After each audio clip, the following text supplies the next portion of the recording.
Welcome to Narrated Books, where stories come to life, full audiobooks and engaging book summaries. Listen, learn, and explore new worlds through the power of books. The Autobiography of Benjamin Franklin, edited by Frank Woodworth Pine. Introduction. We Americans devour eagerly any piece of writing that purports to tell us the secret of success in life. Yet how often we are disappointed to find nothing but commonplace statements, or recipes that we know by heart but never follow.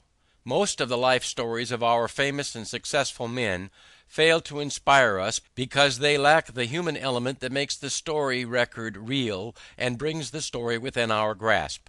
While we are searching far and near for some Aladdin's lamp to give coveted fortune, there is ready at our hand, if we will only reach out and take it, like the charm in Milton's Comus. Unknown and like esteemed, and dull swain treads on it daily with his clouted shoon. The interesting, human, and vividly told story of one of the wisest and most useful lives in our history, and perhaps in any history, in Franklin's Autobiography, is offered not so much a ready-made formula for success as the companionship of a real flesh-and-blood man of extraordinary mind and quality, whose daily walk and conversation will help us to meet our own difficulties much as does the example of a wise and strong friend. While we are fascinated by the story, we absorb the human experience through which a strong and helpful character is building. The thing that makes Franklin's autobiography different from every other life story of a great and successful man is just this human aspect of the account. Franklin told the story of his life, as he himself says, for the benefit of his posterity. He wanted to help them by the relation of his own rise from obscurity and poverty to eminence and wealth. He is not unmindful of the importance of his public services and their recognition, yet his accounts of these achievements are given only as a part of the story, and the vanity displayed is incidental and in keeping with the honesty of the recital.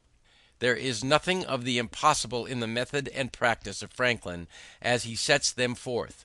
The youth who reads the fascinating story is astonished to find that Franklin in his early years struggled with the same everyday passions and difficulties that he himself experiences, and he loses the sense of discouragement that comes from a realization of his own shortcomings and inability to attain. There are other reasons why the Autobiography should be an intimate friend of American young people. Here they may establish a close relationship with one of the foremost Americans as well as one of the wisest men of his age. The life of Benjamin Franklin is of importance to every American, primarily because of the part he played in securing the independence of the United States and in establishing it as a nation. Franklin shares with Washington the honors of the Revolution and the events leading to the birth of the new nation. While Washington was the animating spirit of the struggle in the colonies, Franklin was its ablest champion abroad. To Franklin's cogent reasoning and keen satire we owe the clear and forcible presentation of the American case in England and France, while to his personality and diplomacy as well as his facile pen we are indebted for the foreign alliance and the funds without which Washington's work must have failed. His patience, fortitude, and practical wisdom, coupled with self-sacrificing devotion to the cause of his country, are hardly less noticeable than similar qualities displayed by Washington.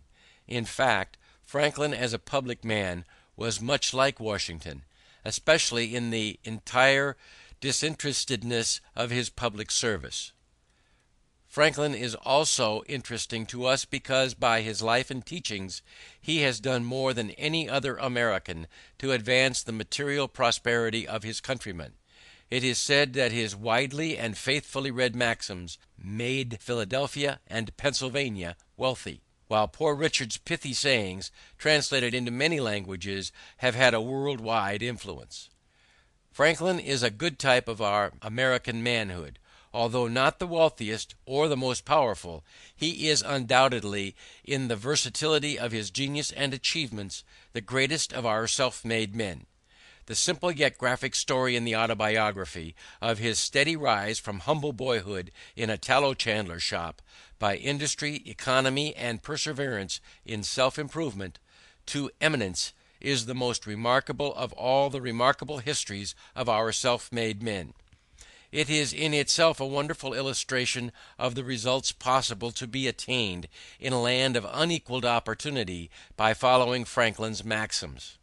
Franklin's fame, however, was not confined to his own country. Although he lived in a century notable for the rapid evolution of scientific and political thought and activity, yet no less a keen judge and critic than Lord Jeffrey, the famous editor of the Edinburgh Review, a century ago, said that, in one point of view, the name of Franklin must be considered as standing higher than any of the others which illustrated the 18th century. Distinguished as a statesman, he was equally great as a philosopher, thus uniting in himself a rare degree of excellence in both these pursuits, to excel in either of which is deemed the highest praise. Franklin has indeed been aptly called many-sided. He was eminent in science and public service, in diplomacy and in literature. He was the Edison of his day, turning his scientific discoveries to the benefit of his fellow men. He perceived the identity of lightning and electricity and set up the lightning rod. He invented the Franklin stove, still widely used, and refused to patent it. He possessed a masterly shrewdness in business and practical affairs. Carlyle called him the father of all the Yankees. He founded a fire company, assisted in founding a hospital, and improved the cleaning and lighting of streets.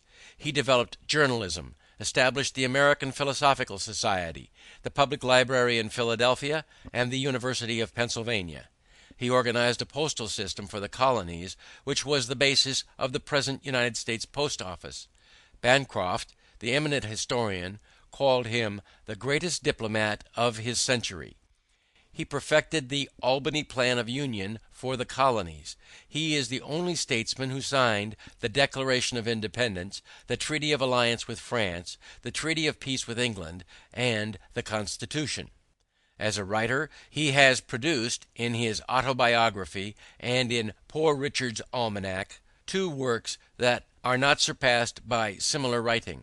He received honorary degrees from Harvard and Yale, from Oxford and St. Andrews, and was made a Fellow of the Royal Society, which awarded him the Copley Gold Medal for improving natural knowledge. He was one of the 8 foreign associates of the French Academy of Science. The careful study of the Autobiography is also valuable because of the style in which it is written.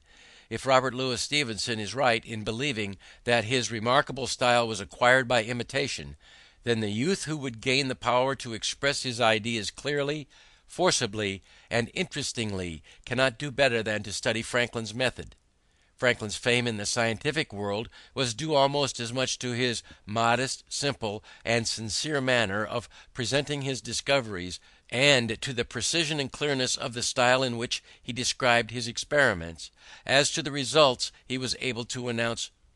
Sir David Humphrey, the celebrated English chemist, himself an excellent literary critic as well as a great scientist, said, "A singular felicity guided all Franklin's researches, and by very small means he established very grand truths.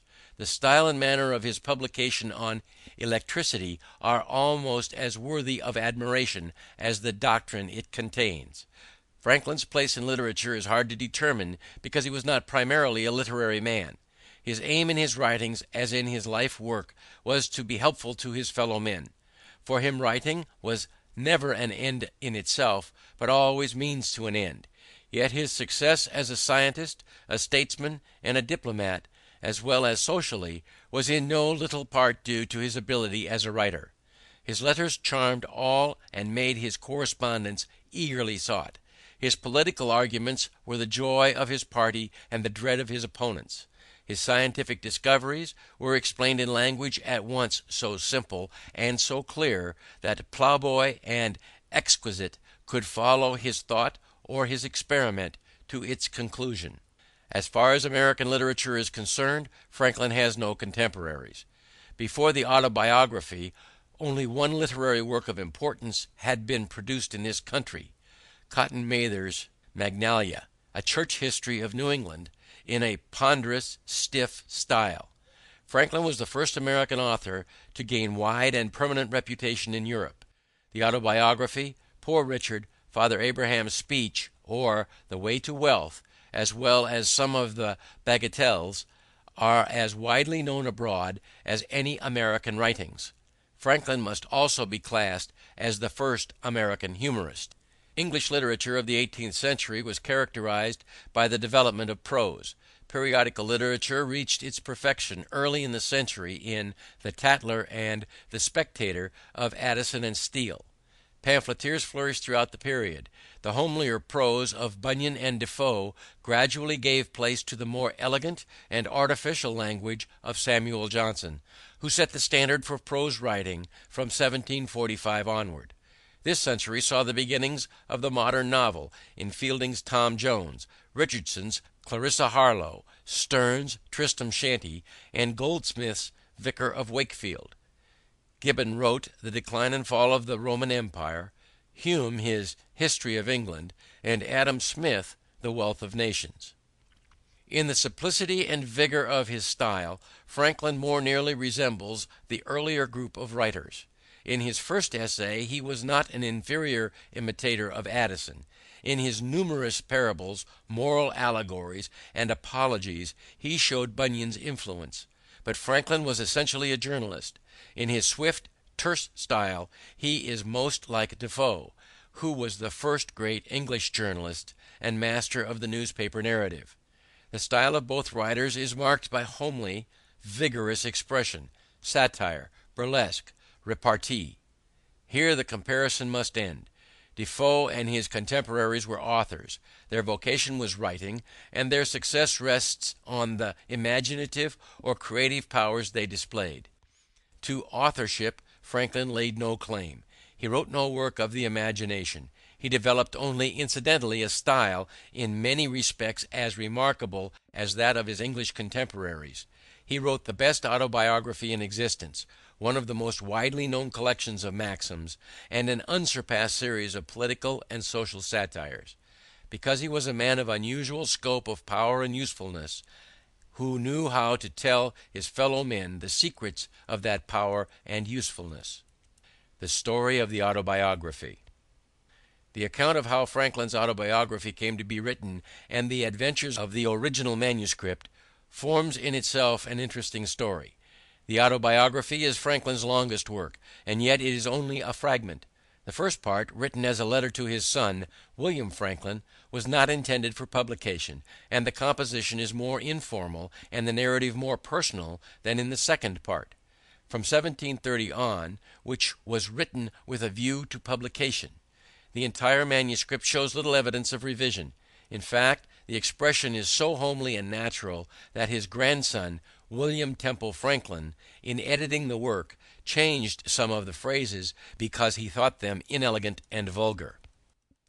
Franklin began the story of his life while on a visit to his friend Bishop Shipley at Twyford in Hampshire, southern England, in 1771. He took the manuscript, completed to 1731, with him when he returned to Philadelphia in 1775. It was left there with his other papers when he went to France in the following year, and disappeared during the confusion incident to the Revolution. 23 pages of closely written manuscript fell into the hands of Abel James, an old friend who sent a copy to Franklin at Passy, near Paris, urging him to complete the story. Franklin took up the work at Passy in 1784 and carried the narrative forward a few months. He changed the plan to meet his new purpose of writing to benefit the younger reader. His work was soon interrupted and was not resumed until 1788, when he was at home in Philadelphia. He was now old, infirm, and suffering, and was still engaged in public service. Under these discouraging conditions the work progressed slowly. It finally stopped when the narrative reached the year 1757. Copies of the manuscript were sent to friends of Franklin in England and France, among others to Monsieur Le Villard at Paris. The first edition of the Autobiography was published in French at Paris in 1791. It was clumsily and carelessly translated, and was imperfect and unfinished. Where the translator got the manuscript is not known. Le Veillard disclaimed any knowledge of the publication from this faulty French edition. Many others were printed, some in Germany, 2 in England, and another in France, so great was the demand for the work. In the meantime, the original manuscript of the Autobiography had started on a varied and adventurous career. It was left by Franklin with his other works to his grandson, William Temple Franklin, whom Franklin designated as his literary executioner. When Temple Franklin came to publish his grandfather's works in 1817, he sent the original manuscript of the Autobiography to the daughter of Le Veillard in exchange for her father's copy, probably thinking the clearer transcript would make better printer's copy. The original manuscript thus found its way to the Le Veillard family and connections, where it remained until sold in 1867 to Mr. John Bigelow, United States Minister to France. By him it was later sold to Mr. E. Dwight Church of New York, and passed, with the rest of Mr. Church's library, into the possession of Mr. Henry E. Huntington. The original manuscript of Franklin's Autobiography now rests in the vault in Mr. Huntington's residence at Fifth Avenue and 57th Street, New York City. When Mr. Bigelow came to examine his purchase, he was astonished to find what people had been reading for years as the authentic Life of Benjamin Franklin by himself was only a garbled and incomplete version of the real Autobiography. Temple Franklin had taken unwarranted liberties with the original. Mr. Bigelow says he found more than 1,200 changes in the text. In 1868, therefore, Mr. Bigelow published the standard edition of Franklin's Autobiography. It corrected errors in the previous editions, and was the first English edition to contain the short fourth part, comprising the last few pages of the manuscript, written during the last year of Franklin's life. Mr. Bigelow republished the Autobiography with additional interesting matter in 3 volumes in 1875, in 1905, and in 1910. The text in this volume is that of Mr. Bigelow's editions. For the divisions into chapters and the chapter titles, however, the present editor is responsible. The Autobiography has been reprinted in the United States many scores of times and translated into all the languages of Europe. It has never lost its popularity and is still in constant demand at circulating libraries. The reason for this popularity is not far to seek, for in this work Franklin told in a remarkable manner the story of a remarkable life. He displayed hard common sense and a practical knowledge of the art of living. He selected and arranged his material, perhaps unconsciously, with an unerring instinct of the journalist for the best effects.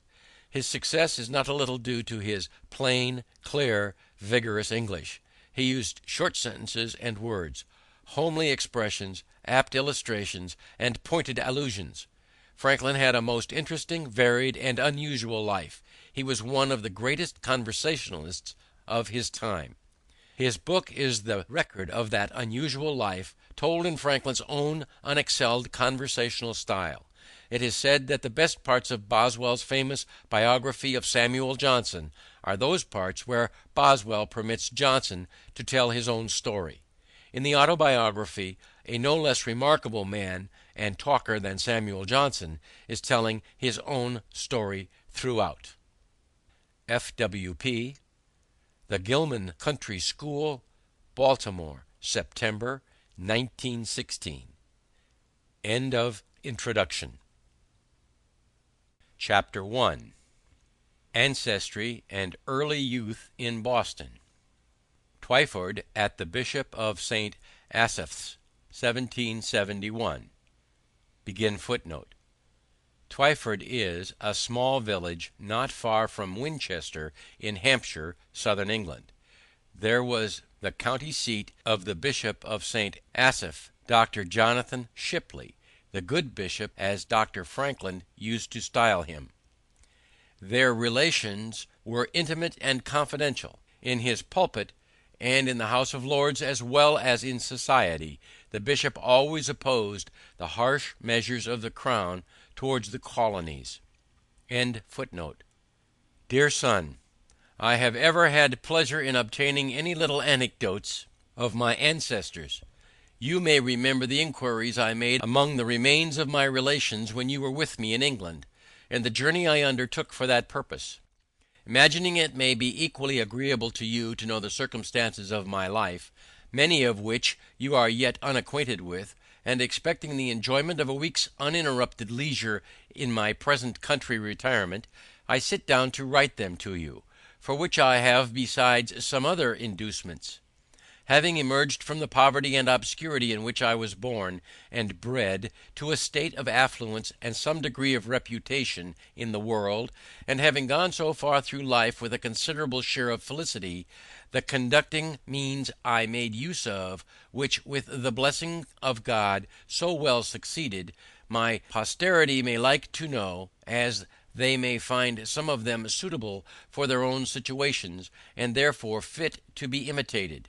That felicity, when I reflect on it, has induced me sometimes to say, that were it offered to my choice, I would have no objection to a repetition of the same life from its beginning, only asking the advantages authors have in second edition to correct some faults of the first.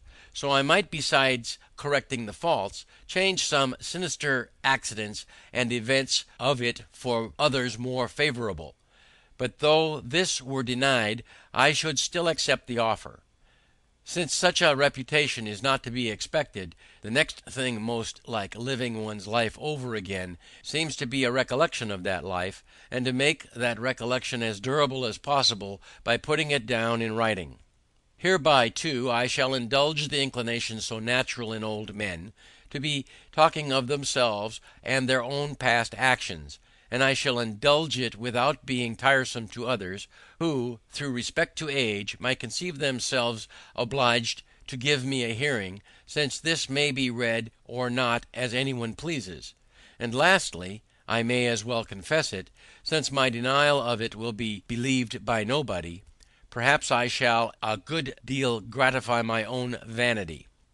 In this connection Woodrow Wilson says, and yet the surprising and delightful thing about this book is, that, take it all in all, it has not the low tone of conceit, but is a staunch man's sober and unaffected assessment of himself and the circumstances of his career.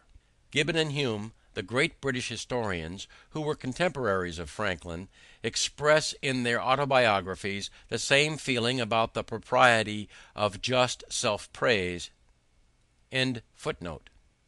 Indeed, I scarce ever heard or saw the introductory words, without vanity I may say, etc., with some vain thing immediately following. Most people dislike vanity in others, whatever share they have of it themselves, but I give it fair quarter whenever I meet with it, being persuaded that it is often productive to the good possessor, and to others that are within his sphere of action, and therefore, in many cases, it would not be altogether absurd, if a man were to thank God for his vanity, among the other comforts of life.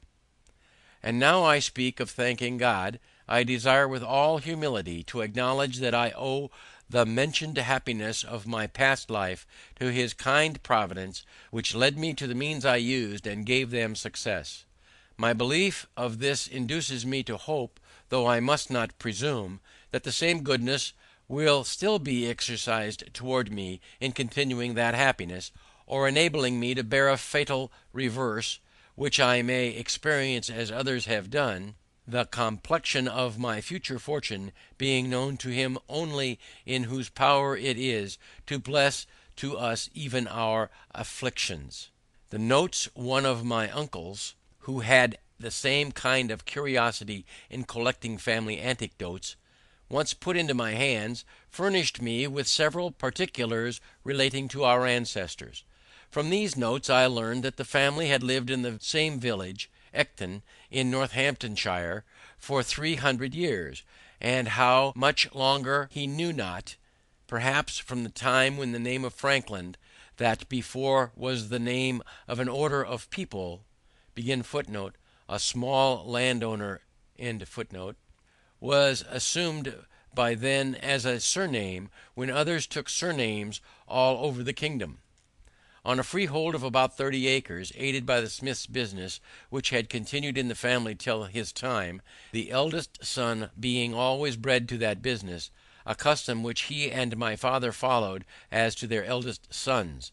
When I searched the registers at Ecton, I found an account of their births, marriages, and burials from the year 1555 only, and there being no registers kept in that parish at any time preceding. By that register I perceived that I was the youngest son of the youngest son for 5 generations back. My grandfather Thomas, who was born in 1598, lived in Ecton until he grew too old to follow business longer, when he went to live with his son John, a dyer at Branbury in Oxfordshire, and whom my father served as an apprentice. There my grandfather died and lies buried. We saw his gravestone in 1758. His eldest son, Thomas, lived in the house at Ecton, and left it, with the land, to his only child, a daughter, who, with her husband, one Fisher, of Wellingborough, sold it to Mr. Isted, now lord of the manor there. My grandfather had 4 sons that grew up, viz., Thomas, John, Benjamin, and Josiah. I will give you what account I can of them at this distance from my papers, and if these are not lost in my absence, you will among them find many more particulars. Thomas was bred a smith under his father, but, being ingenious and encouraged in learning, as all my brothers were, by an Esquire Palmer, then the principal gentleman in that parish, he qualified himself for the business of scrivener, became a considerable man in the county, was a chief mover of all public spirited undertakings for the county or town of Northampton, and his own village, of which many instances are related of him, and which taken notice of and patronized by the then Lord Halifax. He died in 1702, January 6th, Old Style, just 4 years to the day before I was born. January 17th, New Style. This change in the calendar was made in 1582 by Pope Gregory XIII, and adopted in England in 1752.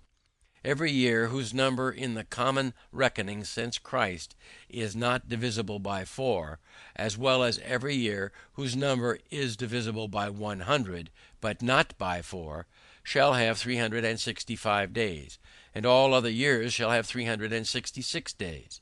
In the 18th century there was a difference of 11 days between the old and new style of reckoning, which the English Parliament cancelled by making the 3rd of September 1752 the 14th.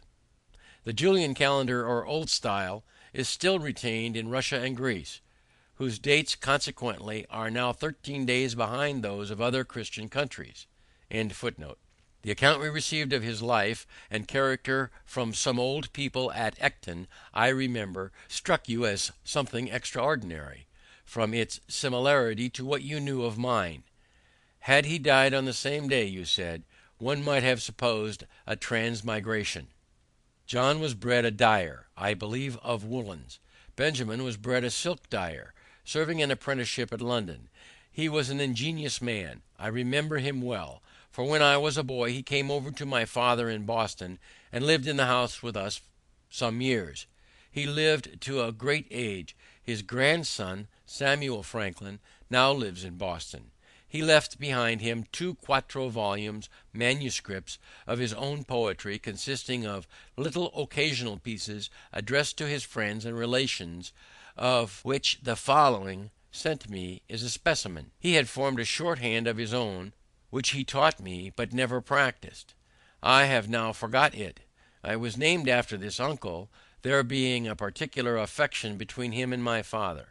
He was very pious, a great attendee of sermons of the best preachers, which he took down in his shorthand, and had with him many volumes of them. He was also much of a politician, too much perhaps for his station. There fell lately into my hands in London a collection he made of all the principal pamphlets relating to public affairs from 1641 to 1717. Many of the volumes are wanting, as appears by the numbering, but there still remain 8 volumes in folio, and 24 in quarto and in octavo. A dealer in old books met with them, and knowing me by my sometimes buying of him, he brought them to me. It seems my uncle must have left them here when he went to America, which was about 50 years since. There are many of his notes in the margins. The obscure family of ours was early in the Reformation, and continued Protestants through the reign of Queen Mary, when they were sometimes in danger of trouble on account of their zeal against popery. They had got an English Bible, and to conceal and secure it, it was fastened open with tapes under and within the cover of a joint stool. When my great-great-grandfather read it to his family, he turned up the joint stool upon his knees, turning over the leaves, then under the tapes.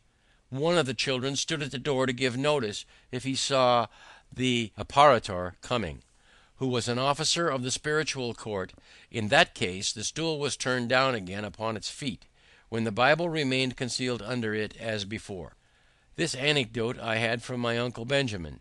The family continued all of the Church of England till about the end of Charles II's reign, when some of the ministers had been outed for nonconformity, holding conventicles in North Hampshire. Benjamin and Joshua adhered to them, and so continued all their lives. The rest of the family remained with the Episcopal Church. Conventicles were secret gatherings of dissenters from the established church. Joshua, my father, married young, and carried his wife and 3 children into England about 1682. The conventicles having been forbidden by law, and frequently disturbed, induced some considerable men of his acquaintance to remove to that country, and he was prevailed with them to accompany them thither, where they expected to enjoy their mode of religion with freedom. By the same wife he had 4 children more born there, and by a second wife 10 more, in all 17, of which I remember 13 sitting at one time at his table, who all grew up to be men and women, and married. I was the youngest son, and the youngest child but 2, and was born in Boston, New England. My mother, the second wife, was Abbeth Folger, daughter of Peter Folger, one of the first settlers of New England, of whom honorable mention is made by Cotton Mather, in his church history of that country, entitled Magnalia Christi Americana, as a godly, learned Englishman.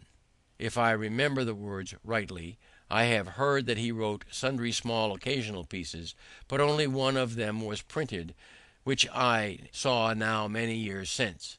It was written in 1675 in the homespun verse of that time and people, and addressed to those then concerned in the government there. It was in favor of liberty of conscience, and in behalf of the Baptists, Quakers, and other sectaries that had been under persecution, ascribing the Indian wars and other distresses that had befallen the country to that persecution, as so many judgments of God to punish so heinous an offense, and exhorting a repeal of those uncharitable laws. The whole appeared to me as written with a good deal of decent plainness and manly freedom. The 6 concluding lines I remember, though I have forgotten the 2 first of the stanza, but the purport of them was, that his censures proceeded from goodwill, and therefore he would be known to be the author. Because to be a libeller, says he, I hate it with my heart. From Sherburne town, where now I dwell, my name I do put here, without offense, your real friend, it is Peter Folger. Franklin was born on Sunday, January 6th, Old Style, 1706, in a house on Milk Street, opposite the Old South Meeting House, where he was baptized on the day of his birth, during a snowstorm. The house where he was born was burned in 1810. Cotton Mather, 1663 to 1728, clergyman, author, and scholar, pastor of the North Church, Boston. He took an active part in the persecution of witchcraft. My elder brothers were all apprentices to different trades. I was put to the grammar school at 8 years of age, my father intending to devote me as the tithe of his sons to the service of the church. My early readiness in learning to read, which must have been very early, as I do not remember when I could not read, and the opinion of all his friends that I should certainly make a good scholar, encouraged him in this purpose of his.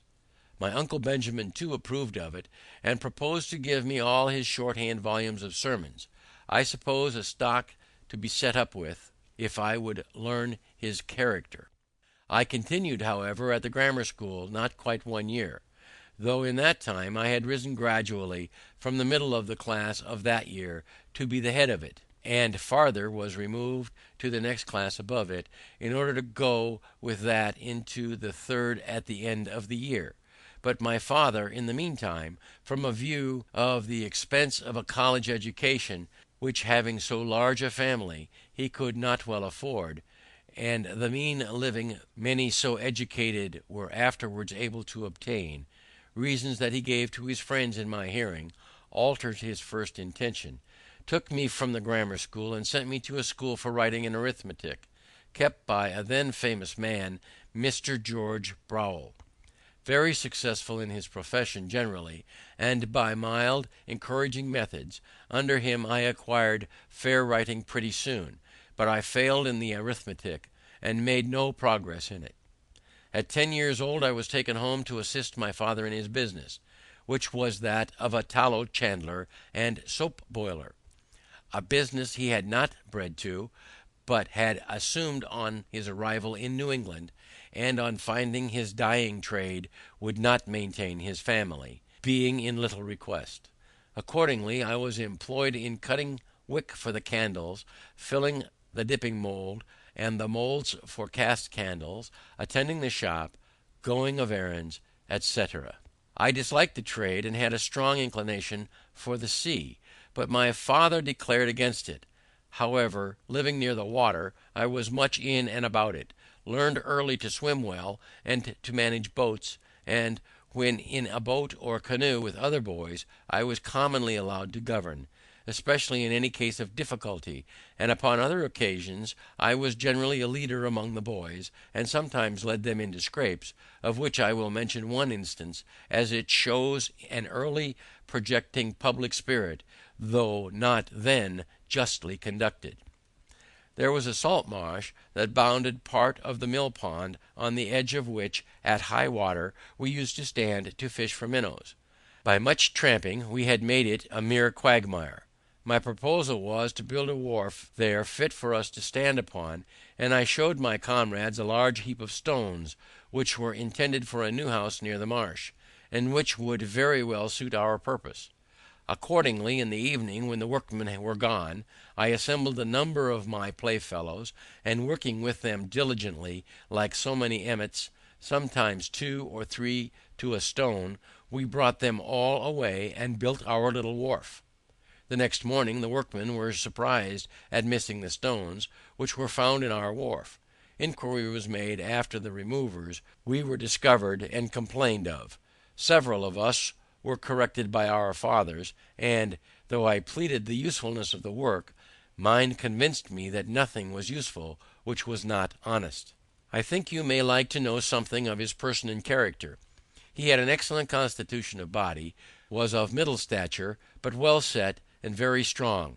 He was ingenious, could draw prettily, was skilled a little in music, and had a clear pleasing voice, so that when he played psalm tunes on his violin, and sung withal, as he sometimes did in an evening after the business of the day was over, it was extremely agreeable to hear. He had a mechanical genius too, and on occasion was very handy in the use of other tradesmen's tools, but his great excellence lay in a sound understanding and solid judgment in prudent matters, both in private and public affairs. In the latter, indeed, he was never employed. The numerous family he had to educate, and the straitness of his circumstances, kept him close to his trade. But I remember well his being frequently visited by leading people, who consulted him for his opinion in affairs of the town, or of the church he belonged to, and showed a good deal of respect for his judgment and advice. He was also much consulted by private persons about their affairs when any difficulty occurred, and frequently chose an arbiter between contending parties. At his table he liked to have, as often as he could, some sensible friend or neighbour to converse with, and always took care to start some ingenious or useful topic for discourse, which might tend to improve the minds of his children. By this means he turned our attention to what was good, just, and prudent in the conduct of life, and little or no notice was ever taken of what related to the victuals on the table, whether it was well or ill dressed, in or out of season, of good or bad flavour, preferable or inferior to this or that other thing of the kind.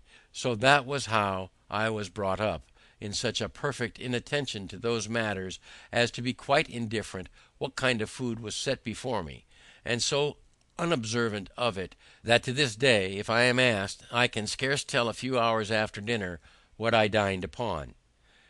This has been a convenience to me in travelling, where my companions have been sometimes very unhappy for want of a suitable gratification of their more delicate, because better instructed, tastes and appetites. My mother had likewise an excellent constitution. She suckled all her 10 children. I never knew whether my father or mother to have any sickness but that of which they died, he at 89 and she at 85 years of age. They lie buried together at Boston. I some years since placed a marble over their grave with this inscription: Josiah Franklin and Abath his wife lie here interred. They lived lovingly together in wedlock 55 years, without an estate or any gainful employment. By constant labor and industry, with God's blessing, they maintained a large family comfortably, and brought up 13 children and 7 grandchildren reputably. From this instance, reader, be encouraged to diligence in thy calling, and distrust not Providence. He was a pious and prudent man, she a discreet and virtuous woman. Their youngest son, in faithful regard to their memory, places this stone. J.F., born 1655, died 1744, at 89. A.F., born 1667, died 1752, 85. This marble having decayed, the citizens of Boston in 1827 erected in its place a granite obelisk, 21 feet high, bearing the original inscription quoted in the text, and another explaining the erection of the monument. By my rambling digressions I perceive myself to be grown old. I used to write more methodically, but one does not dress for private company as for a public ball. 'Tis perhaps only negligence. To return, I continued thus employed in my father's business for 2 years, that is, till I was 12 years old, and my brother John, who was bred to that business, having left my father, married and set up for himself at Rhode Island. There was all appearance that I was destined to supply his place and become a tallow chandler. But my dislike to the trade continuing, my father was under apprehensions that if he did not find one for me more agreeable, I should break away and go to sea, as his son Joshua had done, to his great vexation. He therefore sometimes took me to walk with him and see joiners, bricklayers, turners, braziers, etc., at their work, that he might observe my inclination and endeavour to fix it on some trade or other on land. It has ever since been a pleasure to me to see good workmen handle their tools, and it has been useful to me, having learnt so much by it as to be able to do little jobs myself in my house, when a workman could not readily be got, and to construct little machines for my experiments, while the intention of making the experiment was fresh and warm in my mind. My father at last fixed upon the cutler's trade, and my uncle Benjamin's son Samuel, who was bred to that business in London, being about that time established in Boston, I was sent to be with him some time on liking. But his expectations of a fee with me displeased my father. I was taken home again. End of chapter 1. Chapter 2. Beginning life as a printer. From a child I was fond of reading, and all the little money that came into my hands was ever laid out in books. Pleased with the Pilgrim's Progress, my first collection was of John Bunyan's works in separate little volumes. I afterward sold them to enable me to buy R. Burton's Historical Collections. They were small Chapman's books, and cheap, 40 or 50 in all. My father's little library consisted chiefly of books in polemic divinity, most of which I read, and have since often regretted that, at a time when I had such a thirst for knowledge, more proper books had not fallen in my way, since it was now resolved I should not be a clergyman. Plutarch's Lives there was, in which I read abundantly, and I still think that time spent to great advantage. There was also a book of Defoe's called An Essay on Projects, and another of Dr. Mather's called Essays to do Good, which perhaps gave me a turn of thinking that had an influence on some of the principal future events of my life. This bookish inclination at length determined my father to make me a printer, though he had already one son, James, of that profession. In 1717 my brother James returned from England with a press and letters to set up his business in Boston. I liked it much better than that of my father, but still had a hankering for the sea. To prevent the apprehended effect of such an inclination, my father was impatient to have me bound to my brother. I stood out some time, but at last was persuaded, and signed the indentures when I was yet but 12 years old. I was to serve as an apprentice till I was 21 years of age, only I was to be allowed journeyman's wages during the last year. In a little time I made great proficiency in the business, and became a useful hand to my brother. I now had access to better books. An acquaintance with the apprentice of booksellers enabled me sometimes to borrow a small one, which I was careful to return soon and clean. Often I sat up in my room reading the greatest part of the night, when the book was borrowed in the evening, and to be returned early in the morning, lest it should be missed or wanted. After some time an ingenious tradesman, Mr. Matthew Adams, who had a pretty collection of books, and who frequented our printing house, took notice of me, invited me to his library, and very kindly lent me such books as I chose to read. I now took a fancy to poetry, and made some little pieces. My brother, thinking it might turn to account, encouraged me, and put me on composing occasional ballads.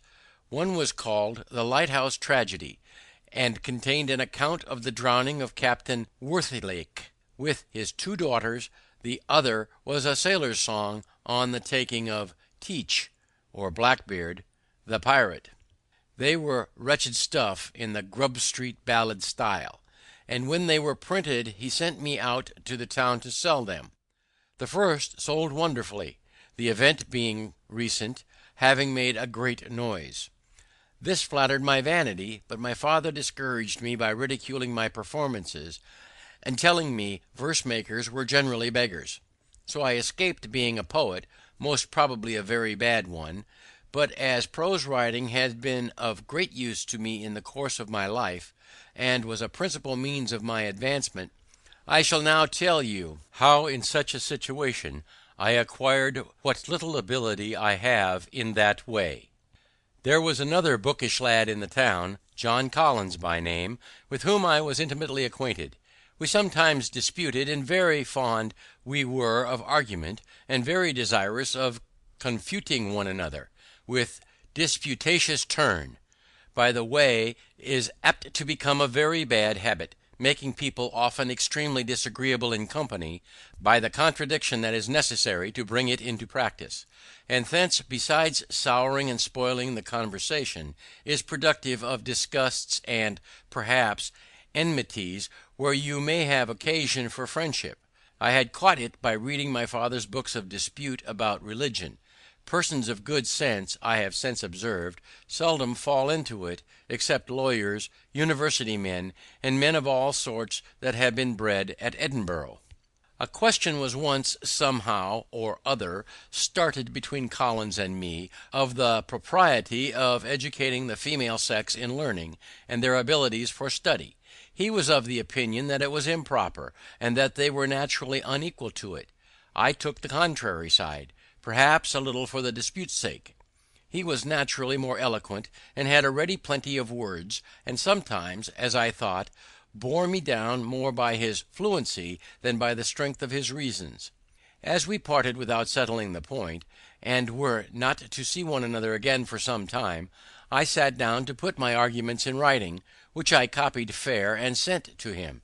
He answered, and I replied. 3 or 4 letters of a side had passed when my father happened to find my papers and read them. Without entering into the discussion, he took occasion to talk to me about the manner of my writing, observed that, though I had the advantage of my antagonist in correct spelling and pointing, which I owed to the printing house, I fell far short in elegance of expression, in method, and in perspicuity, of which he convinced me by several instances. I saw the justice of his remarks, and hence grew more attentive to the manner in writing, and determined to endeavour at improvement. About this time I met with an odd volume of the Spectator. It was the third. I had never before seen any of them. I bought it, read it over and over, and was much delighted with it. I thought the writing excellent, and wished, if possible, to imitate it. With this view I took some of the papers, and making short hints of the sentiment in each sentence, laid them by a few days, and then, without looking at the book, tried to complete the papers again, by expressing each hinted sentiment at length, and as fully as it had been expressed before, in any subtle words which should come to hand. Then I compared my Spectator with the original, discovered some of my faults, and corrected them. But I found I wanted a stock of words, or a readiness in recollecting and using them, which I thought I should have acquired before that time if I had gone on making verses, since the continual occasion for words of the same import but of different length to suit the measure, or of different sound for the rhyme, would have laid me under a constant necessity of searching for variety, and also have tended to fix that variety in my mind and make me master of it. Therefore I took some of the tales and turned them into verse, and after a time, when I had pretty well forgotten the prose, turned them back again. I also sometimes jumbled my collections of hints into confusion, and after some weeks endeavoured to reduce them into the best order, before I began to form the full sentences and complete the paper. This was to teach me method in the arrangement of thoughts. By comparing my work afterwards with the original, I discovered many faults and amended them. But I sometimes had the pleasure of fancying that, in certain particulars of small import, I had been lucky enough to improve the method of the language, and this encouraged me to think I might possibly in time come to be a tolerable English writer, of which I was extremely ambitious. My time for these exercises and for reading was at night, after work, or before it began, in the morning, or on Sundays, when I contrived to be in the printing house alone, evading as much as I could the common attendance on pulpit worship which my father used to exact of me when I was under his care, and which indeed I still thought a duty, though I could not, as it seemed to me, afford time to practise it.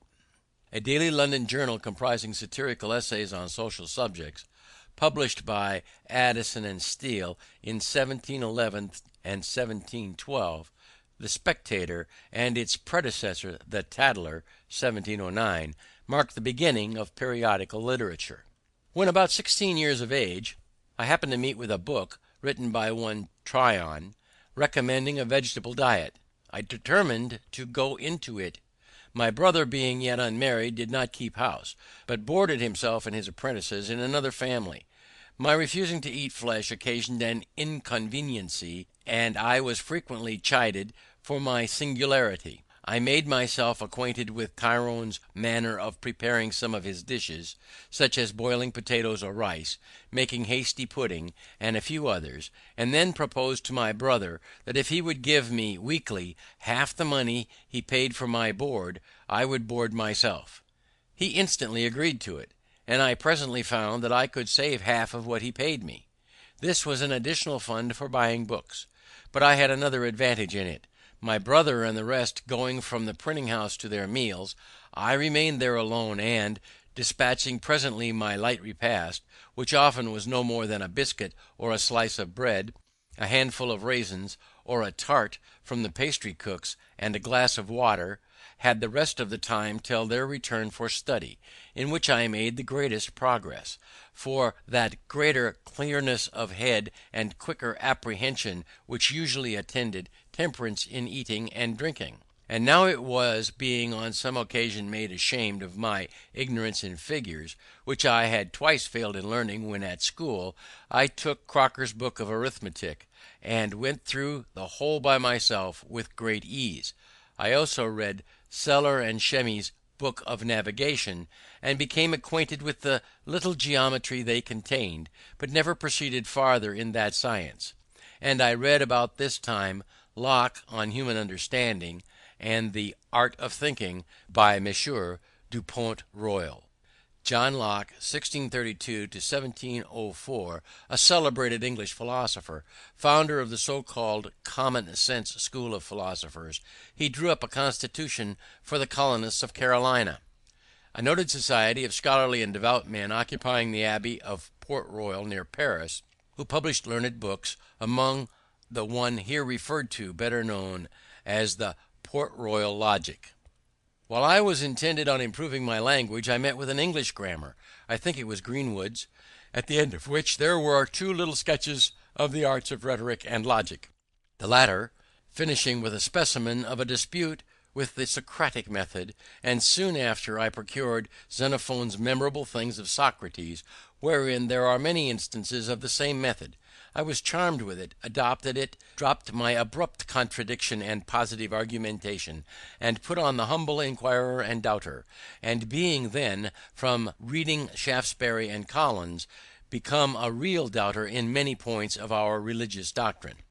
I found this method safest for myself, and very embarrassing to those against whom I used it.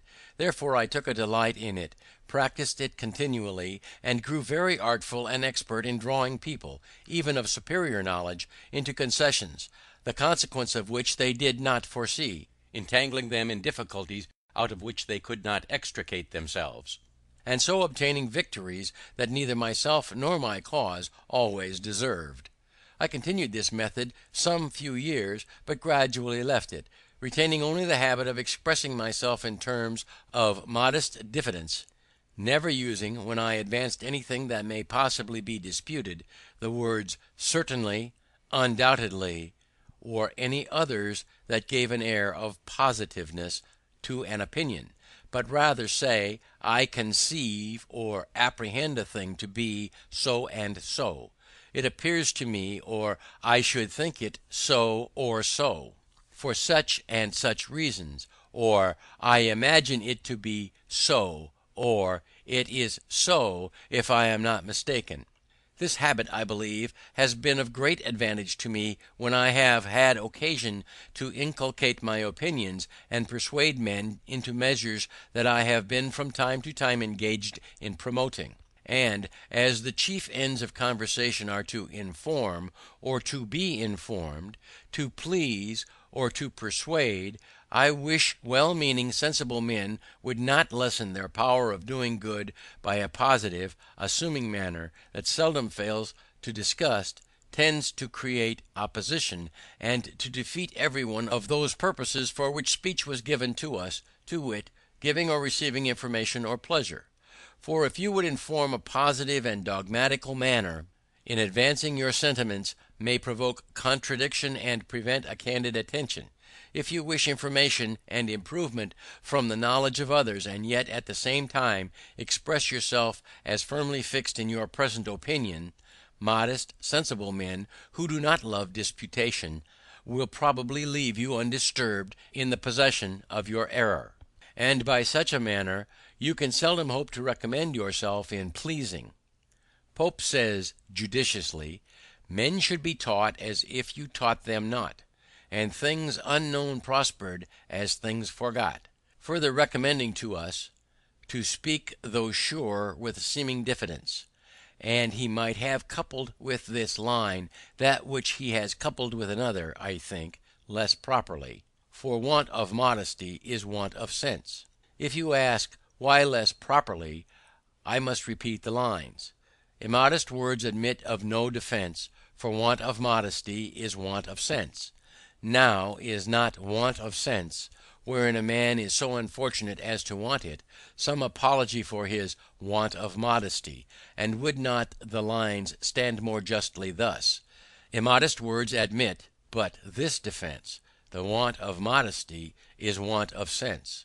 This, however, I submit to better judgments. Socrates confuted his opponents in an argument by asking questions so skillfully devised that the answers would confirm the questioner's position or show the error of the opponent. Alexander Pope, 1688 1744, the greatest English poet of the first half of the 18th century. My brother had in 1720 or 1721 begun to print a newspaper. It was the second that appeared in America, and was called the New England Courant. The only one before it was the Boston News Letter. I remember his being dissuaded by some of his friends from the undertaking as not likely to succeed, one newspaper being in their judgment enough for America. At this time, 1771, there were not less than 25. He went on, however, with the undertaking, and after having worked in composing the types and printing off the sheets, I was employed to carry the papers through the streets to the customers. Franklin's memory does not serve him correctly here. The Courant was really the fifth newspaper established in America, although generally called the fourth because the first, Public Occurrences, published in Boston in 1690, was suppressed after the first issue. Following is the order in which the other four papers were published: Boston News Letter, 1704. Boston Gazette, December 21st, 1719. The American Weekly Mercury, Philadelphia, December 22nd, 1719. The New England Courant, 1721. He had some ingenious men among his friends who amused themselves by writing little pieces for this paper, which gained it credit and made it more in demand, and these gentlemen often visited us. Hearing their conversations and their account of the approbation their papers were received with, I was excited to try my hand among them.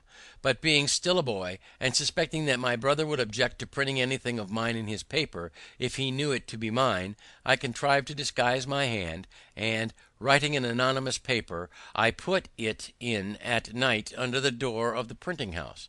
It was found in the morning, and communicated to his writing friends when they called in as usual. They read it, commented on it in my hearing, and I had the exquisite pleasure of finding it met with their approbation, and that their different guesses at the author, none were named but men of some character among us for learning and ingenuity. I suppose now that I was rather lucky in my judges, and that perhaps they were not really so very good ones as I then esteemed them. Encouraged, however, by this, I wrote and conveyed in the same way to the press several more papers which were equally approved, and I kept my secret till my small fund of sense for such performances was pretty well exhausted.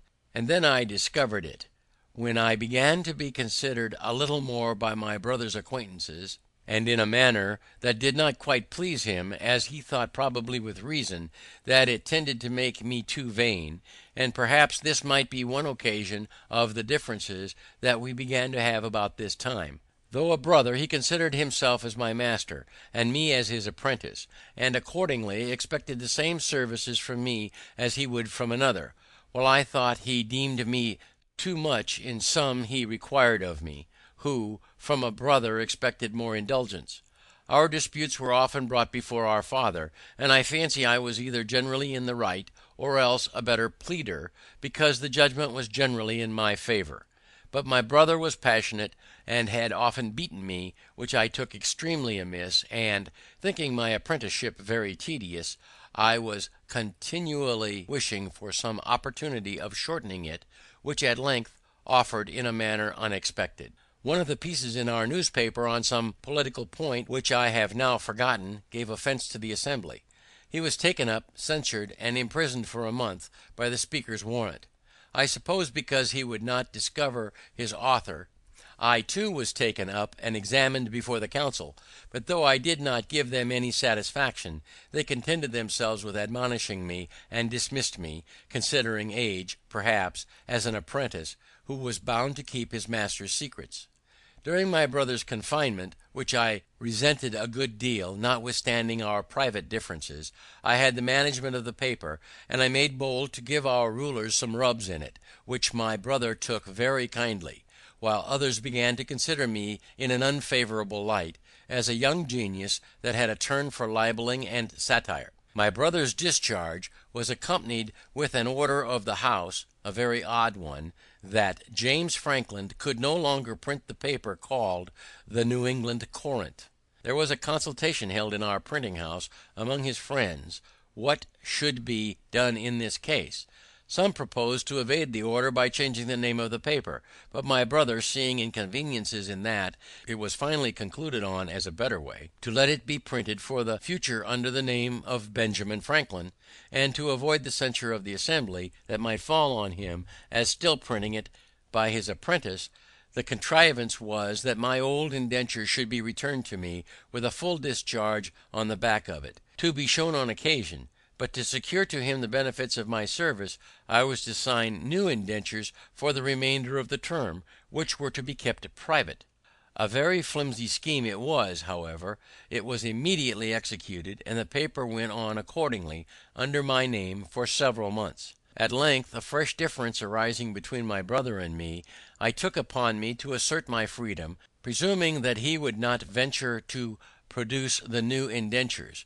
It was not fair in me to take this advantage, and this I therefore reckoned one of the first errata of my life. But the unfairness of it weighed little with me, when under the impressions of resentment for the blows his passion too often urged him to bestow upon me, though he was otherwise not an ill-natured man, perhaps I was too saucy and provoking. When he found I would leave him, he took care to prevent my getting employment in any other printing house of the town, by going round and speaking to every master, who accordingly refused to give me work. I then thought of going to New York, as the nearest place where there was a printer, and I was rather inclined to leave Boston, when I reflected that I had already made myself a little obnoxious to the governing party, and from the arbitrary proceedings of the Assembly in my brother's case, it was likely I might, if I stayed, soon bring myself into scrapes; and farther, that my indiscreet disputations about religion began to make me pointed at with horror by good people as an infidel or atheist. I determined on the point, but my father now siding with my brother, I was sensible that, if I attempted to go openly, means would be used to prevent me. My friend Collins therefore undertook to manage a little for me. He agreed with the captain of a New York sloop for my passage, under the notion of my being a young acquaintance of his. So I sold some of my books to raise a little money, was taken on board privately, and as we had a fair wind, in 3 days I found myself in New York, near 300 miles from home, a boy of but 17, without the least recommendation to, or knowledge of, any person in the place, and with very little money in my pocket. End of chapter 2. Chapter 3. Arrival in Philadelphia. My inclinations for the sea were by this time worn out, or I might now have gratified them. But having a trade, and supposing myself a pretty good workman, I offered my service to the printer in the place, old Mr. William Bradford, who had been the first printer in Pennsylvania, but removed from thence upon the quarrel of George Keith. He could give me no employment, having little to do, and help enough already. But, says he, my son at Philadelphia has lately lost his principal hand, Aquilla Rose, by death. If you go thither, I believe he may employ you. Philadelphia was 100 miles further. I set out, however, in a boat for Amboy, leaving my chest and things to follow me round by sea. In crossing the bay, we met with a squall that tore our rotten sails to pieces, preventing our getting into the Kill, and drove us upon Long Island. In our way, a drunken Dutchman, who was a passenger too, fell overboard. When he was sinking, I reached through the water to his shock pate and drew him up, so that we got him in again. His ducking sobered him a little, and he went to sleep, taking first out of his pocket a book which he desired I would dry for him. It proved to be my old favourite author, Bunyan's Pilgrim's Progress, in Dutch, finely printed on good paper, with copper cuts, a dress better than I had ever seen it wear in its own language. I have since found that it has been translated into most of the languages of Europe, and suppose it has been more generally read than any other book, except perhaps the Bible. Honest John was the first that I know of who mixed narration and dialogue, a method of writing very engaging to the reader, who in the most interesting parts finds himself, as it were, brought into the company and present at the discourse. Defoe in his Crusoe, his Moll Flanders, Religious Courtship, Family Instructor, and other pieces, has imitated it with success, and Richardson has done the same in his Pamela, etc. Kill Van Kill, the channel separating Staten Island from New Jersey on the north. Samuel Richardson, the father of the English novel, wrote Pamela, Clarissa Harlowe, and the History of Sir Charles Grandison, novels published in the form of letters.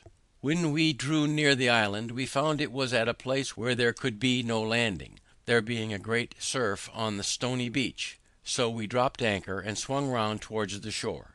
Some people came down to the water edge and hallooed to us as we did to them, but the wind was so high and the surf so loud that we could not hear so as to understand each other.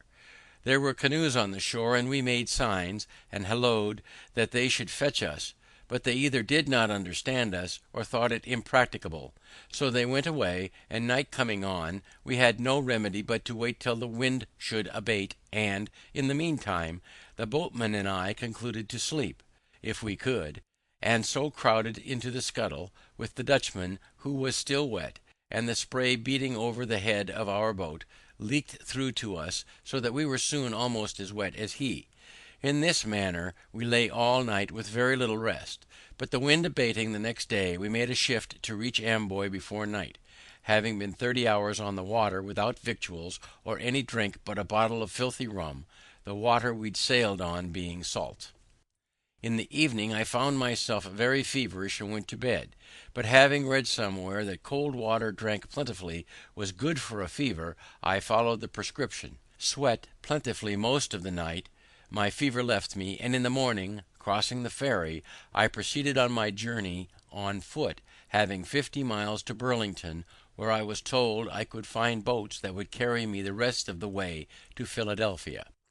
It rained very hard that day. I was thoroughly soaked, and by noon a good deal tired, so I stopped at a poor inn, where I stayed all night, beginning now to wish that I had never left home. I cut so miserable a figure too, that I found by some questions asked me I was suspected to be some runaway servant, and in danger of being taken up on that suspicion. However, I proceeded the next day, and got in the evening to an inn within 8 or 10 miles of Burlington, kept by one Dr. Brown. He entered into conversation with me while I took some refreshment, and, finding I had read a little, became very sociable and friendly. Our acquaintance continued as long as he lived. He had been, I imagine, an itinerant doctor, for there was no town in England, or country in Europe, of which he could not give a very particular account. He had some letters, and was ingenious, but much of an unbeliever, and wickedly undertook, some years after, to travesty the Bible in a doggerel verse, as Cotton had done Virgil. By this means he set many of the facts in a very ridiculous light, and might have hurt weak minds if his work had been published, but it never was. At his house I lay that night, and the next morning reached Burlington, but had the mortification to find the regular boats were gone a little before my coming, and no other expected to go before Tuesday, this being Saturday, wherefore I returned to an old woman in the town, of whom I had brought gingerbread to eat on the water, and asked her advice. She invited me to lodge at her house until a passage by water could offer, and being tired with my foot travelling, I accepted the invitation. She, understanding I was a printer, would have had me stay at that town and follow my business, being ignorant of the stock necessary to begin with. She was very hospitable, gave me a dinner of ox cheek and great goodwill, accepting only a pot of ale in return, and I thought myself fixed till Tuesday should come. However, walking in the evening by the side of the river, a boat came by which I found was going towards Philadelphia, with several people in her. They took me in, and as there was no wind, we rowed all the way, and about midnight, not having yet seen the city, some of the company were confident we must have passed it, and would row no further. The others knew not where we were, so we were put toward the shore, got into a creek, landed near an old fence with the rails of which we made a fire, that night being cold, in October, and there we remained till daylight. Then one of the company knew the place to be Cooper's Creek, a little above Philadelphia, which we saw as soon as we got out of the creek, and arrived there about 8 or 9 o'clock on the Sunday morning, and landed at the Market Street wharf. I have been the most particular in this description of my journey, and shall be so if my first entry into that city, that you may in your mind compare such unlikely beginnings with the future I have since made there. I was in my working dress, my best clothes being to come round by sea. I was dirty from my journey, my pockets were stuffed out with shirts and stockings, and I knew no soul nor where to look for lodging. I was fatigued with travelling, rowing, and want of rest. I was very hungry, and my whole stock of cash consisted of a Dutch dollar and about a shilling in copper. The latter I gave the people of the boat for my passage, who at first refused it on account of my rowing, but I insisted on their taking it, a man being sometimes more generous when he has but a little money than when he has plenty, perhaps through fear of being thought of to have but little. Then I walked up the street, gazing about till near the market house I met a boy with bread. I had made many a meal on bread, and inquiring where he got it, I went immediately to the baker's he directed me to in Second Street, and asked for biscuit, intending such as we had in Boston, but they, it seems, were not made in Philadelphia. Then I asked for a threepenny loaf, and was told they had none such. So not considering or knowing the difference of money, and the greater cheapness, nor the names of his bread, I bade him give me 3 penny worth of any sort. He gave me accordingly 3 great puffy rolls. I was surprised at the quantity, but took it, and having no room in my pockets, walked off with a roll under each arm, and eating the other. Thus I made up Market Street as far as 4th Street, passing by the door of Mr. Reed, my future wife's father, when she, standing at the door, saw me, and thought I made, as I certainly did, a most awkward, ridiculous appearance. Then I turned and went down Chestnut Street and part of Walnut Street, eating my roll all the way, and coming round I found myself again at Market Street wharf, near the boat I came in, to which I went for a draught of river water, and being filled with one of my rolls, gave the other 2 to a woman and her child that came down the river in the boat with us, and were waiting to go farther. Thus refreshed, I walked again up the street, which by this time had many clean-dressed people in it, and who were all walking the same way. I joined them, and thereby was led to the great meeting-house of the Quakers near the market. I sat down among them, and, after looking round a while and hearing nothing said, being very drowsy through labour and want of rest the preceding night, I fell fast asleep, and continued so till the meeting broke up, when one was kind enough to rouse me. This was therefore the first house I was in, or slept in Philadelphia. Walking down again toward the street, and looking in the faces of people, I met a young Quaker man whose countenance I liked, and accosted him, requesting he would tell me where a stranger could get lodging. We were then near the sign of the Three Mariners. Here, says he, is one place that entertains strangers, but it is not a reputable house. If thee wilt walk with me, I'll show thee a better. He brought me to the Crooked Billet in Water Street, where I got a dinner, and while I was eating it, several sly questions were asked me, as it seemed to be suspected from my youth and appearance that I might be some runaway. After dinner my sleepiness returned, and being shown to a bed, I lay down without undressing, and slept till 6 in the evening, was called to supper, went to bed again very early, and slept sound till next morning. Then I made myself as tidy as I could, and went to Andrew Bradford the printer's. I found in the shop the old man his father, whom I had seen in New York, and who, travelling on horseback, had got to Philadelphia before me. He introduced me to his son, who received me civilly, gave me a breakfast, but told me he did not at present want a hand, being lately supplied with one. But there was another printer in town lately set up, one Keimer, who, perhaps, might employ me. If not, I should be welcome to lodge at his house, and he would give me a little work to do now and then till fuller business should offer. The old gentleman said he would go with me to the new printer, and when we found him, "Neighbour," says Bradford, "I have brought to see you a young man of your business. Perhaps you may want such a one." He asked me a few questions, put a composing stick in my hand to see how I worked, and then said he would employ me soon, though he had just then nothing for me to do, and taking old Bradford, whom he had never seen before, to be one of the townspeople that had a good will for him, entered into a conversation on his present undertaking and prospects, while Bradford, not discovering that he was the other printer's father, on Keimer's saying he expected soon to get the greatest part of the business into his own hands, drew him on by artful questions and starting little doubts, to explain all his views, what interest he relied on, and in what manner he intended to proceed. I, who stood by and heard all, saw immediately that one of them was a crafty old sophister, and the other a mere novice. Bradford left me with Keimer, who was greatly surprised when I told him who the old man was.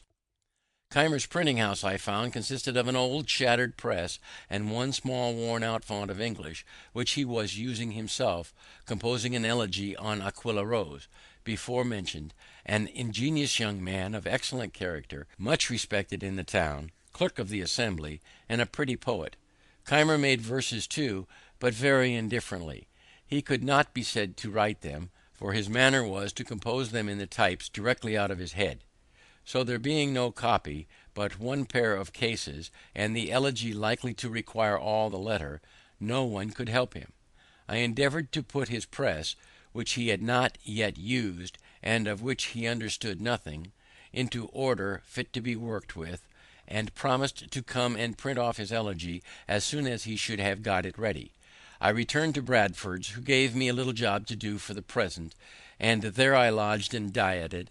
A few days after, Keimer sent for me to print off the elegy, and now he had got another pair of cases, and a pamphlet to reprint, on which he set me to work. These two printers I found poorly qualified for their business.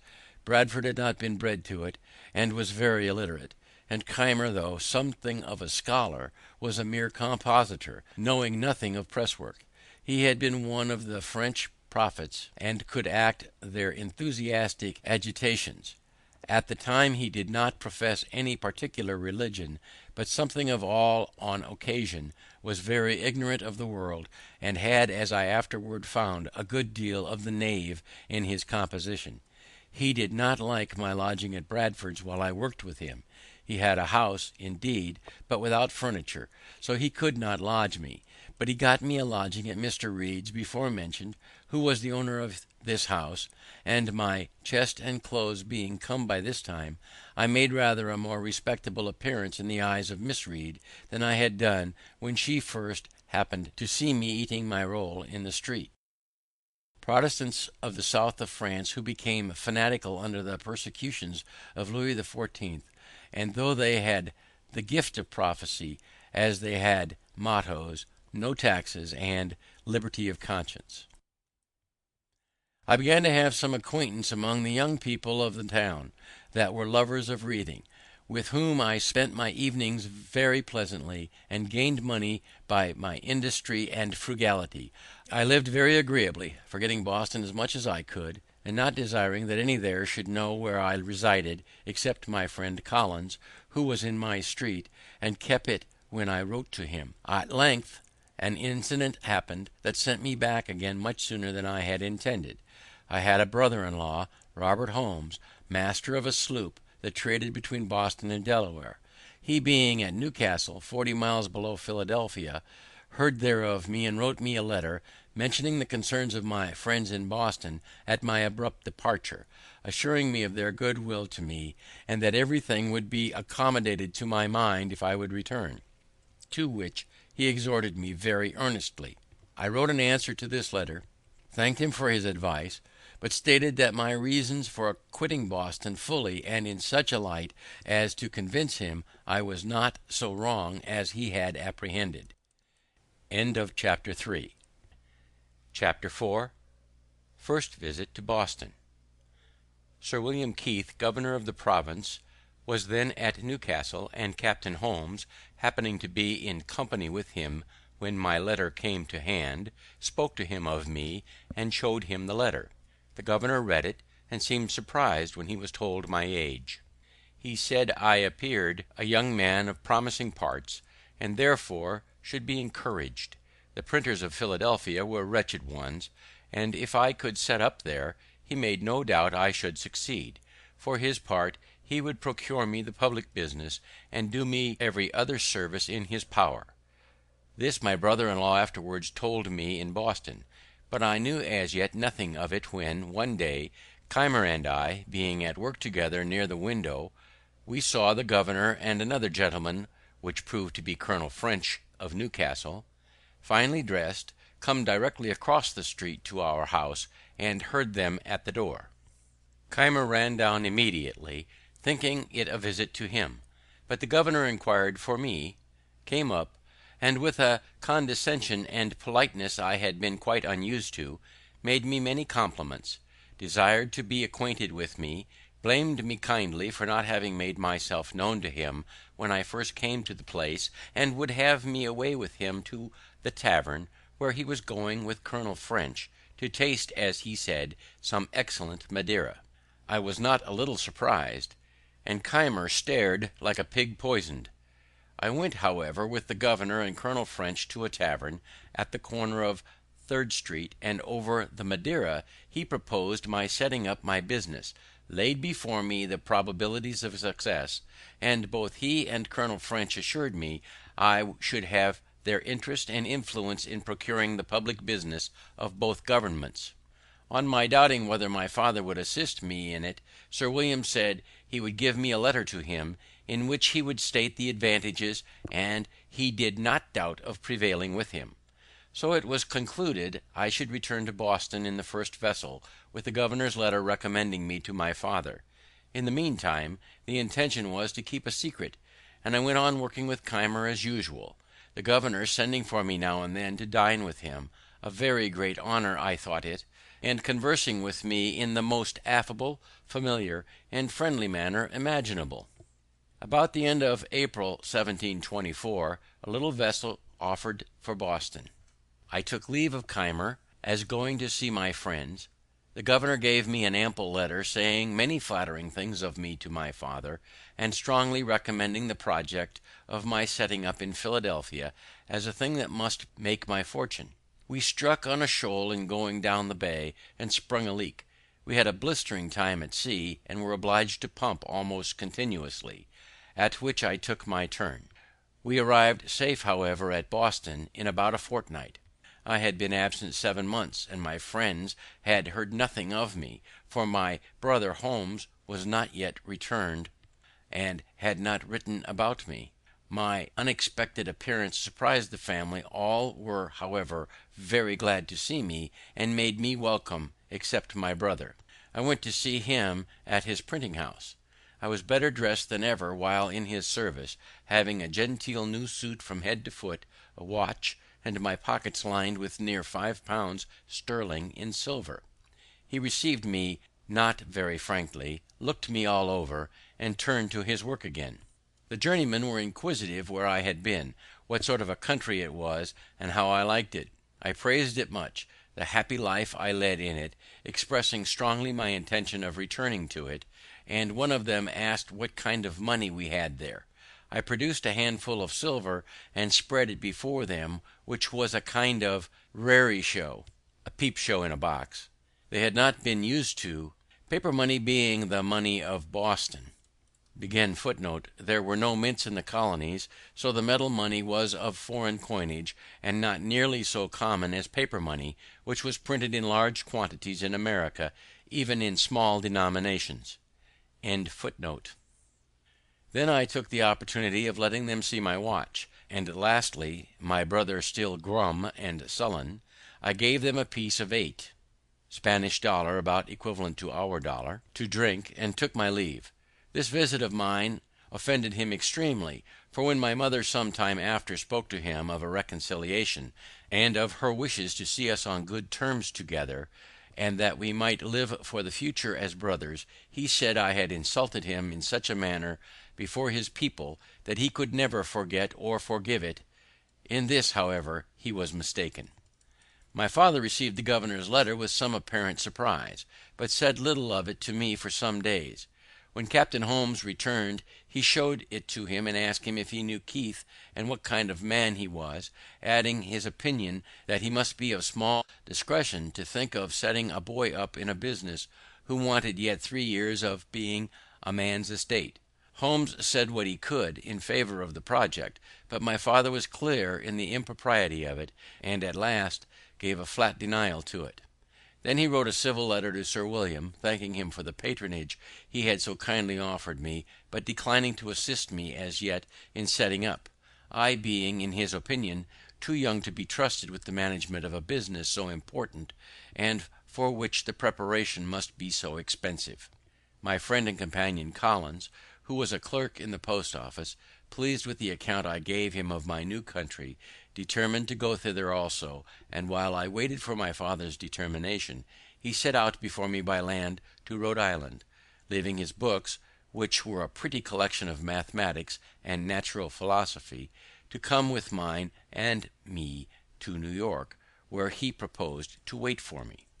My father, though he did not approve Sir William's proposition, was yet pleased that I had been able to obtain so advantageous a character from a person of such note where I had resided, and that I had been so industrious and careful as to equip myself so handsomely in so short a time. Therefore, seeing no prospect of an accommodation between my brother and me, he gave his consent to my returning again to Philadelphia, advised me to behave respectfully to the people there, endeavouring to obtain the general esteem, and avoid lampooning and libelling, to which he thought I had too much inclination, telling me that by steady industry and a prudent parsimony I might save enough by the time I was 21 to set me up, and that if I came near the matter he would help me out with the rest. This was all I could obtain, except some small gifts as tokens of his and my mother's love, when I embarked again for New York, now with their approbation and their blessing. The sloop putting in at Newport, Rhode Island, I visited my brother John, who had been married and settled there some years. He received me very affectionately, for he always loved me. A friend of his, one Vernon, having some money due him in Philadelphia, about 35 pounds currency, desired that I would receive it for him, and keep it till I had his directions what to remit it in. Accordingly he gave me an order. This afterwards occasioned me a good deal of uneasiness. At Newport we took a number of passengers for New York, among which were 2 young women, companions, and a grave, sensible, matron-like Quaker woman with her attendants. I had shown an obliging readiness to do her some little services, which impressed her, I suppose, with a degree of goodwill toward me. Therefore, when she saw a daily growing familiarity between me and the 2 young women, which they appeared to encourage, she took me aside and said, "Young man, I am concerned for thee, as thou hast no friend in thee, and seems not to know much of the world, or of the snares youth is exposed to. Depend upon it, those are very bad women. I can see it in all their actions, and if thee art not upon thy guard, they will draw thee into some danger. They are strangers to thee, and I advise thee, in a friendly concern for thy welfare, to have no acquaintance with them." As I seemed at first not to think so ill of them as she did, she mentioned some things she had observed and heard that had escaped my notice, but now convinced me she was right. I thanked her for her kind advice, and promised to follow it. When we arrived at New York, they told me where they lived, and invited me to come and see them, but I avoided it, and it was well I did, for the next day the captain missed a silver spoon and some other things that had been taken out of his cabin, and knowing that these were a couple of strumpets, he got a warrant to search their lodgings, found the stolen goods, and had the thieves punished. So, though we had escaped a sunken rock, which we scraped upon in the passage, I thought this escapade of rather more importance to me. At New York I found my friend Collins, who had arrived there some time before me. We had been intimate from children, and had read the same books together, but he had the advantage of more time for reading and studying, and a wonderful genius for mathematical learning, in which he far outstripped me. While I lived in Boston, most of my hours of leisure for conversation were spent with him, and he continued a sober as well as an industrious lad, was much respected for his learning by several of the clergy and other gentlemen, and seemed to promise making a good figure in life. But during my absence he had acquired a habit of sotting with brandy, and I found by his own account, and what I heard from others, that he had been drunk every day since his arrival in New York, and behaved very oddly. He had gamed too, and lost his money, so that I was obliged to discharge his lodgings and defray his expenses to and at Philadelphia, which proved extremely inconvenient to me. The governor of New York, Burnet, son of Bishop Burnet, hearing from the captain that a young man, one of his passengers, had a great many books, desired he would bring me to see him. I waited upon him accordingly, and should have taken Collins with me, but that he was not sober. The governor treated me with great civility, showed me his library, which was a very large one, and we had a good deal of conversation about books and authors. This was the second governor who had done me the honour to take notice of me, which to a poor boy like me was very pleasing. We proceeded to Philadelphia. I received on the way Vernon's money, without which we could hardly have finished our journey. Collins wished to be employed in some counting house, but whether they discovered his dramming by his breath or by his behaviour, though he had some recommendations, he met with no success in any application, and continued lodging and boarding at the same house with me, and at my expense. Knowing I had that money of Vernon's, he was continually borrowing of me, still promising repayment as soon as he should be in business. At length he had got so much of it that I was distressed to think what I should do in case of being called on to remit it. His drinking continued, about which we sometimes quarrelled, for when a little intoxicated he was very fractious. Once, in a boat on the Delaware with some other young men, he refused to row in his turn. "I will be rowed home," says he. "We will not row for you," says I. "You must, or stay all night on the water," says he, "just as you please." The others said, "Let us row, what signifies it?" But my mind being soured with his other conduct, I continued to refuse. So he swore he would make me row, and throw me overboard, and coming along, stepping on the thwarts towards me, when he came up and struck at me, I clapped my hand under his crutch, and rising, pitched him head foremost into the river. I knew he was a good swimmer, and so was under little concern about him. But before he could get round to lay hold of the boat, we had a few strokes pulled her out of his reach, and ever when he drew near the boat, we asked if he would row, striking a few strokes to slide her away from him. He was ready to die with vexation, and obstinately would not promise to row. However, seeing him at last beginning to tire, we lifted him and brought him home dripping wet in the evening. We hardly exchanged a civil word afterward, and a West Indian captain, who had a commission to procure a tutor for the sons of a gentleman at Barbados, happening to meet with him, agreed to carry him thither. He left me then, promising to remit the first money he should receive in order to discharge the debt, but I never heard of him after. Breaking into this money of Vernon's was one of the first great errata of my life, and this affair showed that my father was not much out in his judgment when he supposed me too young to manage business of importance. But Sir William, on reading his letter, said he was too prudent. There was great difference in persons, and discretion did not always accompany years, nor was youth always without it. And since he will not set you up, says he, I will do it myself. Give me an inventory of the things necessary to be had from England, and I will send for them. You shall repay me when you are able. I am resolved to have a good printer here, and I am sure you must succeed. This was spoken with such an appearance of cordiality that I had not the least doubt of his meaning, and what he said I had hitherto kept the proposition of my setting up a secret in Philadelphia, and I still kept it. Had it been known that I depended on the governor, probably some friend that knew him better would have advised me not to rely on him, as I afterwards heard it was his known character to be liberal of promises which he never meant to keep. Yet, unsolicited as he was by me, how could I think his generous offer insincere? I believed him one of the best men of the world. I presented him an inventory of a little print house, amounting to my computing to about £100 sterling.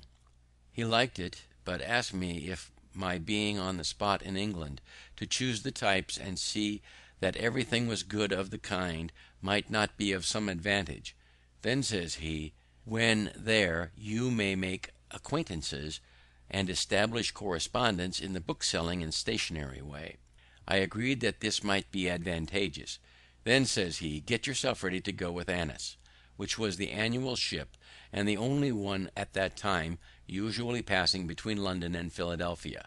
But it would be some months before Annis sailed, so I continued working with Keimer, fretting about the money Collins had got from me, and in daily apprehension of being called upon by Vernon, which, however, did not happen for some years after. I believe I have omitted mentioning that in my first voyage from Boston, being becalmed off Block Island, our people set about catching cod, and hauled up a great many. Hitherto I had stuck to my resolution of not eating animal food, and on this occasion I considered it with my master Tyrone the taking every fish as a kind of unprovoked murder, since none of them had or ever could do us any injury that might justify the slaughter. All this seemed to be reasonable, but I had formerly been a great lover of fish, and when this came hot out of the frying pan, it smelt admirably well. I balanced some time between principle and inclination, till I reckoned that, when the fish were opened, I saw smaller fish taken out of their stomachs. Then thought I, if you eat one another, I don't see why we mayn't eat you. So I dined upon cod very heartily, and continued to eat with other people, returning now only and then occasionally to a vegetable diet. So convenient a thing is it to be a reasonable creature, since it enables one to find or make a reason for everything one has a mind to do. End of chapter 4. Chapter 5. Early Friends in Philadelphia.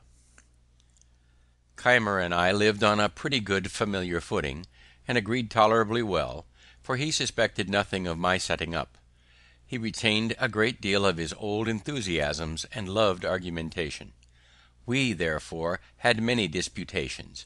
I used to work him so with my Socratic method, and I had trepanned him so often by questions apparently so distant from any point he had in hand, and yet by degrees led to the point and brought him into difficulties and contradictions, that at last he grew ridiculously cautious, and would hardly answer me the most common question without asking first, what do you intend to make from that? However, it gave him so high an opinion of my abilities in the confuting way, that he seriously proposed my being his colleague in the project he had of setting up a new sect. He was to preach the doctrines, and I was to confound all opponents. When he came to explain with me upon the doctrines, I found several conundrums, which I objected to, unless I might have my way a little too, and introduce some of mine. Keimer wore his beard at full length, because somewhere in the Mosaic law it is said, thou shalt not mar the corners of thy beard. He likewise kept the seventh-day Sabbath, and these 2 points were essential to him. I disliked both, but agreed to admit them upon condition of his adopting the doctrine of using no animal food. I doubt, said he, my constitution will not bear that. I assured him it would, and that he would be better for it. He was usually a great glutton, and I promised myself some diversion in half starving him. He agreed to try the practice, if I would keep him company. I did so, and we held it for 3 months. We had our victuals dressed and brought to us regularly by a woman in the neighbourhood, who had from me a list of 40 dishes to be prepared for us at different times, in all which there were neither fish, flesh, nor fowl. The whim suited me the better at this time from the cheapness of it, not costing us above 18 pence sterling each week. I have since kept several Lents most strictly, leaving the common diet for that, and that for the common, abruptly, without the least inconvenience; so that I think there is little in the advice of making those changes by easy gradations. I went on pleasantly, but poor Keimer suffered grievously, tired of the project, longed for the flesh pots of Egypt, and ordered a roast pig. He invited me and 2 women friends to dine with him, but it being brought too soon upon table, he could not resist the temptation, and ate the whole before we came. I made some courtship during this time to Miss Read. I had a great respect and affection for her, and had some reason to believe she had the same for me; but as I was about to take a long voyage, and we were both very young, only a little above 18, it was thought most prudent by her mother to prevent our going too far at present, as a marriage, if it was to take place, would be more convenient after my return, when I should be, as I expected, set up in my business. Perhaps, too, she thought my expectations not so well founded as I imagined them to be. My chief acquaintances at this time were Charles Osborne, Joseph Watson, and James Ralph, all lovers of reading. The 2 first were clerks in an eminent scrivener or conveyancer in the town, Charles Brockton. The other was clerk to a merchant. Watson was a pious, sensible young man of great integrity; the others rather more lax in their principles of religion, particularly Ralph, who, as well as Collins, had been unsettled by me, for which they both made me suffer. Osborne was sensible, candid, frank, sincere, and affectionate to his friends, but in literary matters too fond of criticizing. Ralph was ingenious, genteel in his manners, and extremely eloquent. I think I never knew a prettier talker. Both of them were great admirers of poetry, and began to try their hands in little pieces. Many pleasant walks we 4 had together on Sundays into the woods near Schuylkill, where we read to one another, and conferred on what we read. Ralph was inclined to pursue the study of poetry, not doubting but he might become eminent in it and make his fortune by it, alleging that the best poets must, when they first begin to write, make as many faults as he did. Osborne dissuaded him, assured him he had no genius for poetry, and advised him to think of nothing beyond the business he was bred to, that in the mercantile way. Though he had no stock, he might, by his diligence and punctuality, recommend himself to employment as a factor, and in time acquire wherewith to trade on his own account. I approved the amusing one's self with poetry now and then, so far as to improve one's language, but no farther. On this it was proposed that we should each of us, at our next meeting, produce a piece of our own composing, in order to improve by our mutual observations, criticisms, and corrections. As language and expression were what we had in view, we excluded all considerations of invention by agreeing that the task should be a version of the 18th Psalm, which describes the descent of a deity. When the time of our meeting drew nigh, Ralph called on me first, and let me know his piece was ready. I told him I had been busy, and having little inclination, had done nothing.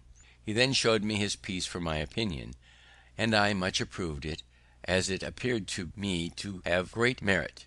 Now, says he, Osborne never will allow the least merit in anything of mine, but makes 1,000 criticisms out of mere envy. He is not so jealous of you. I wish, therefore, you would take this piece and produce it as yours. I will pretend not to have had time, and so produce nothing. We shall then see what he will say to it. It was agreed, and I immediately transcribed it, that it might appear to be in my own hand. We met. Watson's performance was read.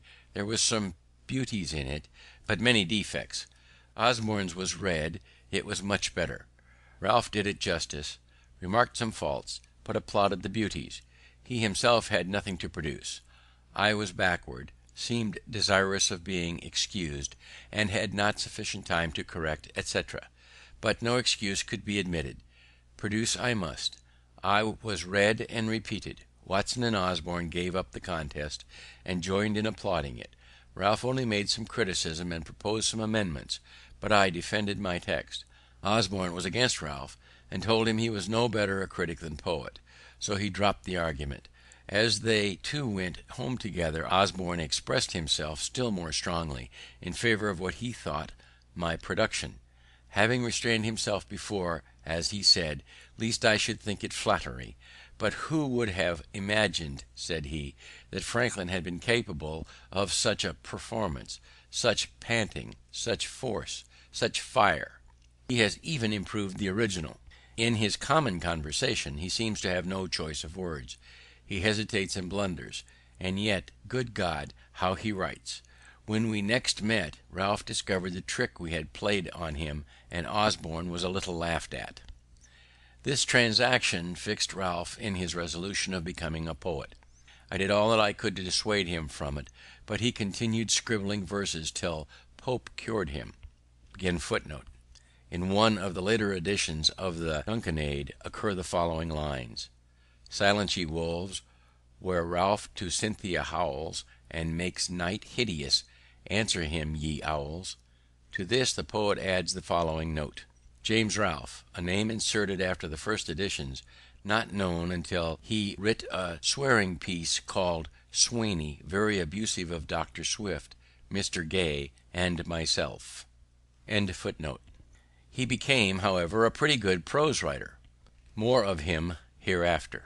But as I may not have occasion again to mention the other two, I shall just remark here that Watson died in my arms a few years after, much lamented, being the best of our set. Osborne went to the West Indies, where he became an eminent lawyer, and made money, but died young. He and I made a serious agreement that the one who happened first to die should, if possible, make a friendly visit to the other, and acquaint him of how he found things in that separate state. But he never fulfilled his promise.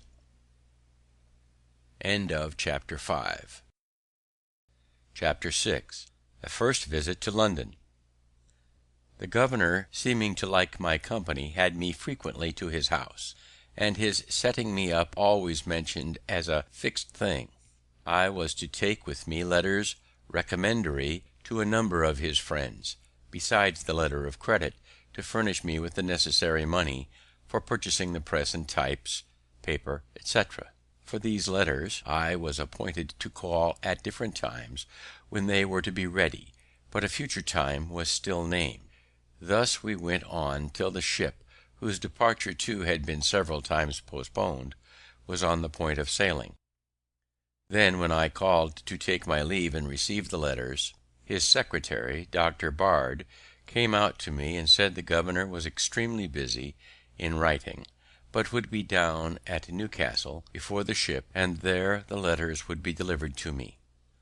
Ralph, though married and having one child, had determined to accompany me in this voyage.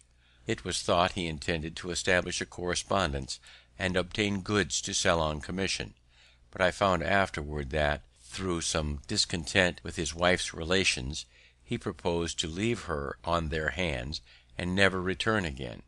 Having taken leave of my friends, and interchanged some promises with Miss Reed, I left Philadelphia in the ship which anchored at Newcastle. The governor was there, but when I went to his lodgings, the secretary came to me from him with the civillest message in the world that he could not then see me, being engaged in business of the utmost importance, but should send the letters to me on board, and wished me heartily a good voyage and a speedy return, etc.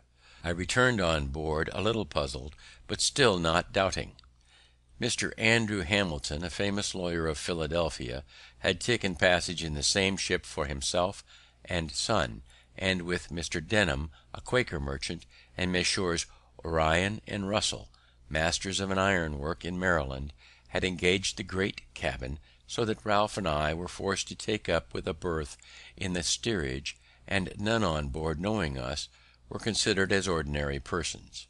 But Mr. Hamilton and his son, it was James, since governor, returned from Newcastle to Philadelphia, the father being recalled by a great fee to plead for a seized ship, and, just before we sailed, Colonel French coming on board, and showing me great respect, I was more taken notice of, and, with my friend Ralph, invited by other gentlemen to come into the cabin, there being now room.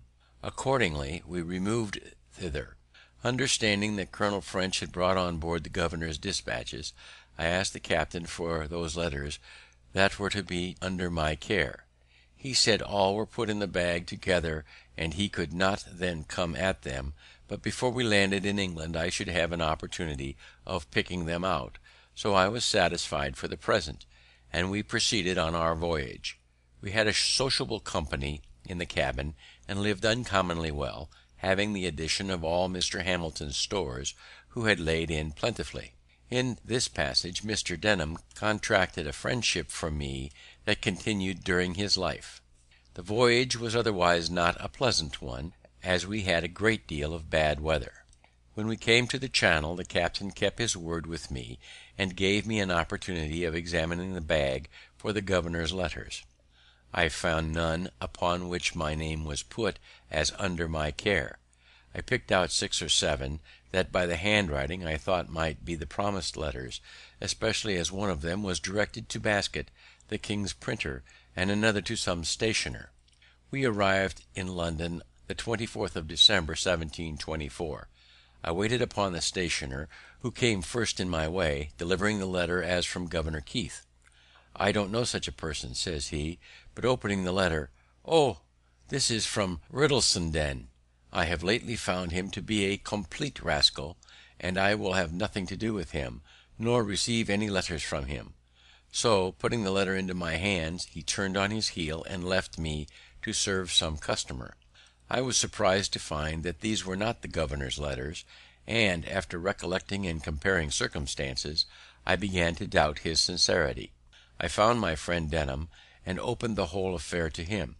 He let me into Keith's character, told me there was not in the least probability that he had written any letters for me, that no one who knew him had the smallest dependence on him, and he laughed at the notion of the governor's giving me a letter of credit, having, he said, no credit to give. On my expressing some concern about what I should do, he advised me to endeavour getting some employment in the way of my business. "Among the printers here," said he, "you will improve yourself, and when you return to America you will set up to greater advantage." We both of us happened to know, as well as the stationer, that Riddlesden, the attorney, was a very knave. He had half ruined Miss Read's father by persuading him to be bound for him. By this letter it appeared there was a secret scheme on foot to the prejudice of Hamilton, supposed to be then coming over with us, and that Keith was concerned in it with Riddlesden. Denham, who was a friend of Hamilton's, thought he ought to be acquainted with it. So, when he arrived in England, which was soon after, partly from resentment and ill will to Keith and Riddlesden, and partly from good will to him, I waited on him and gave him the letter. He thanked me cordially, the information being of importance to him, and from that time he became my friend, greatly to my advantage afterwards on many occasions. But what shall we think of a governor's playing such pitiful tricks, and imposing so grossly on a poor ignorant boy? It was a habit he had acquired. He wished to please everybody, and, having little to give, he gave expectations. He was otherwise an ingenious, sensible man, a pretty good writer, and a good governor for the people, though not for his constituents, the proprieties whose instructions he sometimes disregarded. Several of our best laws were of his planning, and passed during his administration. Ralph and I were inseparable companions. We took lodgings together in Little Britain, at 3 shillings and 6 a week, as much as we could then afford. He found some relations, but they were poor, and unable to assist him. He now let me know his intentions of remaining in London, and that he never meant to return to Philadelphia. He had brought no money with him, the whole he could muster having been expended paying his passage. I had 15 pistoles, so he borrowed occasionally of me to subsist, while he was looking out for business. He first endeavoured to get into the playhouse, believing himself qualified for an actor; but Wilkes, to whom he applied, advised him candidly not to think of that employment, as it was impossible he should succeed in it. Then he proposed to Roberts, a publisher in Paternoster Row, to write for him a weekly paper like the Spectator, on certain conditions, which Roberts did not approve. Then he endeavoured to get employment as a hackney writer, to copy for the stationers and lawyers about the Temple, but could find no vacancy. I immediately got into work at Palmer's, then a famous printing house in Bartholomew Close, and there I continued near a year.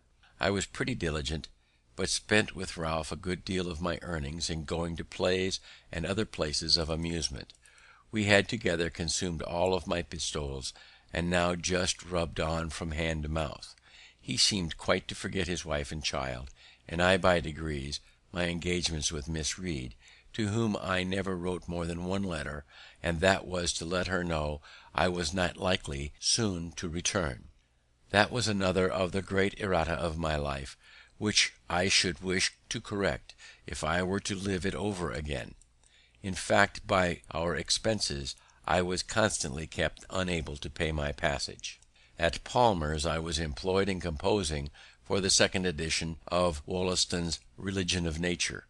Some of his reasonings not appearing to me well founded, I wrote a little metaphysical piece in which I made remarks on them. It was entitled A Dissension on Liberty and Necessity, Pleasure and Pain. I inscribed it to my friend Ralph. I printed a small number. It occasioned my being more considered by Mr. Palmer as a young man of some ingenuity, though he seriously expostulated with me upon the principles of my pamphlet, which to him appeared abominable. My printing this pamphlet was another erratum. While I lodged in Little Britain, I made an acquaintance with one Wilcox, a bookseller, whose shop was at the next door. He had an immense collection of second-hand books. Circulating libraries were not then in use, but we agreed that, on certain reasonable terms, which I have now forgotten, I might take, read, and return any of his books. This I esteemed a great advantage, and I made as much use of it as I could. My pamphlet by some means falling into the hands of one Lyons, a surgeon, author of a book entitled The Infallibility of Human Judgment, it occasioned an acquaintance between us. He took great notice of me, called on me often to converse on those subjects, carried me to the house, a pale ale house in a lane, Cheapside, and introduced me to Mr. Mandeville, author of the Fable of the Bees, who had clubbed there, of which he was the soul, being a most facetious man, entertaining companion. Lyons too introduced me to Dr. Pemberton at Bastion's coffee house, who promised to give me an opportunity, some time or other, of seeing Sir Isaac Newton, of which I was extremely desirous, but this never happened. I had brought over a few curiosities, among which the principal was a purse made of the asbestos which purifies by fire. Sir Hans Sloane heard of it, came to see me, and invited me to his house in Bloomsbury Square, where he showed me all his curiosities, and persuaded me to let him add that to the number, for which he paid me handsomely. In our house there lodged a young woman, a milliner, who, I think, had a shop in the Cloisters. She had been genteelly bred, was sensible and lively, and of most pleasing conversation. Ralph read plays to her in the evenings. They grew intimate. She took another lodging, and he followed her. They lived together for some time, but he being still out of business, and her income not sufficient to maintain them with her child, he took a resolution of going from London to try for a country school, which he thought himself well qualified to undertake, as he wrote an excellent hand, and was a master of arithmetic and accounts. This, however, he deemed a business below him, and, confident of future better fortune, when he should be unwilling to have it known that he was once so meanly employed, he changed his name, and did me the honour to assume mine; for I soon after had a letter from him, acquainting me that he was settled in a small village, in Berkshire I think it was, where he taught reading and writing to 10 or a dozen boys at 6d. per week, recommending Mrs. T to my care, and desiring me to write to him, directing for Mr. Franklin, schoolmaster at such a place. He continued to write frequently, sending me large specimens of an epic poem which he was then composing, and desiring my remarks and corrections. These I gave him from time to time, but endeavoured rather to discourage his proceeding. One of Young's satires was just then published. I copied and sent him a great part of it, which set in a strong light the folly of pursuing the Muses with any hope of advancement by them. All this was in vain. Sheets of the poem continued to come by every post.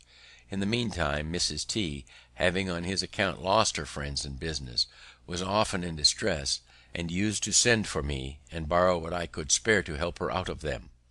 I grew fond of her company, and being at that time under no religious restraint, and presuming upon my importance to her, I attempted familiarities, another erratum, which she repulsed with a proper resentment, and acquainted him with my behaviour. This made a breach between us, and when he returned again to London, he let me know he thought I had cancelled all the obligations he had been under to me. So I found I was never to expect his repaying me what I lent to him or advanced to him. This, however, was not then of much consequence, as he was totally unable, and in the loss of his friendship I found myself relieved from a burden. I now began to think of getting a little money beforehand, and expecting better work. I left Palmer's to work at Watt's, near Lincoln's Inn Fields, a still greater printing house. Here I continued all the rest of my stay in London. At my first admission into this printing house, I took to working at press, imagining I felt a want of the bodily exercise I had been used to in America, where press work is mixed with composing. I drank only water, and the other workmen, near 50 in number, were great guzzlers of beer. On occasion I carried up and down the stairs a large form of types in each hand, when others carried but one in both hands. They wondered to see, from this and several instances, what the water American, as they called me, was stronger than themselves, who drank strong beer. We had an alehouse boy who attended always in the house to supply the workmen. My companion at the press drank every day a pint before breakfast, a pint at breakfast with his bread and cheese, a pint between breakfast and dinner, a pint at dinner, a pint in the afternoon about 6 o'clock, and another when he had done his day's work. I thought it a detestable custom, but it was necessary, he supposed, to drink strong beer, that he might be strong to labour. I endeavoured to convince him that the bodily strength afforded by beer could only be in proportion to the grain or flour in the barley, dissolved in the water of which it was made; that there was more flour in a pennyworth of bread, and therefore, if he would eat that with a pint of water, it would give him more strength than a quart of beer. He drank on, however, and had 4 or 5 shillings to pay out of his wages every Saturday night for that muddling liquor, an expense I was free from, and thus these poor devils kept themselves always under. Watts, after some weeks, desiring to have me in the composing room, I left the pressman. A new bienvenue, or sum for drink, being 5 shillings, was demanded of me by the compositors. I thought it an imposition, as I had paid below. The master thought it too, and forbade my paying it. I stood about 2 or 3 weeks, was accordingly considered as an excommunicate, and had so many little pieces of private mischief done me by mixing my sorts, transposing my pages, breaking my matter, etc., etc. If I were ever so little out of the room, and all ascribed to the chapel ghost, which they said ever haunted those not regularly admitted, that, notwithstanding the master's protection, I found myself obliged to comply and pay the money, convinced of the folly of being on ill terms with those one is to live with continually. Franklin now left the work of operating the printing presses, which was largely a matter of manual labor, and began setting type, which required more skill and intelligence. I was now on a fair footing with them, and soon acquired considerable influence. I proposed some reasonable alterations in their chapel laws, and carried them against all opposition. From my example, a great part of them left their middling breakfast of beer and bread and cheese, finding they could with me be supplied from a neighbouring house with a large porringer of hot water gruel sprinkled with pepper, crumbed with bread, and a bit of butter in it, for the price of a pint of beer, viz. 3 halfpence. This was a more comfortable as well as cheaper breakfast, and keep their heads clearer. Those who continued sotting with beer all day were often, by not paying, out of credit at the alehouse, and used to make interest with me to get beer. Their light, as they phrased it, being out, I watched the pay table on Saturday night, and collected what I stood engaged for them, having to pay sometimes near 30 shillings a week on their accounts. Thus, and my being esteemed a pretty good rigite, that is, a jocular verbal satirist, supported my consequence in the society. My constant attendance, I never making a St. Monday, recommended me to the master, and my uncommon quickness at composing occasioned my being put upon all work of dispatch, which was generally better paid.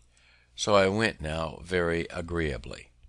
A printing house is called a chapel, because Caxton, the first English printer, did his printing in a chapel connected with Westminster Abbey. St. Monday is a holy day taken to prolong the dissipation of Saturday's wages. My lodging in Little Britain being too remote, I found another in Duke Street opposite the Roman Chapel. It was 2 pair of stairs backwards, at an Italian warehouse. A widow lady kept the house. She had a daughter and a maid servant, and a journeyman who attended the warehouse, but lodged abroad. After sending to inquire my character at the house where I had last lodged, she agreed to take me at the same rate, 3 shillings 6pence per week, cheaper, as she said, from the protection she expected in having a man lodge in the house. She was a widow, an elderly woman, and had been bred a Protestant, being a clergyman's daughter, but was converted to the Catholic religion by her husband, whose memory she much revered, had lived much among people of distinction, and knew 1,000 anecdotes of them as far back as the times of Charles II. She was lame in her knees with the gout, and therefore seldom stirred out of her room, so sometimes wanted company, and hers was so highly amusing to me that I was sure to spend an evening with her whenever she desired it. Our supper was only half an anchovy each on a very little strip of bread and butter, and half a pint of ale between us, but the entertainment was in her conversation. My always keeping good hours and giving little trouble in the family made her unwilling to part with me, so that when I talked of a lodging I had heard of nearer my business for 2 shillings a week, which meant I was now on saving money, made some difference, she bid me not think of it, for she would abate me 2 shillings a week for the future. So I remained with her at 1 shilling 6pence as long as I stayed in London. In a garret of her house there lived a maiden lady of 70, in the most retired manner, of which my landlady gave me this account, that she, being a Roman Catholic, had been sent abroad when young, and lodged in a nunnery with the intent of becoming a nun. But the country not agreeing with her, she returned to England, where, there being no nunnery, she had vowed to lead a life of a nun as near as might be done in those circumstances. Accordingly, she had given all her estate to charitable uses, reserving only £12 a year to live on, and out of this sum she still gave a great deal to charity, living herself on water gruel only, and using no fire but to boil it. She had lived many years in that garret, being permitted to remain there gratis by successive Catholic tenants of the house below, as they deemed it a blessing to have her there. A priest visited her to confess her every day. I have asked her, said my landlady, how she, as she lived, could possibly find so much employment for a confessor. Oh, she said, it is impossible to avoid vain thoughts. I was permitted once to visit her. She was cheerful and polite, and conversed pleasantly. The room was clean, but had no other furniture than a maltus, a table with a crucifix and a book, a stool which she gave me to sit on, and a picture over the chimney of Saint Veronica, displaying her handkerchief with the miraculous figure of Christ's bleeding face on it, which she explained to me with great seriousness. She looked pale, but was never sick, and I gave it as another instance on how small an income, life and health may be supported. At Watt's printing house I contracted an acquaintance with an ingenious young man, one Wygate, who, having healthy relations, had been better educated than most printers, was a tolerable Latinist, spoke French, and loved reading. I taught him and a friend of his to swim at twice going into the river, and they soon became good swimmers. They introduced me to some gentlemen from the country who went to Chelsea by water to see the college and Don Saltero's curiosities. In our return, at the request of the company whose curiosity Wygate had excited, I stripped and leapt into the river and swam from near Chelsea to Blackfriars, performing on the way many feats of activity, both upon and under water, that surprised and pleased those to whom they were novelties. The story is that she met Christ on his way to crucifixion, and offered him her handkerchief to wipe the blood from his face, after which the handkerchief always bore the image of Christ's bleeding face.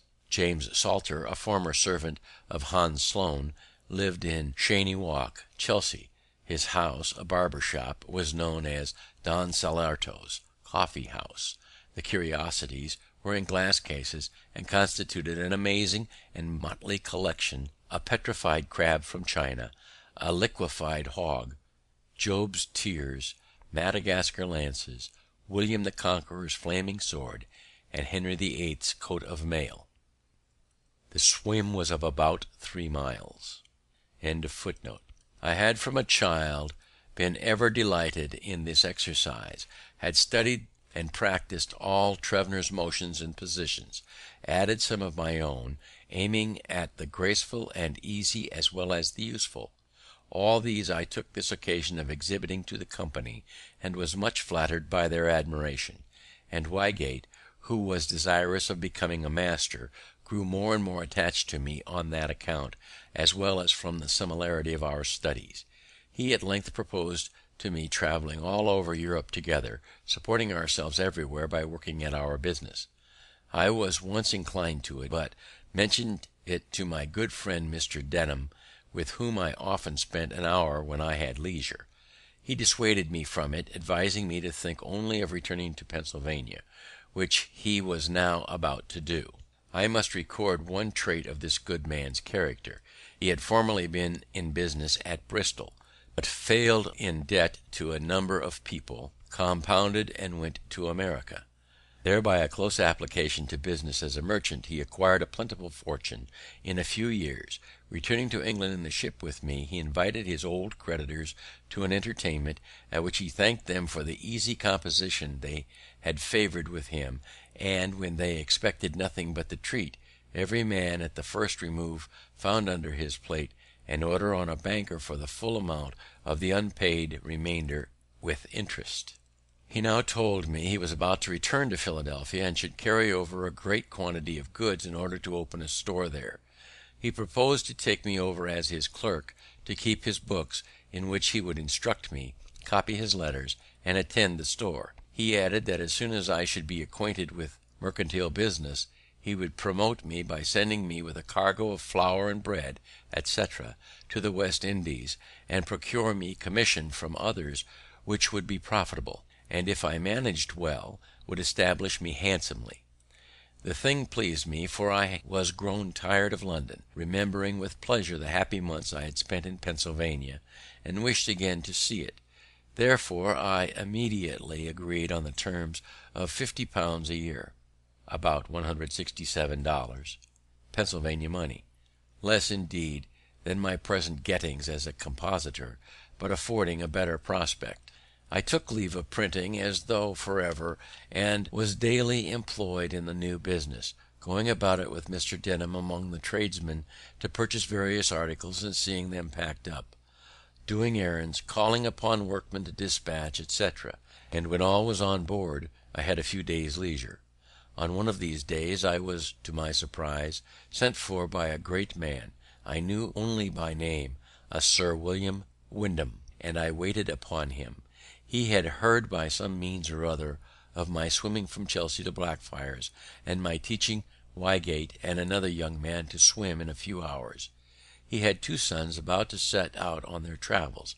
He wished to have them first taught swimming, and proposed to gratify me handsomely if I would teach them. They were not yet come to town, and my stay was uncertain, so I could not undertake it. But from this incident I thought it likely that if I were to remain in England and open a swimming school, I might get a good deal of money, and it struck me so strongly that the overture seemed sooner made me, perhaps I should not so soon have returned to America.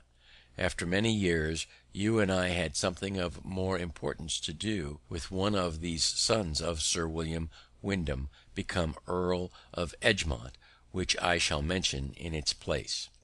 Thus I spent about 18 months in London. Most part of the time I worked hard at my business, and spent but little upon myself, except in seeing plays and in books.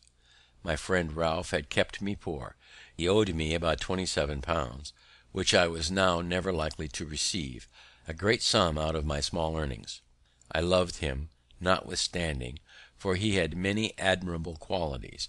I had by no means improved my fortune, but I had picked up some very ingenious acquaintance, whose conversation was of great advantage to me, and I had read considerably. Chapter 7. Beginning business in Philadelphia. We sailed from Gravesend on the 23rd of July, 1726. For the incidents of the voyage, I refer you to my journal, where you will find them all minutely related. Perhaps the most important part of that journal is the plan to be found in it, which I formed at sea for regulating my future conduct in life. It is the more remarkable as being formed when I was so young, and yet being pretty faithfully adhered to quite through to old age. Footnote: the journal is not found in the manuscript journal, which was left among Franklin's papers.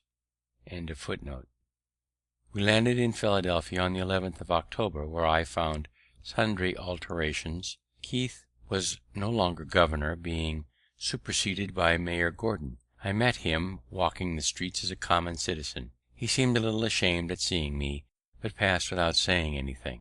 I should have been as much ashamed at seeing Miss Reed, had not her friends, despairing with reason of my return after the receipt of my letter, persuaded her to marry another, one Rogers, a potter, which was done in my absence. With him, however, she was never happy, and soon parted from him, refusing to cohabit with him or bear his name, it being now said that he had another wife. He was a worthless fellow, though an excellent workman, which was the temptation to her friends. She got into debt, ran away in 1727 or 1728, went to the West Indies, and died there. Keimer had got a better house, a shop well supplied with stationery, plenty of new types, a number of hands, though none good, and seemed to have a great deal of business. Mr. Denham took a store in Water Street, where we opened our goods. I attended the business diligently, studied accounts, and grew in a little time expert at selling. We lodged and boarded together. He counselled me as a father, having a sincere regard for me. I respected and loved him, and we might have gone on together very happy. But in the beginning of February, 1726-1727, when I had just passed my 21st year, we both were taken ill. My distemper was a pleurisy, which very nearly carried me off. I suffered a good deal, gave up the point in my own mind, and was rather disappointed when I found myself recovering, regretting in some degree that I must now some time or other have all that disagreeable work to do over again. I forgot what his distemper was. It held him a long time, and at length carried him off. He left me a small legacy in a nuncupative will, as a token of his kindness for me, and he left me once more to the wide world, for the store was taken into the care of his executors, and my employment under him ended. My brother-in-law Holmes, being now in Philadelphia, advised my return to my business, and Keimer tempted me with an offer of large wages by the year to come and take the management of his printing house, that he might better attend his stationer's shop. I had heard a bad character of him in London from his wife and her friends, and was not fond of having any more to do with him. I tried for further employment as a merchant's clerk, but not readily meeting with any, I closed again with Keimer. I found in his house these hands: Hugh Meredith, a Welsh Pennsylvanian, 30 years of age, bred to country work, honest, sensible, had a great deal of solid observation, was something of a reader, but given to drink. Stephen Potts, a young countryman of full age, bred to the same, of uncommon natural parts, and great wit and humour, but a little idle. These he had agreed with at extreme low wages per week, to be raised a shilling every 3 months, as they would deserve by improving in their business, and the expectation of these high wages to come on hereafter was what he had drawn them in with. Meredith was to work at press, Potts at bookbinding, which he by agreement was to teach them, though he knew neither one nor t'other. John, a wild Irishman, brought up to no business, whose service for 4 years Keimer had purchased from the captain of a ship, he too was to be made a pressman. George Webb, an Oxford scholar, whose time for 4 years he had likewise bought, intending him for a compositor, of whom more presently, and David Harry, a country boy, whom he had taken apprentice. I soon perceived that the intention of engaging me at wages so much higher than he had been used to give was to have these raw, cheap hands formed through me, and as soon as I had instructed them, then they being all articled to him, he should be able to do without me. I went on, however, very cheerfully, put his printing house in order, which had been in great confusion, and brought his hands by degree to mind their business and to do it better. It was an odd thing to find an Oxford scholar in the situation of a bought servant. He was not more than 18 years of age, and gave me this account of himself: that he was born in Gloucester, educated at grammar school there, had been distinguished among the scholars for some apparent superiority in performing his part when they exhibited plays, belonged to the Whitty Club there, and had written some pieces in prose and verse, which were printed in the Gloucester newspaper. Thence he was sent to Oxford, where he continued about a year, but not well satisfied, wishing of all things to see London, and become a player. At length, receiving his quarterly allowance of 15 guineas, instead of discharging his debts, he walked out of town, hid his gown in a furze bush, and footed it to London, where, having no friend to advise him, he fell into bad company, soon spent his guineas, found no means of being introduced among the players, grew necessitous, pawned his clothes, and wanted bread. Walking the street very hungry, and not knowing what to do with himself, a crimp's bill was put into his hand. A crimp was the agent of a shipping company. Crimps were sometimes employed to decoy men into such service as is here mentioned. Offering immediate entertainment and encouragement to such as would bind themselves to serve in America. He went directly, signed the indenture, was put into the ship, and came over, never writing a line to acquaint his friends what was become of him. He was lively, witty, good-natured, and a pleasant companion, but idle, thoughtless, and imprudent to the last degree. John the Irishman soon ran away. With the rest I began to live very agreeably, for they all respected me the more, as they found Keimer incapable of instructing them, and that from me they learned something daily. We never worked on Saturday, that being Keimer's Sabbath, so I had 2 days for reading. My acquaintance with the ingenious people in the town increased. Keimer himself treated me with great civility and apparent regard, and nothing now made me uneasy but my debt to Vernon, which I was yet unable to pay, being hitherto but a poor economist. He, however, kindly made no demand of it. Our printing house often wanted sorts, and there was no letter founder in America.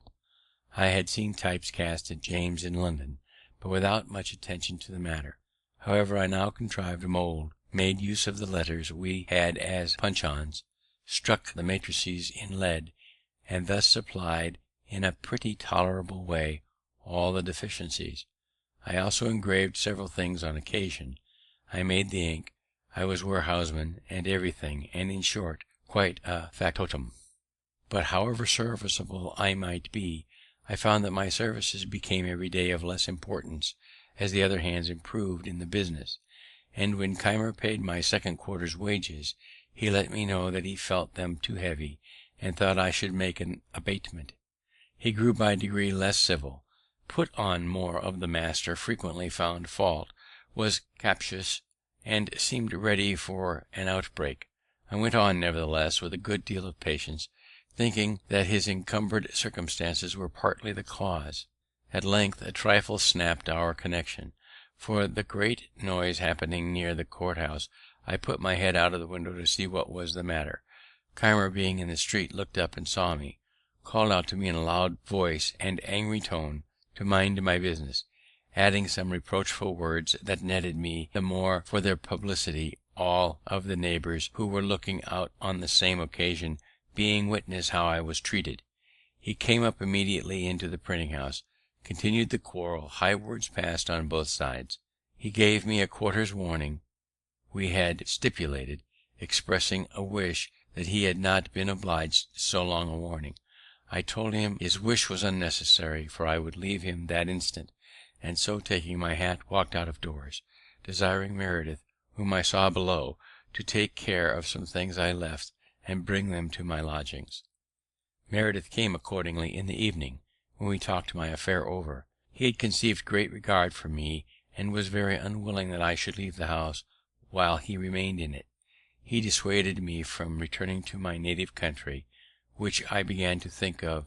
He reminded me that Keimer was in debt for all he possessed, that his creditors began to be uneasy, that he kept his shop miserably, sold often without profit for ready money, and often trusted without keeping accounts, that he must therefore fail, which would make a vacancy I might profit of. I objected my want of money. He then let me know how his father had a high opinion of me, and from some discourse that had passed between them, he was sure he would advance money to set me up, if I would enter into partnership with him. My time, says he, will be out with Keimer in the spring. By that time we may have our press and types in from London. I am sensible I am no workman, if you like it. Your skill in the business shall be set against the stock I furnish, and we will share the profits equally. The provision was agreeable, and I consented. His father was in town, and approved of it, the more as he saw I had great influence with his son, had prevailed on him to abstain long from dram drinking, and he hoped might break him of that wretched habit entirely. When we came to be so closely connected, I gave an inventory to the father, who carried it to a merchant. The things were sent for. The secret was to be kept until they should arrive, and in the meantime I was to get work, if I could, at the other printing house. But I found no vacancy there, and so remained idle a few days, while Keimer, on a prospect of being employed to print some paper money in New Jersey, which would require cuts and various types that I only could supply, and apprehending Bradford might engage me and get the job from him, sent me a very civil message, that old friends should not part for a few words, the effect of sudden passion, and wishing me to return. Meredith persuaded me to comply, as it would give more opportunity for his improvement under my daily instruction. So I returned, and we went on more smoothly than for some time before. The New Jersey job was obtained. I contrived a copperplate press for it, the first that had been seen in the country. I cut several ornaments and checks for the bills.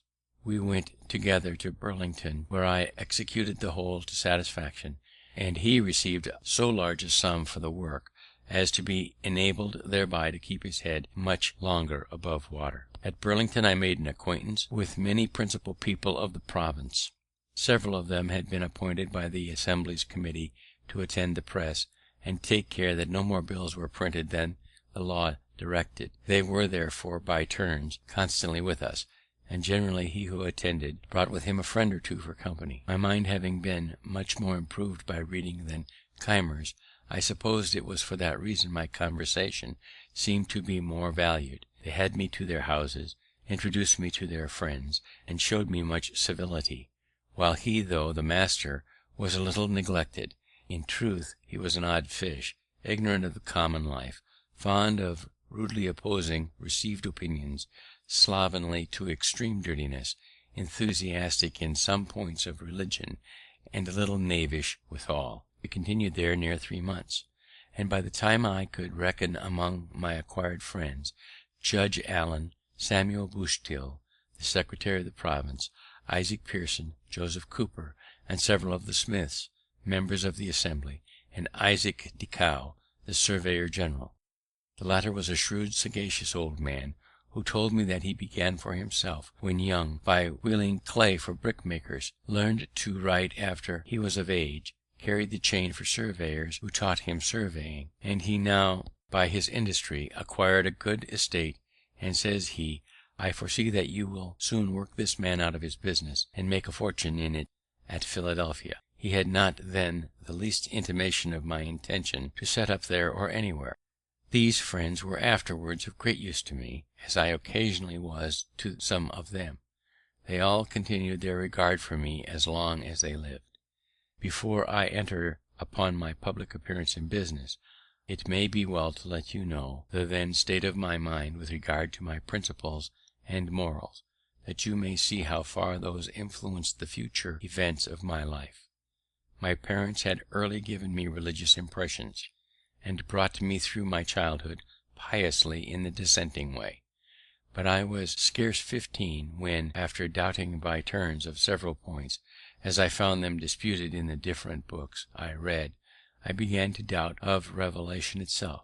Some books against deism fell into my hands. They were said to be the substance of sermons preached by Boyle's lecturers. It happened that they wrought an effect on me quite contrary to what was intended by them, for the arguments of the deists, which were quoted to be refuted, appeared to me much stronger than the refutations. In short, I soon became a thorough deist. My arguments perverted some others, particularly Collins and Ralph, but each of them having afterwards wronged me greatly without the least compunction, and recollecting Keith's conduct toward me, who was another free thinker, and my own towards Vernon and Miss Read, which at times gave me great trouble, I began to suspect that this doctrine, though it might be true, was not very useful.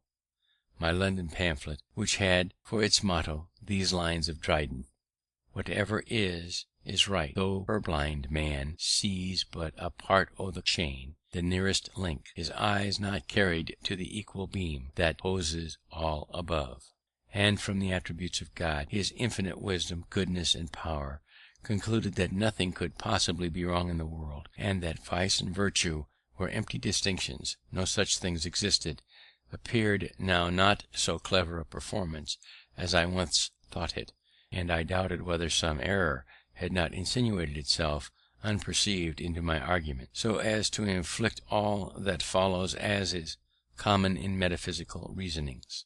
I grew convinced that truth, sincerity, integrity in dealings between man and man were of the utmost importance to the felicity of life, and I formed written resolutions, which still remain in my journal book, to practice them ever while I lived.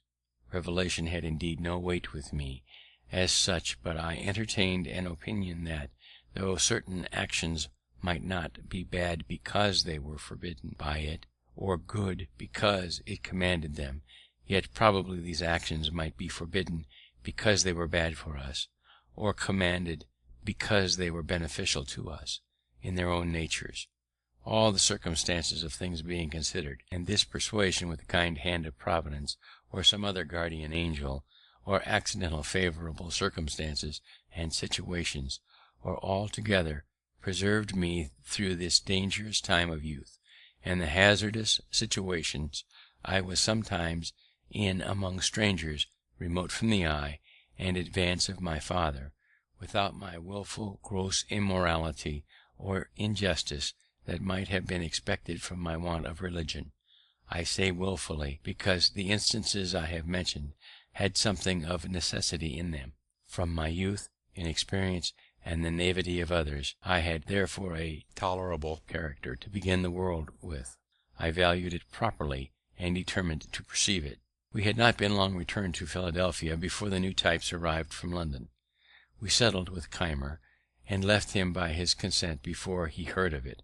We found a house to hire near the market, and took it. To lessen the rent, which was then but £24 a year, though I have since known it to let for 70, we took in Thomas Godfrey, a glazier, and his family, who were to pay a considerable part of it to us, and we boarded with them. We had scarce opened our letters and put our press in order, before George House, an acquaintance of mine, brought a countryman to us whom he had met in the street inquiring for a printer.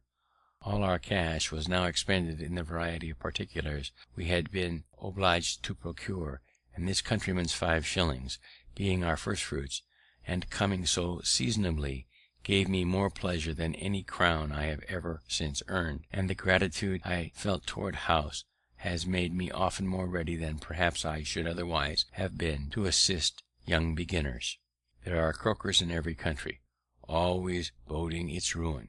Such a one then lived in Philadelphia, a person of note, an elderly man, with a wise look and a very grave manner of speaking. His name was Samuel Mickle. This gentleman, a stranger to me, stopped one day at my door, and asked me if I was the young man who had lately opened a new printing house. Being answered in the affirmative, he said he was sorry for me, because it was an expensive undertaking, and the expense would be lost, for Philadelphia was a sinking place, the people already half bankrupt or near being so, all appearances to the contrary, such as new buildings and the rise of rents, being to his certain knowledge fallacious, for they were in fact among the things that would soon ruin us. And he gave me a detail of misfortunes now existing, or that were soon to exist, that he left me half melancholy. Had I known him before I engaged in this business, probably I should never have done it. This man continued to live in this decaying place, and to declaim in the same strain, refusing for many years to buy a house there, because all was going to destruction. And at last I had the pleasure of seeing him give 5 times as much for one as he might have bought it for when he first began his croaking. I should have mentioned before that in the autumn of the preceding year I had formed most of my ingenious acquaintance into a club of mutual improvement, which was called the Junto. We met on Friday evenings. The rules that I drew up required that every member, in his turn, should produce 1 or more queries on any point of morals, politics, or natural philosophy, to be discussed by the company, and once in 3 months produce and read an essay of his own writing, on any subject he pleased. Our debates were to be under the direction of a president, and to be conducted in the sincere spirit of inquiry after truth, without fondness for dispute or desire of victory, and to prevent warmth, all expressions of positiveness in opinions, or direct contradictions, were after some time made contraband, and prohibited under small pecuniary penalties. The first members were Joseph Brithnall, a copier of deeds for the Scrivener, a good-natured, friendly, middle-aged man, a great lover of poetry, reading all he could meet with, and writing some that was tolerable, very ingenious in many of the little nicknames, and of sensible conversation. Thomas Godfrey, a self-taught mathematician, great in his way, and afterwards inventor of what is now called Hadley's Quadrant, but he knew little out of his way, and was not a pleasing companion, as, like most great mathematicians I have met with, he expected universal precision in everything said, or was forever denying or distinguishing upon trifles, to the disturbance of all conversation. He soon left us. Nicholas Scull, a surveyor, afterwards surveyor general, who loved books and sometimes made a few verse. William Parson, bred a shoemaker, but, loving reader, had acquired a considerable share of mathematics, which he first studied with a view to astrology, that he afterwards laughed at it, He also became surveyor general. William Moggridge, a joiner, a most exquisite mechanic, and a solid, sensible man. Hugh Meredith, Stephen Potts, and George Webb I have characterized before. Robert Grace, a young gentleman of some fortune, generous, lively, and witty, a lover of punning and of his friends. And William Coleman, then a merchant's clerk about my age, who had the coolest, clearest head and best heart, and the exactest morals of almost any man I ever met with. He became afterwards a merchant of great note, and one of our provincial judges. Our friendship continued without interruption to his death, upwards of 40 years, and the club continued almost as long, and was the best school of philosophy, morality, and politics that then existed in the province, for our queries, which were read the week preceding their discussions, put us upon reading with attention upon the several subjects that we might speak more to the purpose, and thereto we acquired better habits of conversation, everything being studied in our rules, which might prevent our distinguishing each other. From hence the long continuance of the club I shall have frequent occasion to speak further of hereafter. But by giving this account of it here is to show something of the interest I had, every one of these exerting themselves in recommending business to us. Barenthal particularly procured us from the Quakers the printing 40 sheets of their history, the rest being to be done by Keimer, and upon this we worked exceedingly hard, for the price was low. It was a folio, pro patria size, in pica, with long printer notes. I composed of it a sheet a day, and Meredith worked it off at press, and it was often 11 at night, and sometimes later, before I had finished my distribution for the next day's work, for the little jobs sent in by our other friends now and then put us back. But so determined I was to continue doing a sheet a day of the folio, that one night, when having imposed my forms, I thought my day's work over, one of them by accident was broken, and 2 pages reduced to pi. I immediately distributed and composited all over again before I went to bed, and this industry, visible to our neighbours, began to give us character and credit. Particularly I was told that mention being made of the new printing office at the Merchants' Every Night Club, the general opinion was that it must fail, there being already 2 printers in the place, Keimer and Bradford. But Dr. Baird, whom you and I saw many years after at his native place, St. Andrews in Scotland, gave a contrary opinion. For the industry of that Franklin, says he, is superior to anything I ever saw of the kind. I see him still at work when I go home from club, and he is at work again before his neighbours are out of bed. This struck the rest, and we soon had offers from one of them to supply us with stationery, but as yet we did not choose to engage in shop business. I mention this industry the more particularly and the more freely, though it seems to be talking in my own praise, but those of my posterity who shall read it may know the use of that virtue when they see its effects in my favour throughout this relation. George Webb, who had found a female friend that lent him wherewith to purchase his time of Keimer, now came to offer himself as a journeyman to us. We could not then employ him, but I foolishly let him know as a secret that I soon intended to begin a newspaper, and might then have work for him. My hopes of success, as I told him, were founded on this, that the then only newspaper printed by Bradford was a paltry thing, wretchedly managed, no way entertaining, and yet was profitable to him. I therefore thought a good paper would scarcely fail of good encouragement. I requested Webb not to mention it, but he told it to Keimer, who immediately, to be beforehand with me, published proposals for printing one himself, on which Webb was to be employed.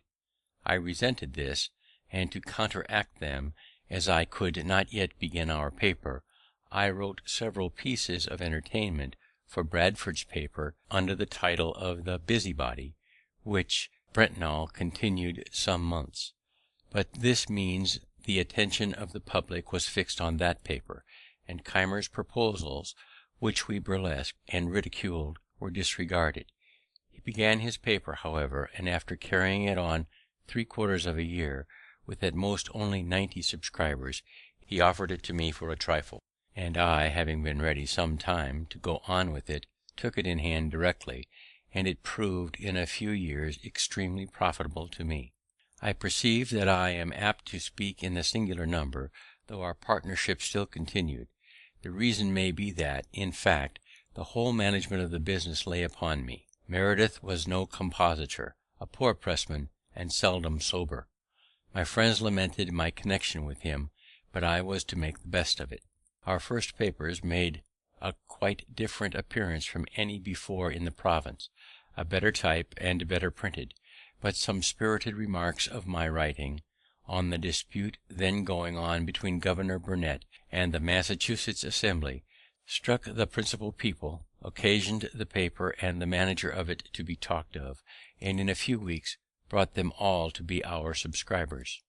The example was followed by many, and our number went on growing continually.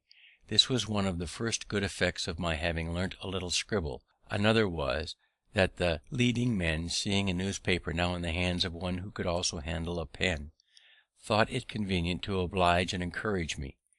Bradford still printed the votes and laws and other public business. He had printed an address of the House to the Governor in a coarse, blundering manner. We reprinted it elegantly and correct, and sent out to every member. They were sensible to the difference.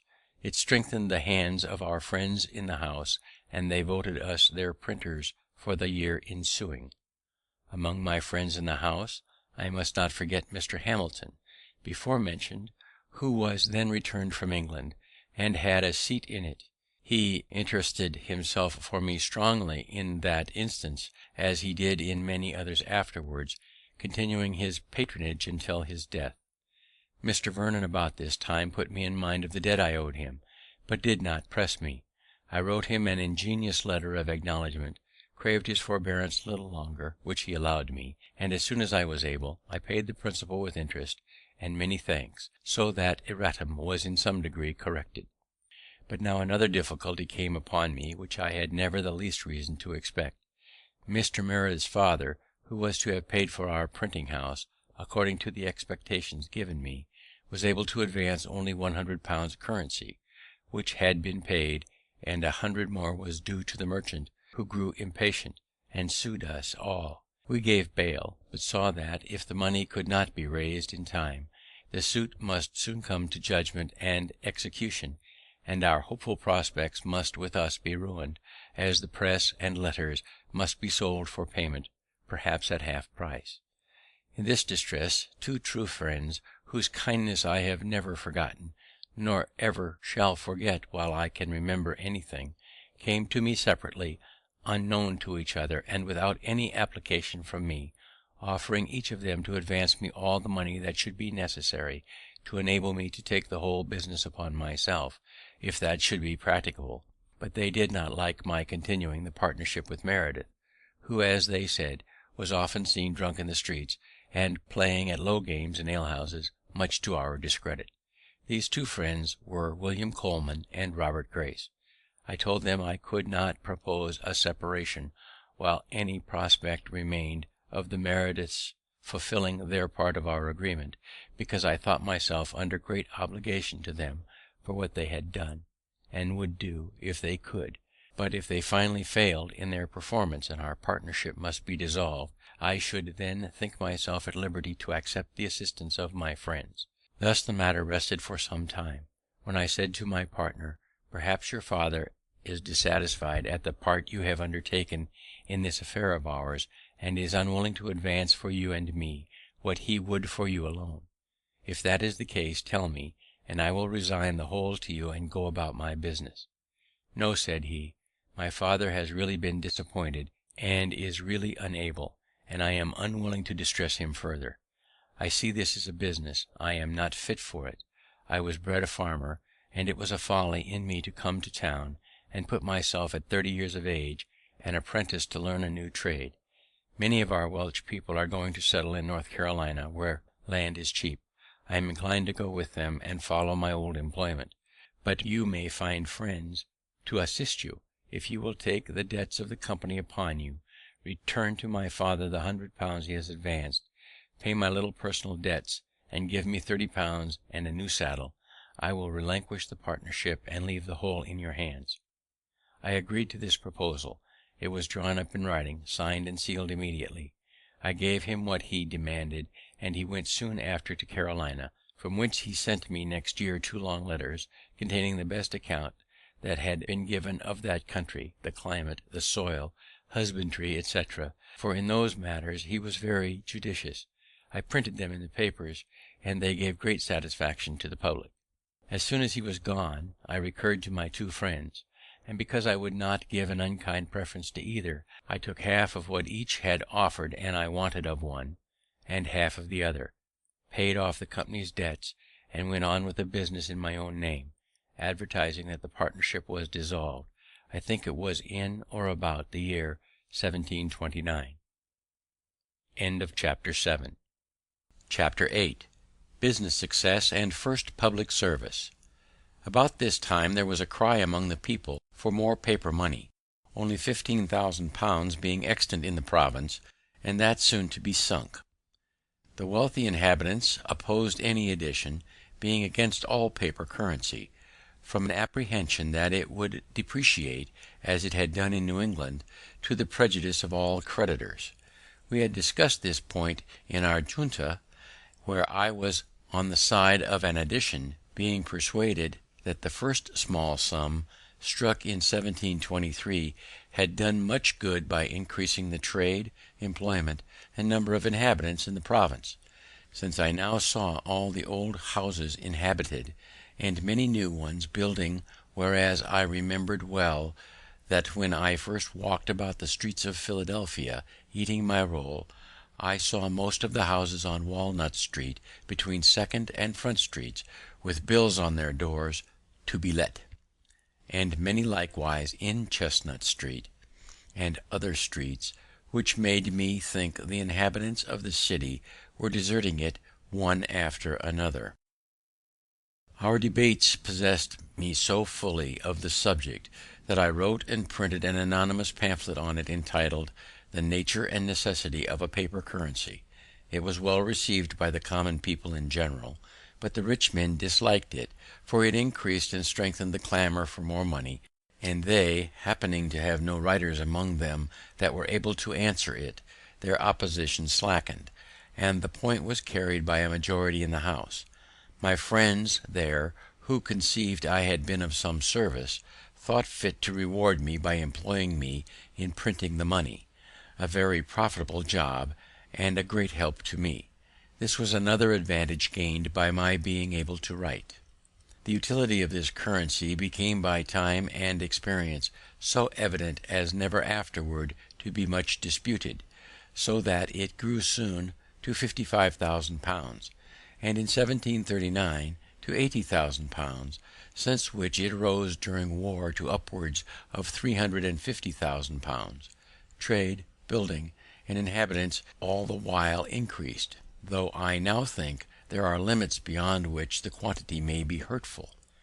Paper money is a promise to pay its face value in gold or silver.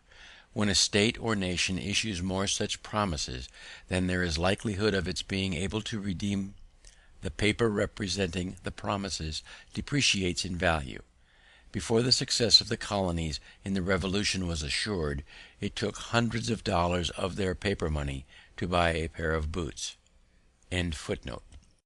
I soon after obtained, through my friend Hamilton, the printing of the Newcastle paper money, another profitable job, as I then thought it, small things appearing great to those in small circumstances; and these to me were really great advantages, as they were great encouragements. He procured for me also the printing of the laws and votes of the government, which continued in my hand as long as I followed the business. I now opened a little stationer's shop. I had in it blanks of all sorts, the correctest that ever appeared among us, being assisted in that by my friend Brentnall. I had also paper, parchment, chapmen's books, etc. One Whitemarsh, a compositor I had known in London, an excellent workman, now came to me and worked with me continuously and diligently, and I took an apprentice, the son of Aquilla Rose. I began gradually to pay off the debt I was under for the printing house. In order to secure my credit and character as a tradesman, I took care not only to be in reality industrious and frugal, but to avoid all appearances to the contrary. I dressed plainly. I was seen in no places of idle diversion. I never went out a-fishing or shooting. A book, indeed, sometimes debauched me from my work, but that was seldom. Snug, and gave no scandal, and to show I was not above my business, I sometimes brought home the paper I purchased at the stores through the streets on a wheelbarrow, thus being esteemed as an industrious, thriving young man, and paying duly for what I bought. The merchants who imported stationery solicited my custom; others proposed supplying me with books. I went on swimmingly. In the meantime, Keimer's credit and business declining daily, he was at last forced to sell his printing house to satisfy his creditors. He went to Barbados, and there lived some years in very poor circumstances. His apprentice, David Harry, whom I had instructed while I worked with him, set up in his place at Philadelphia, having bought his materials. I was at first apprehensive of a powerful rival in Harry, as his friends were very able and had a good deal of interest. I therefore proposed a partnership to him, which he, fortunately for me, rejected with scorn. He was very proud, dressed like a gentleman, lived expensively, took much diversion and pleasure abroad, ran in debt, and neglected his business, upon which all business left him, and finding nothing to do, he followed Keimer to Barbados, taking the printing house with him. There this apprentice employed his former master as a journeyman. They quarrelled often. Harry went continually behindhand, and at length was forced to sell his types and return to his country work in Pennsylvania. The person that bought them employed Keimer to use them, but in a few years he died. There remained now no competitor with me in Philadelphia, but the old one, Bradford, who was rich and easy, did a little printing now and then by straggling hands, but was not very anxious about the business. However, he kept the post office. It was imagined he had better opportunities of obtaining news. His paper was thought a better distributor of advertisements than mine, and therefore had many more, which was a profitable thing to him, and a disadvantage to me; for though I did indeed receive and send papers by the post, yet the public opinion was otherwise, for what I did send was by bribing the writers, who took them privately, Bradford being unkind enough to forbid it, which occasioned some resentment on my part, and I thought so meanly of him for it, that, when I afterward came into his situation, I took care never to imitate it. I had hitherto continued to board with Godfrey, who lived in part of my house with his wife and children, and had one side of the shop for his glazier's business, though he worked little, being always absorbed in his mathematics. Mrs. Godfrey projected a match for me with a relation's daughter, took opportunities of bringing us often together, till a serious courtship on my part ensued, the girl being in herself very deserving. The old folks encouraged me by continual invitations to supper, and by leaving us together, till at length it was time to explain. Mrs. Godfrey managed our little treaty. I let her know that I expected as much money with their daughter as would pay off my remaining debt for the printing house, which I believe was not then above £100. She brought me word they had no such sum to spare. I said they might mortgage their house in the loan office. The answer to this, after some days, was, that they did not approve the match; that on inquiry of Bradford, they had been informed the printing business was not a profitable one; that types would soon be worn out, and more wanted; that S. Keimer and D. Harry had failed one after the other, and I should probably soon follow them, and therefore I was forbidden the house, and the daughter shut up. Whether this was a real change of sentiment, or only artifice, on a supposition of our being too far engaged in affection to retract, and therefore that we should steal a marriage, which would leave them at liberty to give or withhold what they pleased, I know not, but I suspect the latter, resented it, and went no more. Mrs. Godfrey brought me afterwards some more favourable accounts of their disposition, and would have drawn me on again, but I declared absolutely my resolution to have nothing more to do with that family. This was resented by the Godfreys. We differed, and they removed, leaving me the whole house, and I resolved to take no more inmates. But this affair having turned my thoughts to marriage, I looked round me and made overtures of acquaintances in other places, but soon found that, the business of a printer being generally thought a poor one, I was not to expect money with a wife, unless with such a one as I should not otherwise think agreeable. A friendly correspondence, as neighbours and old acquaintances, had continued between me and Mrs. Reed's family, who all had a regard for me from the time of my first lodging in their house. I was often invited there, and consulted in their affairs, wherein I sometimes was of service. I pitied poor Miss Reed's unfortunate situation, who was generally dejected, seldom cheerful, and avoided company. I considered my giddiness and inconstancy when in London as a great degree the cause of her unhappiness, though the mother was good enough to think the fault more her own than mine, as she had prevented our marrying before I went thither, and persuaded the other match in my absence. Our mutual affection was revived, but there was now great objections to our union. The match was indeed looked upon as invalid, a preceding wife being said to be living in England, but this could not easily be proved because of the distance, and though there was a report of his death, it was not certain. Then, though it should be true, he had left many debts, which his successor might be called upon to pay. We ventured, however, over all these difficulties, and I took her to wife, September 1st, 1730. None of the inconveniences happened that we had apprehended. She proved a good and faithful helpmate, assisted me much by attending the shop. We throve together, and have ever mutually endeavoured to make each other happy. Thus I corrected that great erratum as well as I could. Mrs. Franklin survived her marriage over 40 years. Franklin's correspondence abounds with evidence that their union was a happy one. We are grown old together, and if she has any faults, I am so used to them that I don't perceive them.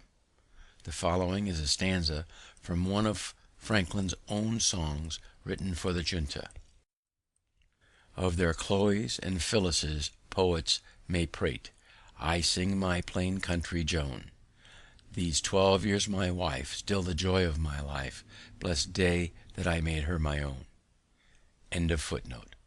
About this time our club meeting, not at a tavern, but in a little room of Mr. Grace's, set apart for that purpose, a proposition was made by me that, since our books were often referred to in our disquisitions upon the queries, it might be convenient for us to have them together where we met, that upon occasion they might be consulted, and by thus clubbing our books to a common library, we should, while we liked to keep them together, have each of us the advantage of using the books of all the other members, which would be nearly as beneficial as if we each owned the whole. It was liked and agreed to, and we filled one end of the room with such books as we could best spare. The number was not so great as we expected, and though they had been of great use, yet some inconveniences occurring for want of due care of them, the collection, after about a year, was separated, and each took his books home again. And now I set on foot my first project of a public nature, that for a subscription library. I drew up the proposals, got them put into the form by our great scrivener Brockton, and, by the help of my friends in the junta, procured 50 subscribers of 40 shillings each to begin with, and 10 shillings a year for 50 years, the term our company was to continue. We afterwards obtained a charter, the company being increased to 100, thus the mother of all the North American subscription libraries, now so numerous. It is become a great thing itself, and continually increasing.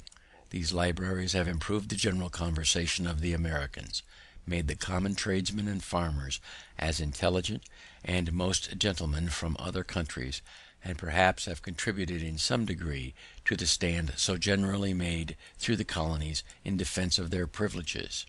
Thus far was written with the intention expressed in the beginning, and therefore contains several little family anecdotes of no importance to others. What follows was written many years after, in compliance with the advice contained in these letters, and accordingly intends for the public. The affairs of the Revolution occasioned the interruption. Here the first part of the Autobiography, written at Twyford in 1771, ends. The second part, which follows, was written in Passy in 1784. After this memorandum, Franklin inserted letters from Abel James and Benjamin Vaughan, urging him to continue his autobiography. It is some time since I received the above letters, but I have been too busy till now to think of complying with the request they contain. It might too be much better done if I were at home among my papers, which would aid my memory and help to ascertain dates. But my return being uncertain, and having just now a little leisure, I will endeavour to recollect and write what I can. If I live to get home, it may be corrected and improved. Not having any copy here of what is already written, I know not whether an account is given of the means I used to establish the Philadelphia Public Library, which, from a small beginning, is now become so considerable, though I remember to have come down to near the time of that transaction. I will therefore begin here an account of it, which may be struck out if found to have been already given. At the time I established myself in Philadelphia, there was not a good bookseller's shop in any of the colonies to the southward of Boston. In New York and Philadelphia the printers were indeed stationers. They sold only paper, etc., almanacs, ballads, and a few common school books. Those who loved reading were obliged to send for their books from England, and members of the junta had each a few. We had left the alehouse where we first met, and hired a room to hold our club in. I proposed that we should all of us bring our books to that room, where they would not only be ready to consult in our conferences, but become a common benefit, each of us being at liberty to borrow such as he wished to read at home. This was accordingly done, and for some time contented us. Finding the advantage of this little collection, I proposed to render the benefit from books more common by commencing a public subscription library. I drew a sketch from the plan and rules that would be necessary, and got a skilful conveyancer, Mr. Charles Brockton, to put the whole in form of articles of agreement to be subscribed, by which each subscriber engaged to pay a certain sum down for the first purchase of books, and an annual contribution for increasing them. So few were the readers at that time in Philadelphia, and the majority of us so poor, that I was not able, with great industry, to find more than 50 persons, mostly young tradesmen, willing to pay down for this purpose 40 shillings each, and 10 shillings per annum. On this little fund we began. The books were imported. The library was opened one day in the week for lending to the subscribers, on their promissory notes, to pay double the value if not duly returned. The institution soon manifested its utility, was imitated by other towns and in other provinces. The libraries were augmented by donations. Reading became fashionable, and our people, having no public amusements to divert their attention from study, became better acquainted with books, and in a few years were observed by strangers to be better instructed and more intelligent than people of the same rank generally are in other countries. When we were about to sign the above mentioned articles, which were to be binding on us, our heirs, etc., for 50 years, Mr. Brockton, the scrivener, said to us, "You are young men, but it is scarcely probable that any of you will live to see the expiration of the term fixed in this instrument. A number of us, however, are yet living, but the instrument was after a few years rendered null by a charter that incorporated and gave perpetuity to the company. The objections and reluctances I met with in soliciting the subscriptions made me soon feel the impropriety of presenting oneself as the proposer of any useful project that might be supposed to raise one's reputation in the smallest degree above that of one's neighbours, when one has need of their assistance to accomplish that project. I therefore put myself as much as I could out of sight, and stated it was a scheme of a number of friends, who requested me to go about and propose it to such as they thought lovers of reading. In this way my affair went on more smoothly, and I ever after practised it on such occasions, and from my frequent successes can heartily recommend it. The present little sacrifice of your vanity will afterward be amply repaid, if it remains a while uncertain to whom the merit belongs. Someone more vain than yourself will be encouraged to claim it, and then even envy will be disposed to do justice by plucking those assumed feathers and restoring them to their right owner. The library afforded me the means of improvement by constant study, for which I set apart an hour or two each day, and thus repaired in some degree the loss of the learned education my father once intended for me. Reading was the only amusement I allowed myself. I spent no time in taverns, games, or frolics of any kind, and my industry in my business continued as indefatigable as it was necessary. I was indebted for my printing house. I had a young family coming on to be educated, and I had to contend with for business 2 printers, who were established in the place before me. My circumstances, however, grew daily easier. My original habits of frugality continued, and my father having, among his instructions to me when a boy, frequently repeated a proverb of Solomon, "Seest thou a man diligent in his calling, he shall stand before kings, he shall not stand before mean men," I from thence considered industry as a means of obtaining wealth and distinction, which encouraged me, though I did not think that I should ever literally stand before kings, which, however, has since happened, for I have stood before 5, and even had the honour of sitting down with one, the King of Denmark, to dinner. We have an English proverb that says, "He that would thrive must ask his wife." It was lucky for me that I had one as much disposed to industry and frugality as myself. She assisted me cheerfully in my business, folding and stitching pamphlets, tending shop, purchasing old linen rags for the paper makers, etc., etc. We kept no idle servants. Our table was plain and simple, our furniture of the cheapest. For instance, my breakfast was a long time break and milk, no tea, and I ate it out of a 2-penny earthen porringer with a pewter spoon. But mark how luxury will enter families and make a progress in spite of principle. Being called one morning to breakfast, I found it in a china bowl with a spoon of silver. They had been bought for me without my knowledge by my wife, and had cost her the enormous sum of 23 shillings, for which she had no excuse or apology to make, but that she thought her husband deserved a silver spoon and a china bowl as well as any of his neighbours. This was the first appearance of plate and china in our house, which afterward, in a course of years, as our wealth increased, augmented gradually to several £100 in value.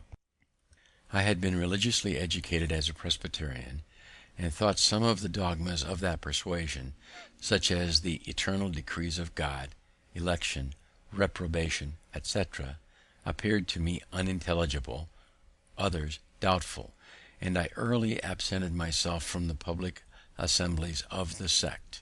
Sunday being my study day, I never was without some religious principles. I never doubted, for instance, the existence of the Deity, that he made the world and governed it by his providence, that the most acceptable service of God was the doing good to man, that our souls are immortal, and that all crime will be punished and virtue rewarded, either here or hereafter. These I esteemed the essentials of every religion, and being to be found in all the religions we had in our country, I respected them all, though with different degrees of respect, as I found them more or less mixed with other articles, which, without any tendency to inspire, promote, or confirm morality, served principally to divide us, and made us unfriendly to each other. This respect to all, with an opinion that the worst had some good effects, induced me to avoid all discourse that might tend to lessen the good opinion another might have of his own religion; and as our province increased in people, and new places of worship were continually wanted, and generally erected by voluntary contribution, my mite for such purpose, whatever might be the sect, was never refused. Though I seldom attended any public worship, I had still an opinion of its propriety and its utility when rightly conducted, and I regularly paid my annual subscription for the support of the only Presbyterian minister or meeting we had in Philadelphia. He used to visit me sometimes as a friend, and admonished me to attend his administrations, and I was now and then prevailed on to do so, once for 5 Sundays successively. Had he been, in my opinion, a good preacher, perhaps I might have continued, notwithstanding the occasion I had for the Sunday's leisure in my course of study; but his discourses were chiefly either polemic arguments or explanations of the particular doctrines of our sect, and were all to me very dry, uninteresting, and unedifying, since not a single moral principle was inculcated or enforced, their aim seeming to be rather to make us Presbyterians than good citizens. At length he took for his text that verse of the 4th chapter of Philippians: "Finally, brethren, whatsoever things are true, honest, just, pure, lovely, or of good report, if there be any virtue or any praise, think on these things." And I imagined in a sermon on such a text he would not miss of having some morality. But he confined himself to the 5 points only, as meant by the apostle, viz. 1. Keeping holy the Sabbath day. 2. Being diligent in reading the Holy Scriptures. 3. Attending duly the public worship. 4. Partaking of the sacrament. 5. Paying a due respect to God's ministers. These might be all good things, but as they were not the kind of good things that I expected from that text, I despaired of ever meeting with them from any other, was disgusted, and attended his preaching no more. I had some years before composed a little liturgy, or form of prayer, for my own private use, viz. in 1728, entitled Articles of Belief and Act of Religion. I returned to the use of this, and went no more to the public assemblies. My conduct might be blamable, but I leave it, without attempting further to excuse it, my present purpose being to relate facts, and not to make apologies for them. Chapter 8. Chapter 9. Plan for attaining moral perfection. It was about this time I conceived the bold and arduous project of arriving at moral perfection. I wished to live without committing any fault at any time. I would conquer all that either natural inclination, custom, or company might lead me into. As I knew, or thought I knew, what was right and wrong, I did not see why I might not always do the one and avoid the other. But I soon found that I had undertaken a task more difficult than I had imagined. While my care was employed in guarding against one fault, I was often surprised by another. Habit took the advantage of inattention. Inclination was sometimes too strong for reason. I concluded at length that the mere speculative conviction that it was our interest to be completely virtuous was not sufficient to prevent our slipping, and that the contrary habits must be broken and good ones acquired and established before we can have any dependence on a steady, uniform vicissitude of conduct. For this purpose I therefore contrived the following method. In the various enumerations of the moral virtues I had met with in my reading, I found the catalogue more or less numerous, as different writers included more or fewer ideas under the same name. Temperance, for example, was by some confined to eating and drinking, while by others it was extended to mean the moderating every other pleasure, appetite, inclination, or passion, bodily or mental, even to our avarice and ambition. I proposed to myself, for the sake of clearness, to use rather more names, and fewer ideas annexed to each, than a few names with more ideas, and I included under 13 names of virtues all that at that time occurred to me as necessary or desirable, and I annexed to each a short precept, which fully expressed the extent I gave to its meaning. These names of virtues, with their precepts, were: 1. Temperance. Eat not to dullness, drink not to elevation. 2. Silence. Speak not but what may benefit others or yourself. Avoid trifling conversation. 3. Order. Let all your things have their place. Let each part of your business have its time. 4. Resolution. Resolve to perform what you ought, perform without fail what you resolve. 5. Frugality. Make no expense but to do good to others or yourself, i.e., waste nothing. 6. Industry. Lose no time, be always employed in something useful, cut off all unnecessary actions. 7. Sincerity. Use no hurtful deceit, think innocently and justly, and if you speak, speak accordingly. 8.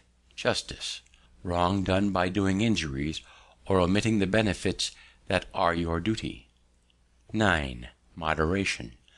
Avoid extremes. Forbear resenting injuries so much as you think they deserve. 10. Cleanliness. Tolerate no uncleanliness in body, clothes, or habitation. 11. Tranquillity. Be not disturbed at trifles, or at accidents common or unavoidable. 12. Chastity. 13. Humility. Imitate Jesus and Socrates. My intention being to acquire the habitude of all these virtues, I judged it would be well not to distract my attention by attempting the whole at once, but to fix it on one of them at a time, and when I should be master of that, then to proceed to another, and so on, till I should have gone through the 13, and, as the previous acquisition of some might facilitate the acquisition of certain others, I arranged them with that in view, as they stand above. Temperance first, as it tends to produce that coolness and clearness of head which is so necessary when constant vigilance has to be kept up, and guard maintained against the unremitting attraction of ancient habits and the force of perpetual temptations. This being acquired and established, silence would be more easy, and my desire being to gain knowledge at the same time that I improved in virtue, and considering that in conversation it was obtained rather by the use of the ears than of the tongue, and therefore wishing to break the habit I was getting into of prattling, punning, and joking, which only made me acceptable to trifling company, I gave silence the second place. This and the next, order, I expected would allow me more time for attending to my project and my studies. Resolution, once become habitual, would keep me firm in my endeavours to obtain all the subsequent virtues. Frugality and industry, freeing me from my remaining debt, and producing affluence and independence, would make more easily the practice of sincerity and justice, etc., etc. Conceiving then that, agreeably to the advice of Pythagoras in his golden verses, daily examination would be necessary, I contrived the following method for conducting that examination. I made a little book, in which I allotted a page for each of the virtues. I ruled each page with red ink, so as to have 7 columns, one for each day of the week, marking each column with a letter for the day. I crossed these columns with 13 red lines, marking the beginning of each line with the first letter of one of the virtues, on which line, and in its proper column, I might mark, by a little black spot, every fault I found upon examination to have been committed respecting that virtue upon that day. Footnote: Pythagoras was a famous Greek philosopher who lived about 582 to 500 B.C. The golden verses here ascribed to him are probably of later origin. The time which he recommends for this work is about even or bedtime, that we may conclude the action of the day with the judgment of conscience, making the examination of our convention an evening song to God. End of footnote.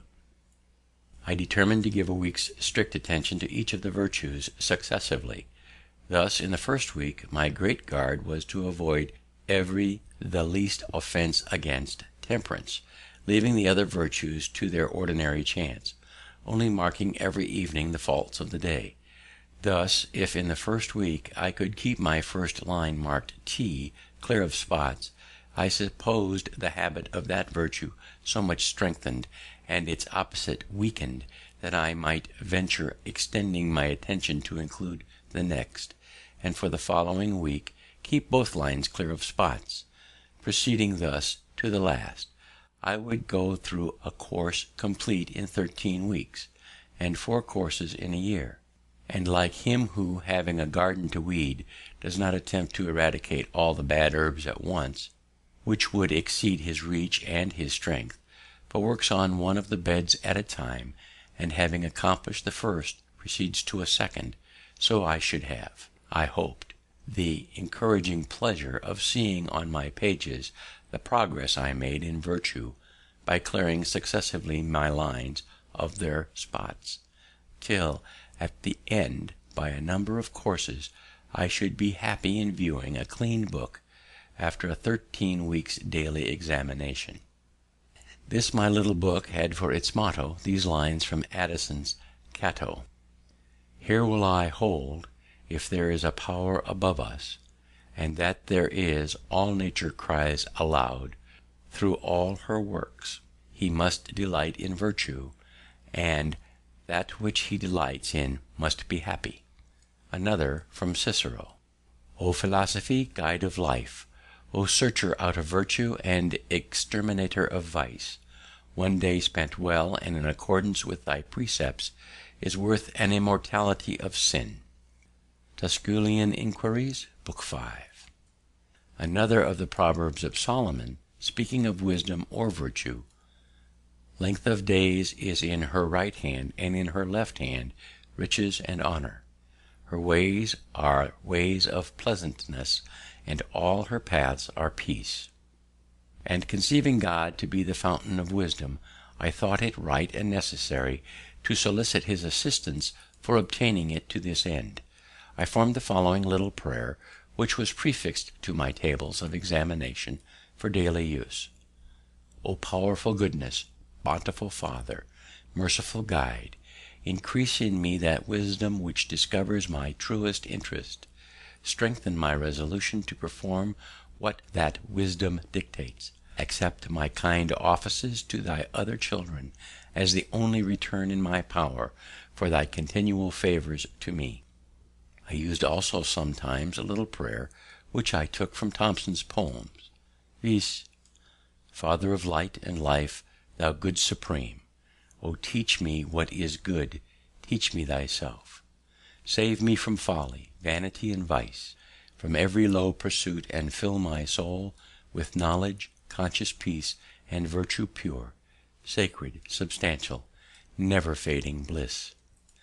The precept of order, requiring that every part of my business should have its allotted time, one page of my little book contained the following scheme employed for the 24 hours of a natural day: 5. Rise, wash, and address.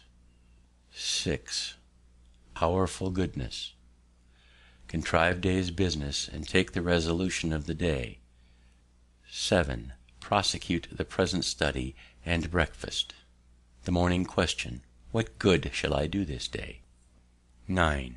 Work. 12 noon. Read or overlook my accounts, and dine.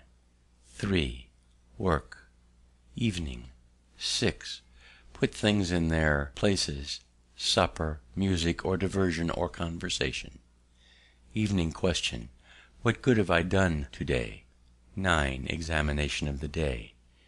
Night. 10. Sleep.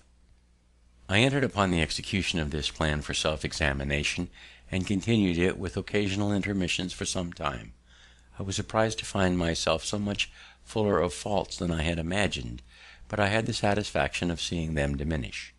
To avoid the trouble of renewing now and then my little book, which, by scraping out the marks on the paper of old faults to make room for new ones in a new course, became full of holes, I transferred my tables and precepts to the ivory leaves of a memorandum book, on which the lines were drawn with red ink, that made a durable stain, and on those lines I marked my faults with a black lead pencil, which marks I could easily wipe out with a wet sponge. After a while I went through one course only in a year, and afterward only one in several years, till at length I omitted them entirely, being employed in voyages and business abroad, with a multiplicity of affairs that interfered, but I always carried my little book with me. My scheme of order gave me the most trouble, and I found that, though it might be practicable where a man's business was such as to leave him the disposition of his time, that of a journeyman printer, for instance, it was not possible to be exactly observed by a master, who must mix with the world, and often receive people of business at their own hour. Order, too, with regard to places for things, papers, etc., I found extremely difficult to acquire. I had not been early accustomed to it, and, having an exceeding good memory, I was not so sensible of the inconvenience attending want of method. This article, therefore, cost me so much painful attention, and my faults in it vexed me so much, and I made so little progress in amendment, and had such frequent relapses, that I was almost ready to give up the attempt, and content myself with a faulty character in that respect, like the man who, in buying an axe for a smith, my neighbour desired to have the whole of its surface as bright as the edge. The smith consented to grind it bright for him, if he would turn the wheel. He turned while the smith pressed the broad face of the axe hard and heavily on the stone, which made the turning of it very fatiguing. The man came every now and then from the wheel to see how the work went on, and at length would take his axe as it was, without further grinding. "No," said the smith, turn on, we shall have it bright by and by, as yet it is only speckled." "Yes," says the man, "but I think I like a speckled axe best." And I believe this may have been the case with many who, having, for want of some such means as I employed, found the difficulty of obtaining good and breaking bad habits in other points of vice and virtue, have given up the struggle, and concluded that a speckled axe was best. For something that pretended to be reason was every now and then suggested to me, that such extreme nicety as I exacted of myself might be a kind of foppery in morals, which, if it were known, it would make me ridiculous; that a perfect character might be attended with the inconvenience of being envied and hated, and that a benevolent man should allow a few faults in himself to keep his friends in countenance. Footnote: Professor McMaster tells us that when Franklin was American agent in France, his lack of business order was a source of annoyance to his colleagues and friends. Strangers who came to see him were amazed to behold papers of the greatest importance scattered in the most careless way over the table and floor. In truth, I found myself incorrigible with respect to order, and now I am grown old and my memory bad, I feel very sensibly the want of it. But on the whole, though I never arrived at the perfection I had been so ambitious of obtaining, but fell far short of it, yet I was, by the endeavour, a better and a happier man than I otherwise should have been, if I had not attempted it, as those who aim at perfect writing by imitating the engraved copies Though they never reach the wished for excellence of those copies, their hand is mended by the endeavour, and is tolerable while it continues fair and legible. It may be well my posterity should be informed that to this little artifice, with the blessing of God, their ancestor owed the constant felicity of his life down to his 79th year, in which this is written: "What reverses may attend the remainder is in the hand of Providence; but, if they arrive, the reflection on past happiness enjoyed ought to help his bearing them with more resignation." To temperance he ascribes his long continued health, and what is still left to him of a good constitution; to industry and frugality, the early easiness of his circumstances and acquisition of his fortune, with all that knowledge that enabled him to be a useful citizen, and obtain for him some degree of reputation among the learned; sincerity and justice, the confidence of his country, and the honourable employs it conferred upon him; and to the joint influence of the whole mass of the virtues, even in the imperfect state he was able to acquire them; all that evenness of temper, and that cheerfulness in conversation, which makes his company still sought for, and agreeable even to his younger acquaintance. I hope, therefore, that some of my descendants may follow the example, and reap the benefit. While there can be no question that Franklin's moral improvement and happiness were due to the practice of these virtues, yet most people will agree that we shall have to go back of his plan for the impelling motive to a virtuous life. Franklin's own suggestion that the scheme smacks of foppery in morals seems justified. Woodrow Wilson well puts it: "Men do not take fire from such thoughts unless something deeper, which is missing here, shines through them." What may have seemed to the 18th century a system of morals seems to us nothing more vital than a collection of the precepts of good sense and sound conduct. What redeems it from pettiness in this book is the scope of power and of usefulness to be seen in Franklin himself, who set these standards up in all seriousness and candor for his own life. See Galatians chapter 5 for the Christian plan of moral perfection. It will be remarked that though my scheme was not wholly without religion, there was in it no mark of any of the distinguishing tenets of any particular sect. I had purposely avoided them, for being fully persuaded of the utility and excellency of my method, and that it might be serviceable to people in all religions, and intending some time or other to publish it, I would not have anything in it that should prejudice anyone of any sect against it.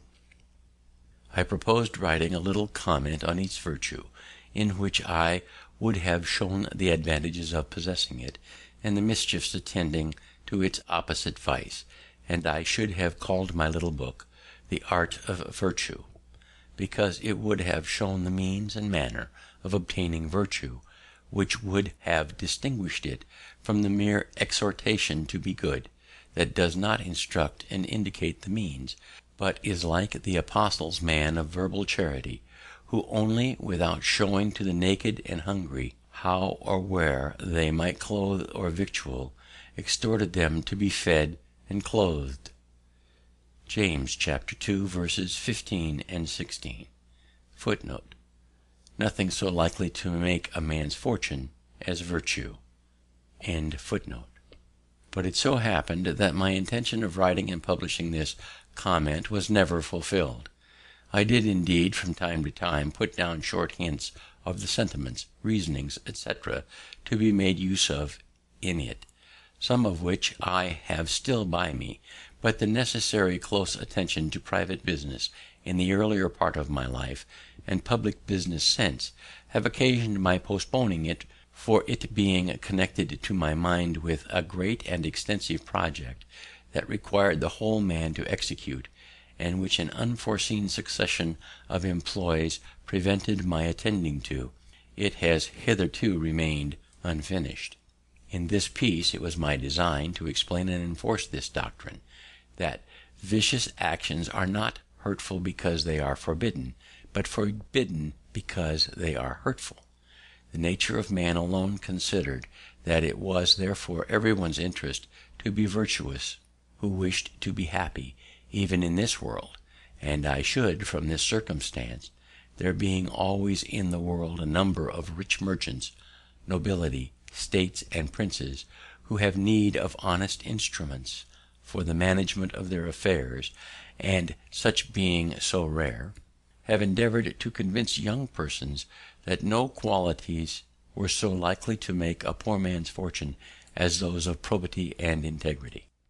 My list of virtues contained at first but 12, but a Quaker friend having kindly informed me that I was generally thought proud, that my pride showed itself frequently in conversation, that I was not content in being in the right when discussing any point, but was overbearing and rather insolent, of which he convinced me by mentioning several instances, I determined endeavouring to cure myself, if I could, of this vice or folly among the rest, and I added humility to my list, giving an extensive meaning to the word. I cannot boast of much success in acquiring the reality of this virtue, but I had a good deal with regard to the appearance of it. I made it a rule to forbear all direct contradictions to the sentiments of others, and all positive assertion of my own. I even forbid myself, agreeably to the old laws of our junto, the use of every word or expression in the language that imported a fixed opinion, such as certainly, undoubtedly, etc., and I adopted instead of them I conceive, I apprehend, or I imagine a thing to be so and so, or it so appears to me at present.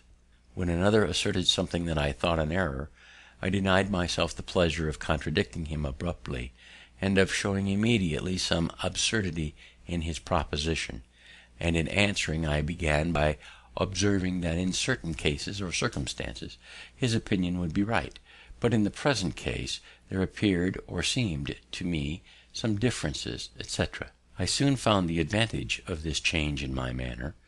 The conversations I engaged in went more pleasantly. The modest way in which I proposed my opinions procured them a readier reception and less contradictions. I had less mortifications when I was found to be in the wrong, and I more easily prevailed with others to give up their mistakes and join with me when I happened to be in the right.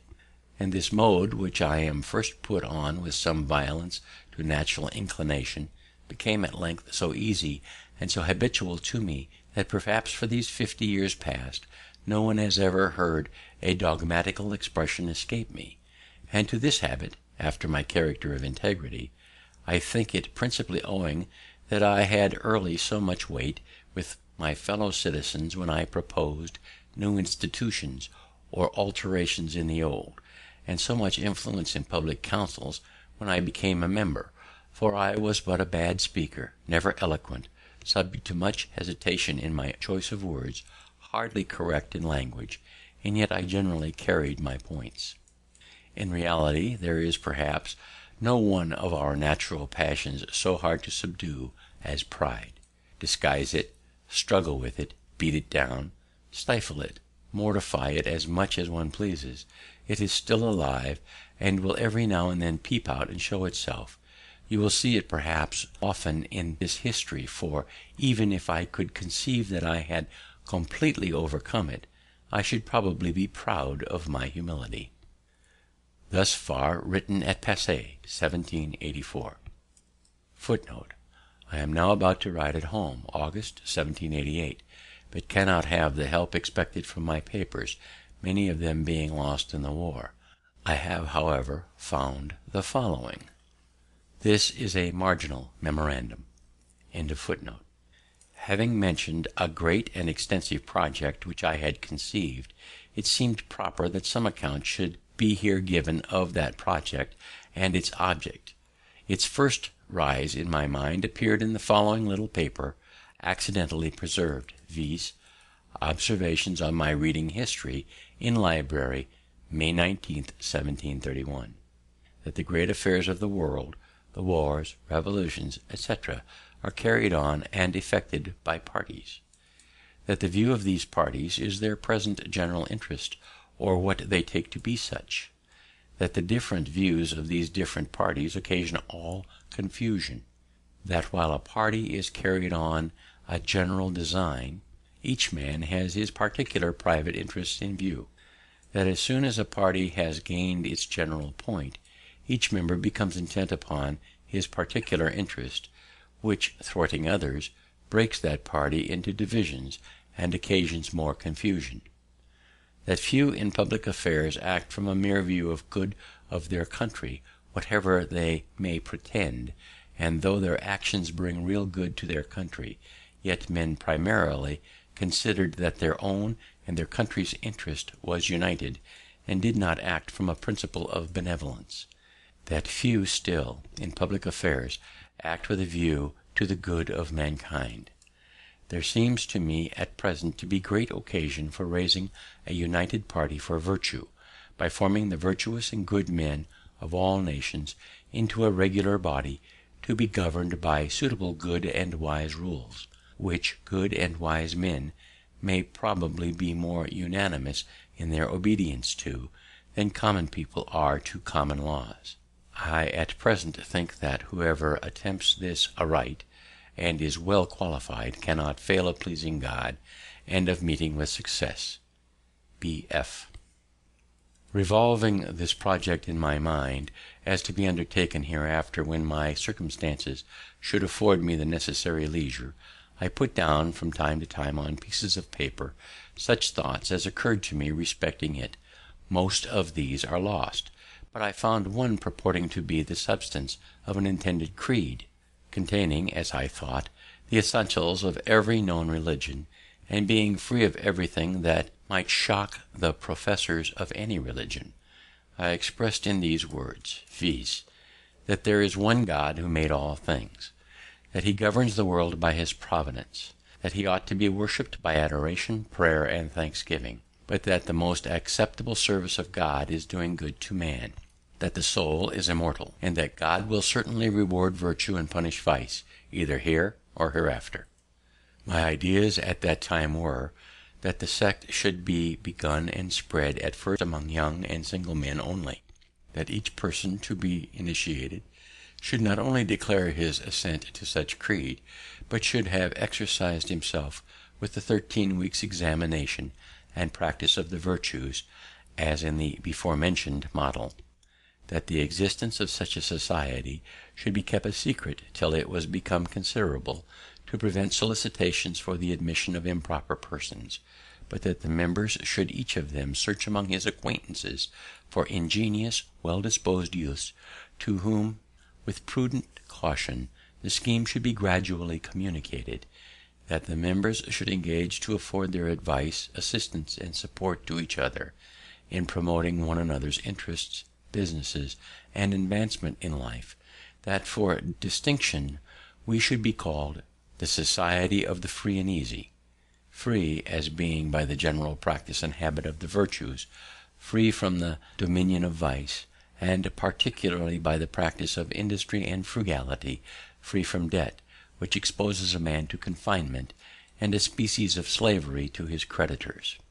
This is as much as I can now recollect of the project, except that I communicated it in parts to 2 young men, who adopted it with some enthusiasm; but my then narrow circumstances, and the necessity I was under of sticking close to my business, occasioned my postponing the further prosecution of it at that time; and my multifarious occupations, public and private, induced me to continue postponing, so that it has been omitted till I have no longer strength or activity left sufficient for such an enterprise, though I am still of opinion that it was a practicable scheme, and might have been very useful by forming a great number of good citizens; and I was not discouraged by the seeming magnitude of the undertaking, as I have always thought that one man of tolerable abilities may work great changes, and accomplish great affairs among mankind,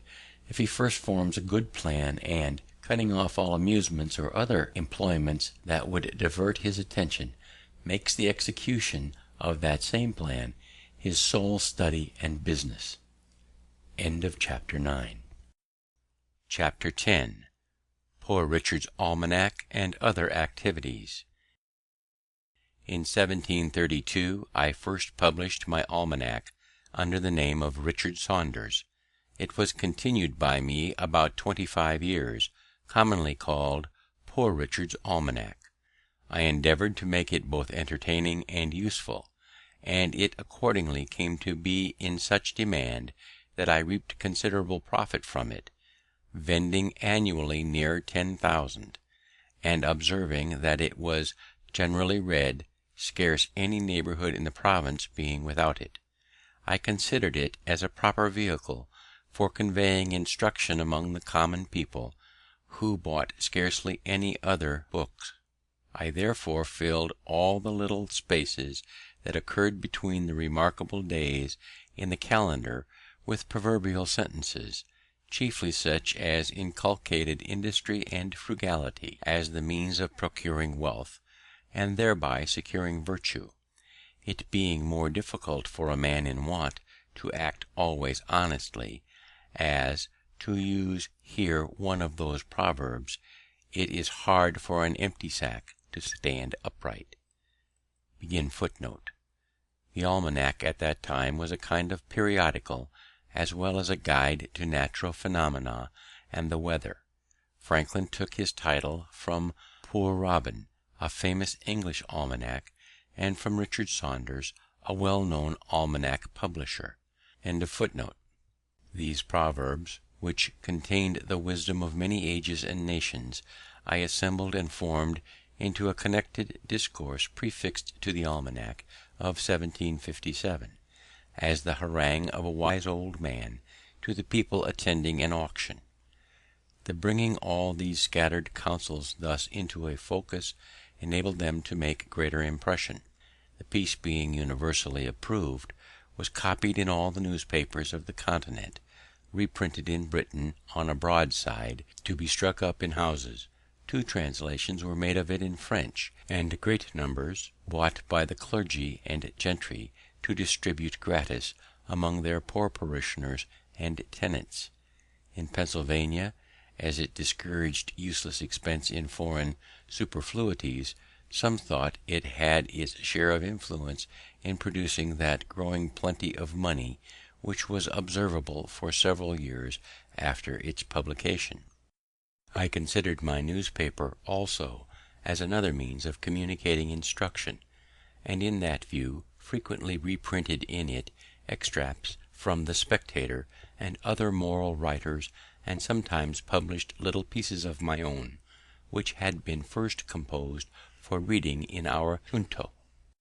Of these are a Socratic dialogue, tending to prove that, whatever might be his parts and abilities, a vicious man could not properly be called a man of sense, and a discourse on self-denial, showing that virtue was not secure till its practice became a habitude and was free from the opposition of contrary inclinations. These may be found in the papers about the beginning of 1735. In the conduct of my newspaper I carefully excluded all libelling and personal abuse, which is of late years become so disgraceful to our country.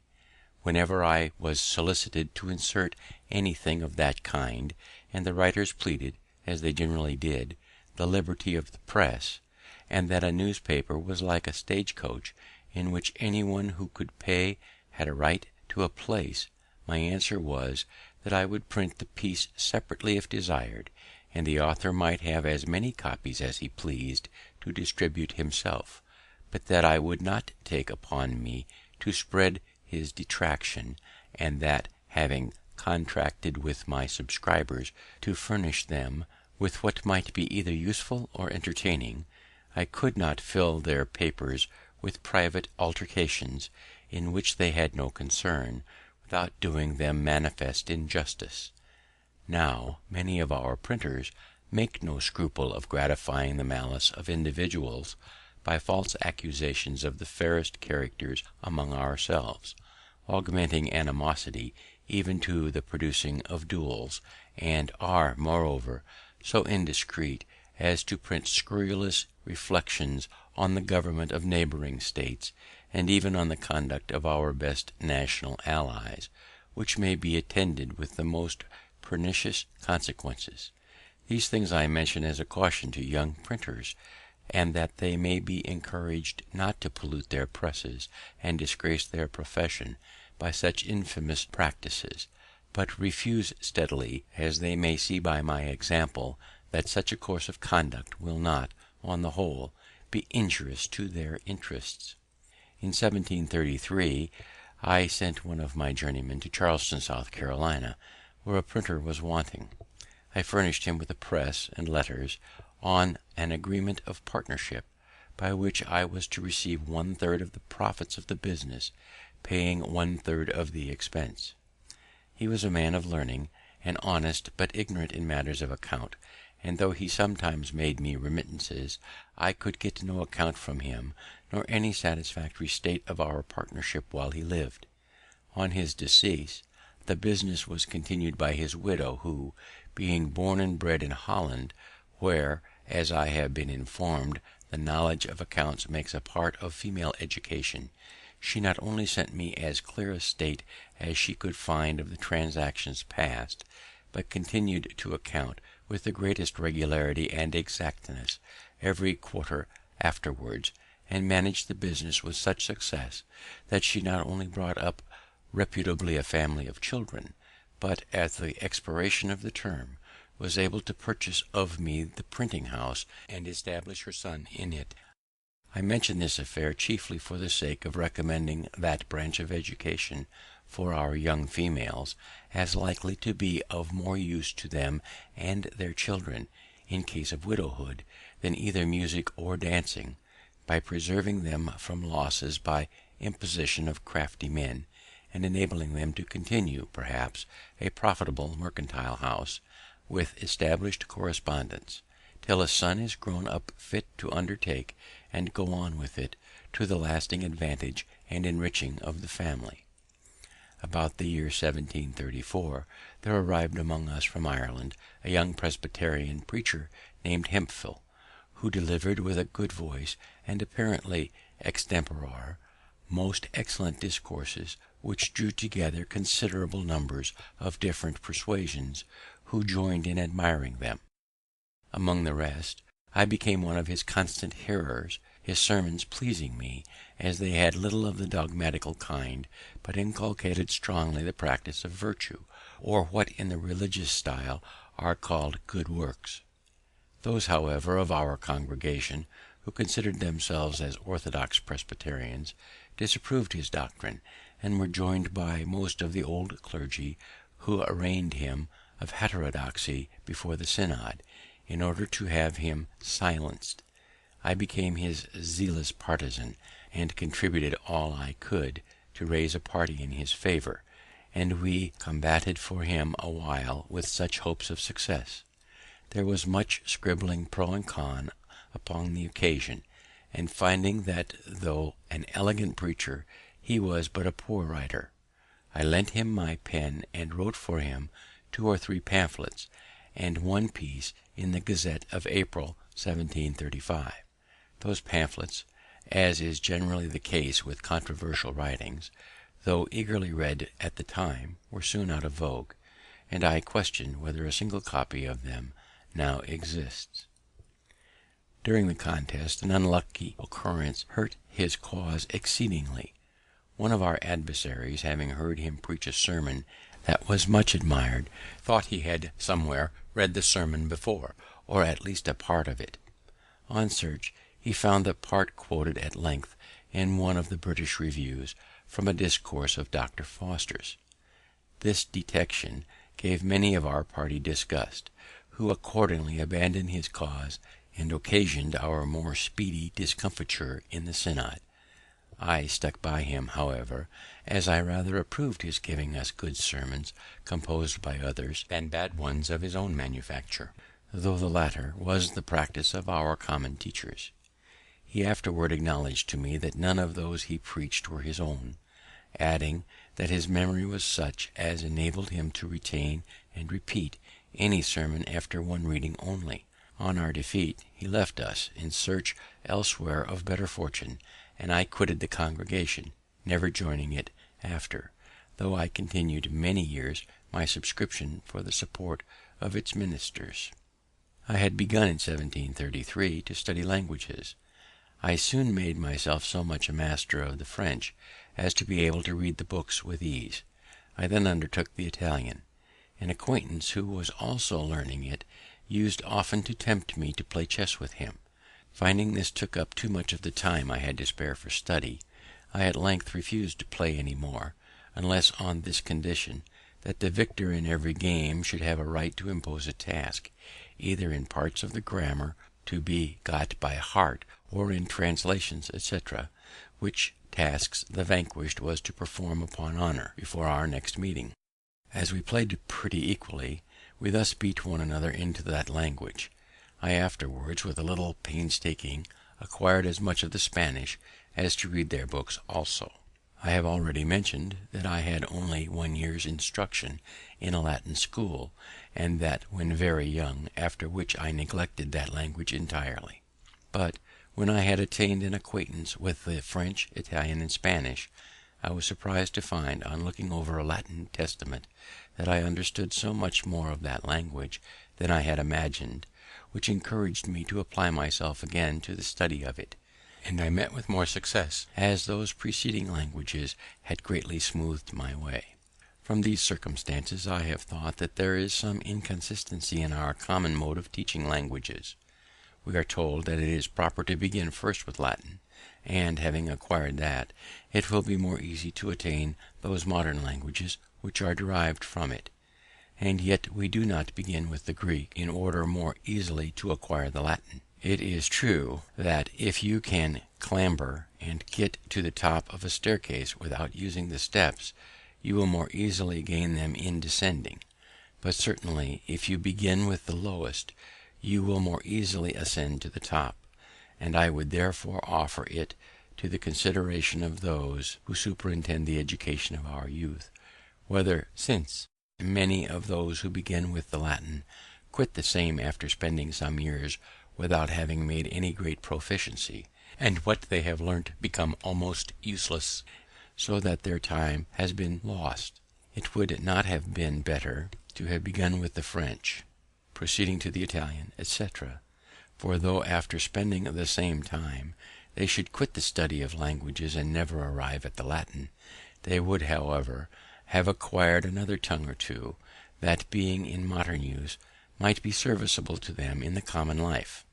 The authority of Franklin, the most eminently practical man of his age, in favour of reversing the study of the dead languages till the mind has reached a certain maturity, is confirmed by the confession of one of the most eminent scholars of any age.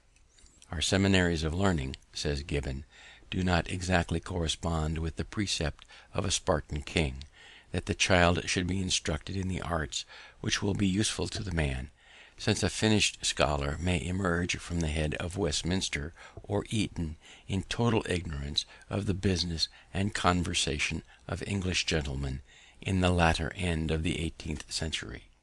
But these schools may assume the merit of teaching all that they pretend to teach, the Latin and Greek languages.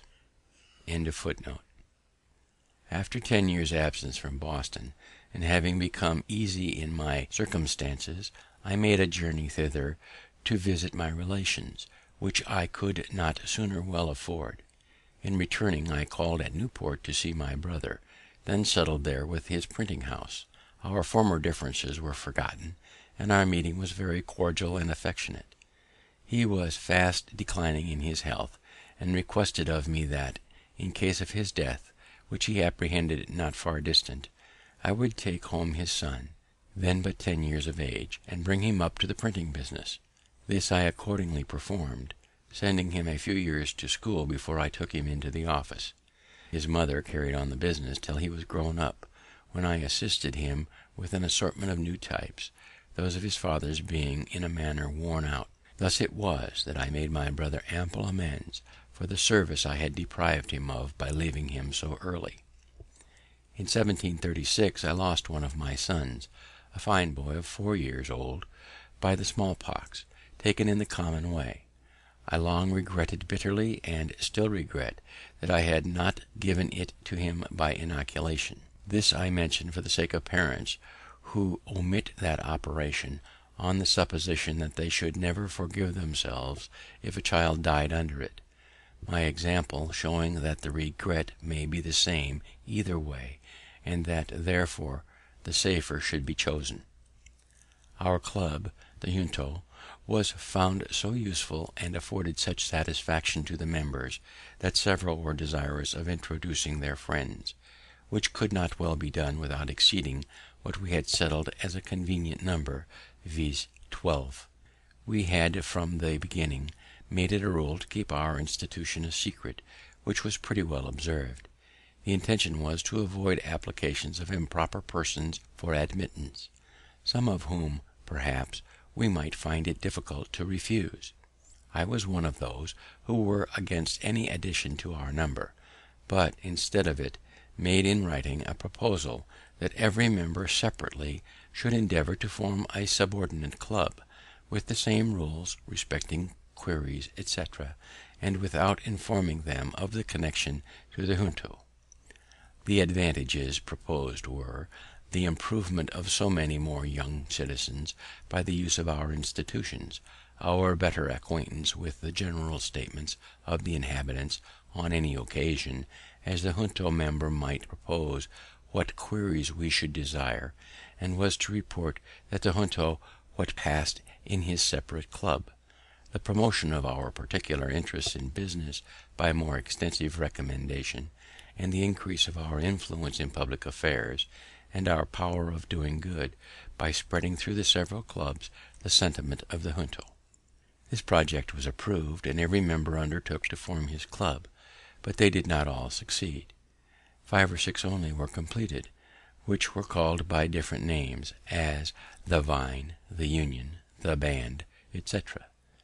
They were useful to themselves, and afforded us a good deal of amusement, information, and instruction, besides answering in some considerable degree our views of influencing the public opinion on particular occasions, of which I shall give some instances in course of time as they happened.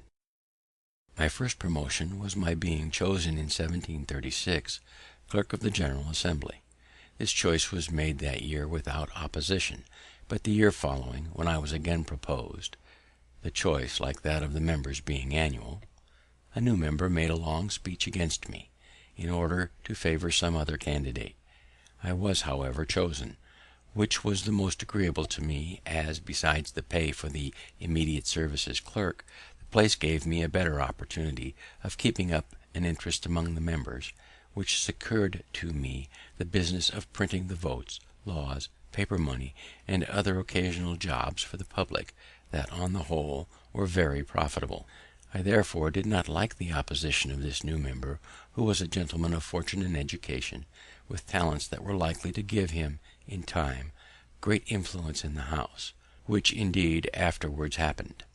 I did not, however, aim at gaining his favour by paying any servile respect to him, but, after some time, took this other method.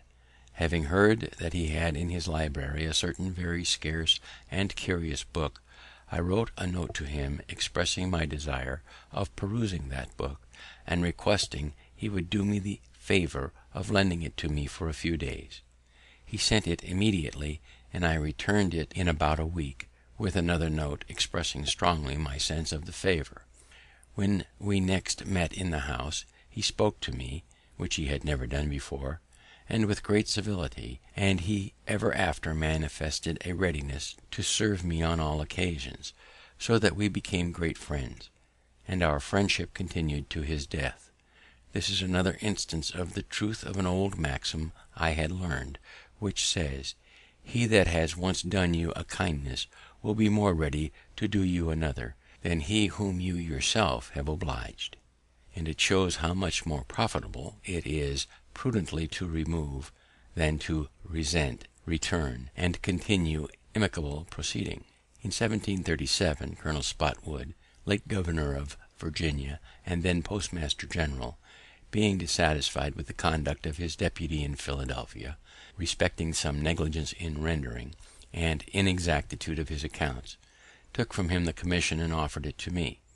I accepted it readily, and found it of great advantage, for though the salary was small, it facilitated the correspondence that improved my newspaper, increased the number demanded, as well as the advertisements to be inserted, so that it came to afford me a considerable income. My old competitor's newspaper declined proportionately, and I was satisfied, without retaliating his refusal, while postmaster, to permit my papers being carried by the writers. Thus he suffered greatly from his neglect in due accounting, and I mention it as a lesson to those young men who may be employed in managing affairs for others, that they should always render accounts, and make remittances, with great clearness and punctuality. The character of observing such a conduct is the most powerful of all recommendations to new employments and increase of business. Chapter 11. Interest in public affairs. I began now to turn my thoughts a little to public affairs, beginning, however, with small matters. The city watch was one of the first things that I conceived to want regulation. It was managed by the constables of the respective wards in turn. The constable warned a number of housekeepers to attend him for the night. Those who chose never to attend paid him 6 shillings a year to be excused, which was supposed to be for hiring substitutes, but was in reality much more than was necessary for that purpose, and made the constableship a place of profit. And the constable, for a little drink, often got such ragamuffins about him as a watch that respectable housekeepers did not choose to mix with. Walking the rounds, too, was often neglected, and most of the nights spent in tippling. I thereupon wrote a paper to be read in Junto, representing these irregularities, but insisting more particularly on the inequality of the 6 shillings tax of the constables, respecting the circumstances of those who paid it, since a poor widow housekeeper, all whose property to be guarded by the watch did not perhaps exceed the value of £50, paid as much as the wealthiest merchant, who had thousands of pounds worth of goods in his stores. On the whole, I proposed as a more effectual watch the hiring of proper men to serve constantly in that business, and as a more equitable way of supporting the charge, the levying of a tax that should be proportioned to the property.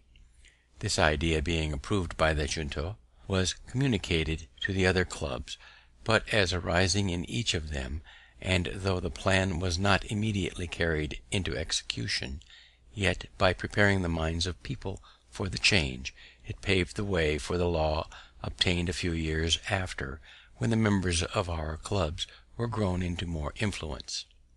About this time I wrote a paper, first to be read in Junto, but it was afterward published, on the different accidents and carelessnesses by which houses were set on fire, with cautions against them, and means proposed to avoiding them.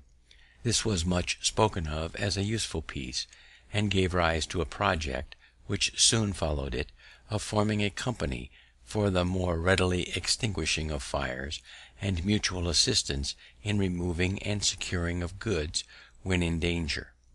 Associates in this scheme were presently found, amounting to 30. Our articles of agreement obliged every member to keep always in good order and fit for use a certain number of leather buckets, with strong bags and baskets, for packing and transporting of goods, which were to be brought to every fire, and we agreed to meet once a month, and spend a social evening together, in discoursing and communicating such ideas as occurred to us upon the subjects of fires, as might be useful in our conduct on such occasions. The utility of this institution soon appeared, and many more desiring to be admitted than we thought convenient for one company, they were advised to form another, which was accordingly done, and this went on, one new company being formed after another, till they became so numerous as to include most of the inhabitants who were men of property. And now, at the time of my writing this, though upwards of 50 years since its establishment, that which I first formed called the Union Fire Company, still subsists and flourishes, though the first members are all deceased but myself and one, who is older by a year than I am. The small fines that have been paid by members for absence at a monthly meeting have been applied to the purchase of fire engines, ladders, fire hooks, and other useful implements for each company, so that I question whether there is a city in the world better provided with the means of putting a stop to the beginning conflagrations; and, in fact, since these institutions, the city has never lost by fire more than one or two houses at a time, and the flames have often been extinguished before the house in which they began has been consumed. In 1739, arriving among us from Ireland, the Reverend Mr. Whitefield, who had made himself remarkable there as an itinerant preacher, he was at first permitted to preach in some of our churches, but the clergy, taking a dislike to him, soon refused him their pulpits, and he was obliged to preach in the fields. The multitudes of all sects and denominations that attended his sermons were enormous, and it was matter of speculation to me, who was one of the number, to observe the extraordinary influence of his oratory on his hearers, and how much they admired and respected him, notwithstanding his common abuse of them, by assuring them that they were naturally half beast and half devils. It was wonderful to see the change soon made in the manners of our inhabitants. First being thoughtless or indifferent about religion, it seemed as if all the world were going religious, so that one could not walk through the town in an evening without hearing psalms sung in different families of every street. George Whitefield, 1714 to 1770, a celebrated English clergyman and pulpit orator, one of the founders of Methodism. And it being found inconvenient to assemble in the open air, subject to its inclemencies, the building of a house to meet in was no sooner proposed, and persons appointed to receive contributions, but sufficient sums were soon received to procure the ground and erect the building, which was 100 feet long and 70 broad, about the size of Westminster Hall, and the work was carried on with such spirit as to be finished in a much shorter time than could have been expected. Both house and grounds were vested in trustees, expressly for the use of any preacher of any religious persuasion who might desire to say something to the people at Philadelphia, the design in building not being to accommodate any particular sect, but the inhabitants in general, so that even if the Mufti of Constantinople were to send a missionary to preach Mohammedanism to us, he would find a pulpit at his service. A part of the Palace of Westminster, now forming the vestibule to the Houses of Parliament in London. Mr. Whitefield, in leaving us, went preaching all the way through the colonies to Georgia. The settlement of that province had lately been begun, but instead of being made with hardy, industrious husbandmen accustomed to labor, the only people fit for such an enterprise, it was with families of broken shopkeepers and other insolvent debtors, many of indolent and idle habits, taken out of the jails, who, being set down in the woods, unqualified for clearing land, and unable to endure the hardships of a new settlement, perished in numbers, leaving many helpless children unprovided for. The sight of their miserable situation inspired the benevolent heart of Mr. Whitefield with the idea of building an orphan house there, in which they might be supported and educated. Returning northward, he preached up this charity, and made large collections, for his eloquence had a wonderful power over the hearts and purses of his hearers, of which I myself was an instance. I did not disapprove of the design, but as Georgia was then destitute of materials and workmen, and was proposed to send them from Philadelphia at a great expense, I thought it would have been better to have built the houses here and brought the children to it. Thus I advised, but he was resolute in his first project, rejected my counsel, and I therefore refused to contribute. I happened soon after to attend one of his sermons, in the course of which I perceived he intended to finish with a collection, and I silently resolved he should get nothing from me. I had in my pocket a handful of copper money, 3 or 4 silver dollars, and 5 pistoles in gold. As he proceeded, I began to soften, and concluded to give the coppers. Another stroke of his oratory made me ashamed of that, and determined to give the silver; and he finished so admirably that I emptied my pocket wholly into the collector's dish, gold and all. At this sermon there was also one of our club, who, being of my sentiments respecting the building in Georgia, and suspecting a collection might be intended, had by precaution emptied his pockets before he came from home. Toward the conclusion of the discourse, however, he felt a strong desire to give, and applied to a neighbor who stood near him to borrow some money for the purpose. The application was unfortunately made to perhaps the only man in the company who had the firmness not to be affected by the preacher. His answer was, "At any other time, friend Hopkinson, I would lend thee freely, but not now, for thee seems to be out of thy right senses."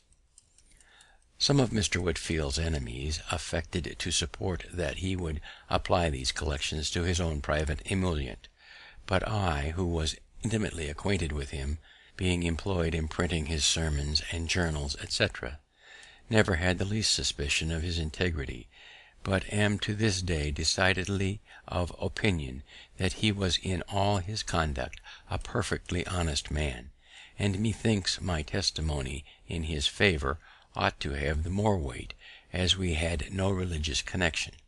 He used, indeed, sometimes to pray for my conversion, but never had the satisfaction of believing that his prayers were heard.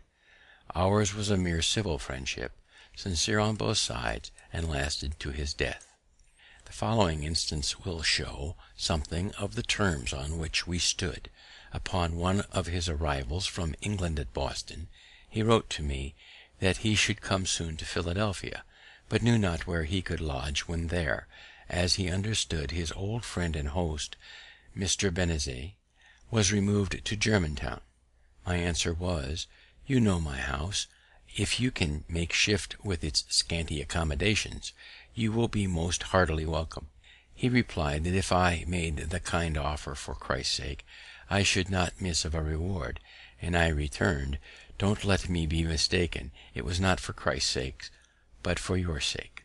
One of our common acquaintances jocosely remarked that, knowing it to be the custom of the saints, when they receive any favour, to shift the burden of the obligation from off their shoulders, and place it in heaven, I was contrived to fix it on earth. The last time I saw Mr. Whitefield was in London, when he consulted me about his orphan house concern, and his purpose of appropriating to the establishment of a college. He had a loud and clear voice, and articulated his words and sentences so perfectly that he might be heard and understood at a great distance, especially as his auditors, however numerous, observed the most exact silence. He preached one evening from the top of the court house steps, which are in the middle of Market street, and on the west side of Second street, which crosses it at right angles. Both streets were filled with his hearers to a considerable distance. Being amongst the hindmost in Market street, I had the curiosity to learn how far he could be heard by retiring backwards down the street towards the river, and I found his voice distinct until I came near Front street, where some noise in that street obscured it. Imagining then a semicircle of which my distance would be the radius, and that it were filled with auditors, to each of whom I allowed 2 square feet, I computed that he might well be heard by more than 30,000. Thus reconciled me to the newspaper accounts of his having preached to 25,000 people in the fields, and to the ancient histories of generals haranguing whole armies, of which I had sometimes doubted. By hearing him often, I came to distinguish easily between sermons newly composed and those which he had often preached in the course of his travels. His delivery of the latter was so improved by frequent repetitions, that every accent, every emphasis, every modulation of voice was so perfectly well turned and well placed, that, without being interested in the subject, one could not help being pleased with the discourse, a pleasure of much the same kind with that received from an excellent piece of music. This is an advantage itinerant preachers have over those who are stationary, as the latter cannot well improve their delivery of a sermon by so many rehearsals. His writing and printing from time to time gave great advantage to his enemies.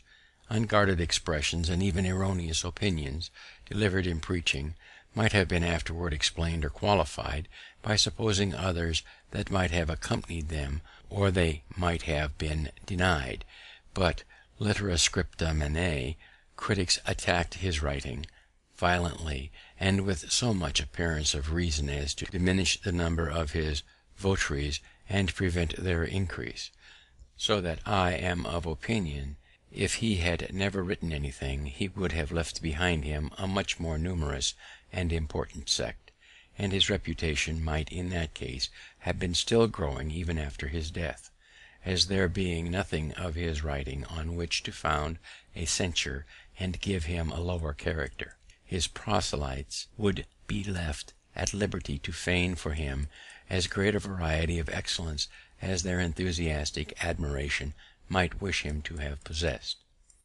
My business was now continually augmenting, and my circumstances growing daily easier, my newspaper having become very profitable, as being for a time almost the only one in this and the neighbouring provinces. I experienced, too, the truth of the observation, that after getting the first £100, it is more easy to get the second, money itself being of a profitable nature.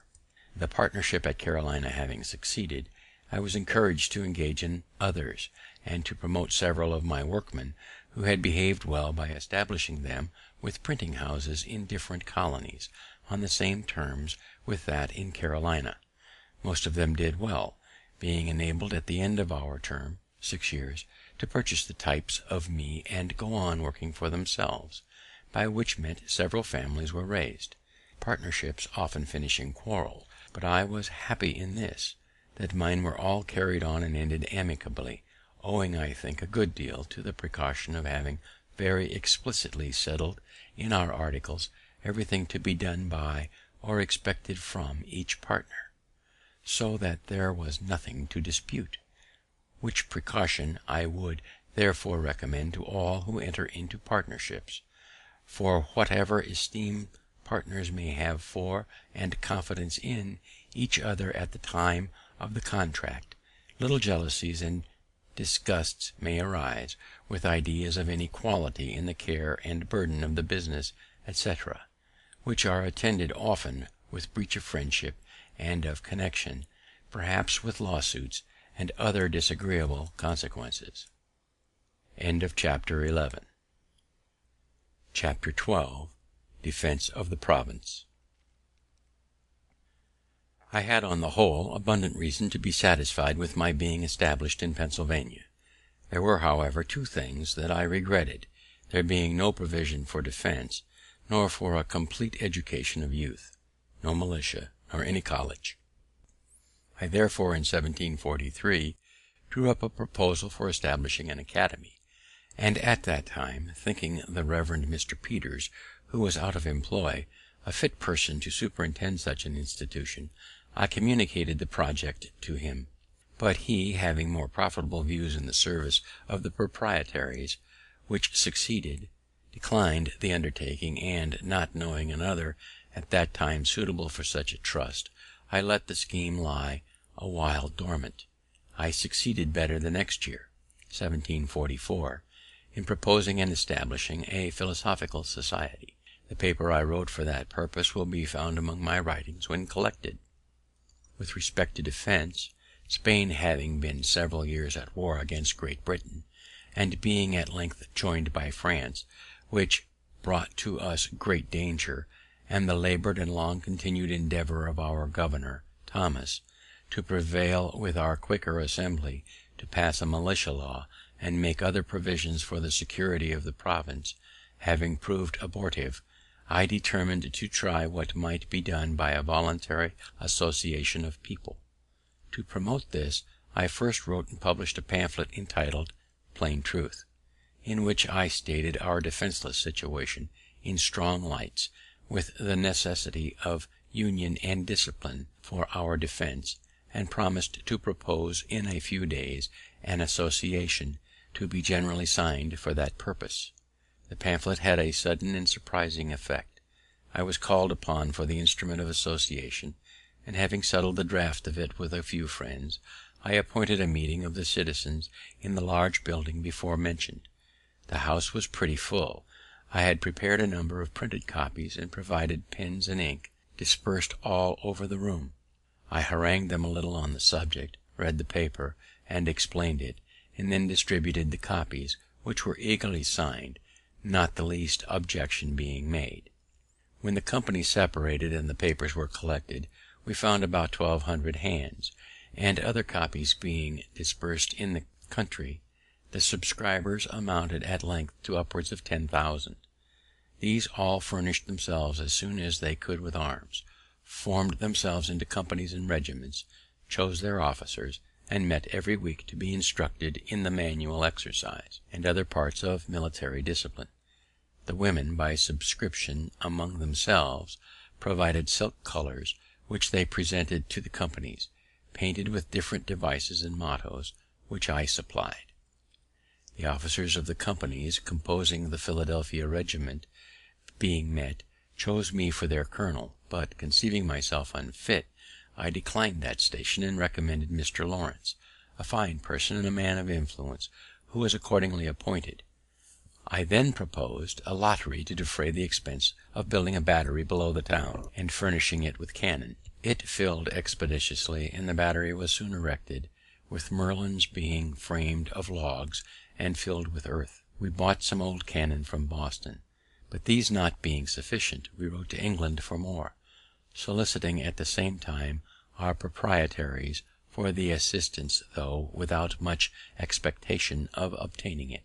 Meanwhile, Colonel Lawrence, William Allen Taylor, Esquire, and myself were sent to New York by the associators, commissioned to borrow some cannon of Governor Clinton. He first refused us peremptorily, but at dinner with his council, where there was great drinking of Madeira wine, as the custom of that place then was, he softened by degrees, and said he would lend us 6.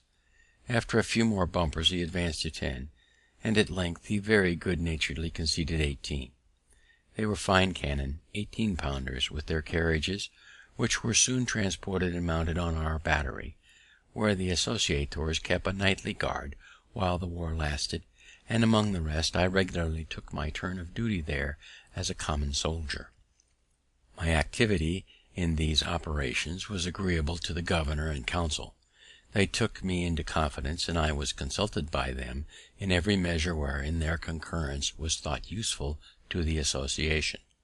Calling in the aid of religion, I proposed to them the proclaiming a fast to promote reformation, and implore the blessing of heaven on our undertaking. They embraced the motion, but as it was the first fast ever thought of in the province, the secretary had no precedent from which to draw the proclamation. My education in New England, where a fast is proclaimed every year, was here of some advantage. I drew it in the accustomed style. It was translated into German, printed in both languages, and divulged through the province. This gave the clergy of the different sects an opportunity of influencing their congregation to join in the association, and it would probably have been general among all but Quakers if the peace had not soon intervened. William Penn's agents sought recruits for the colony of Pennsylvania in the Low Countries of Germany, and there are still in eastern Pennsylvania many Germans, inaccurately called Pennsylvania Dutch. Many of them use a Germanized English. It was thought by some of my friends that by my activity in these affairs I should offend that sect, and thereby lose my interest in the assembly of the province, where they formed a great majority. A young gentleman, who had likewise some friends in the house, and wished to succeed me as their clerk, acquainted me that it was decided to displace me at the next election, and he therefore in good will advised me to resign, as more consistent with my honour than being turned out. My answer to him was, that I had read or heard of some public man who had made it a rule never to ask for an office, and never to refuse one when offered to him. I approve, says I, of his rule, and will practice it, with a small addition. I shall never ask, never refuse, nor ever resign an office. If they will have my office of clerk to dispose of to another, they shall take it from me.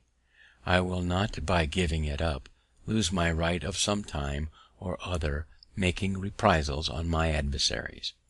I heard, however, no more of this. I was chosen again unanimously, as usual, at the next election.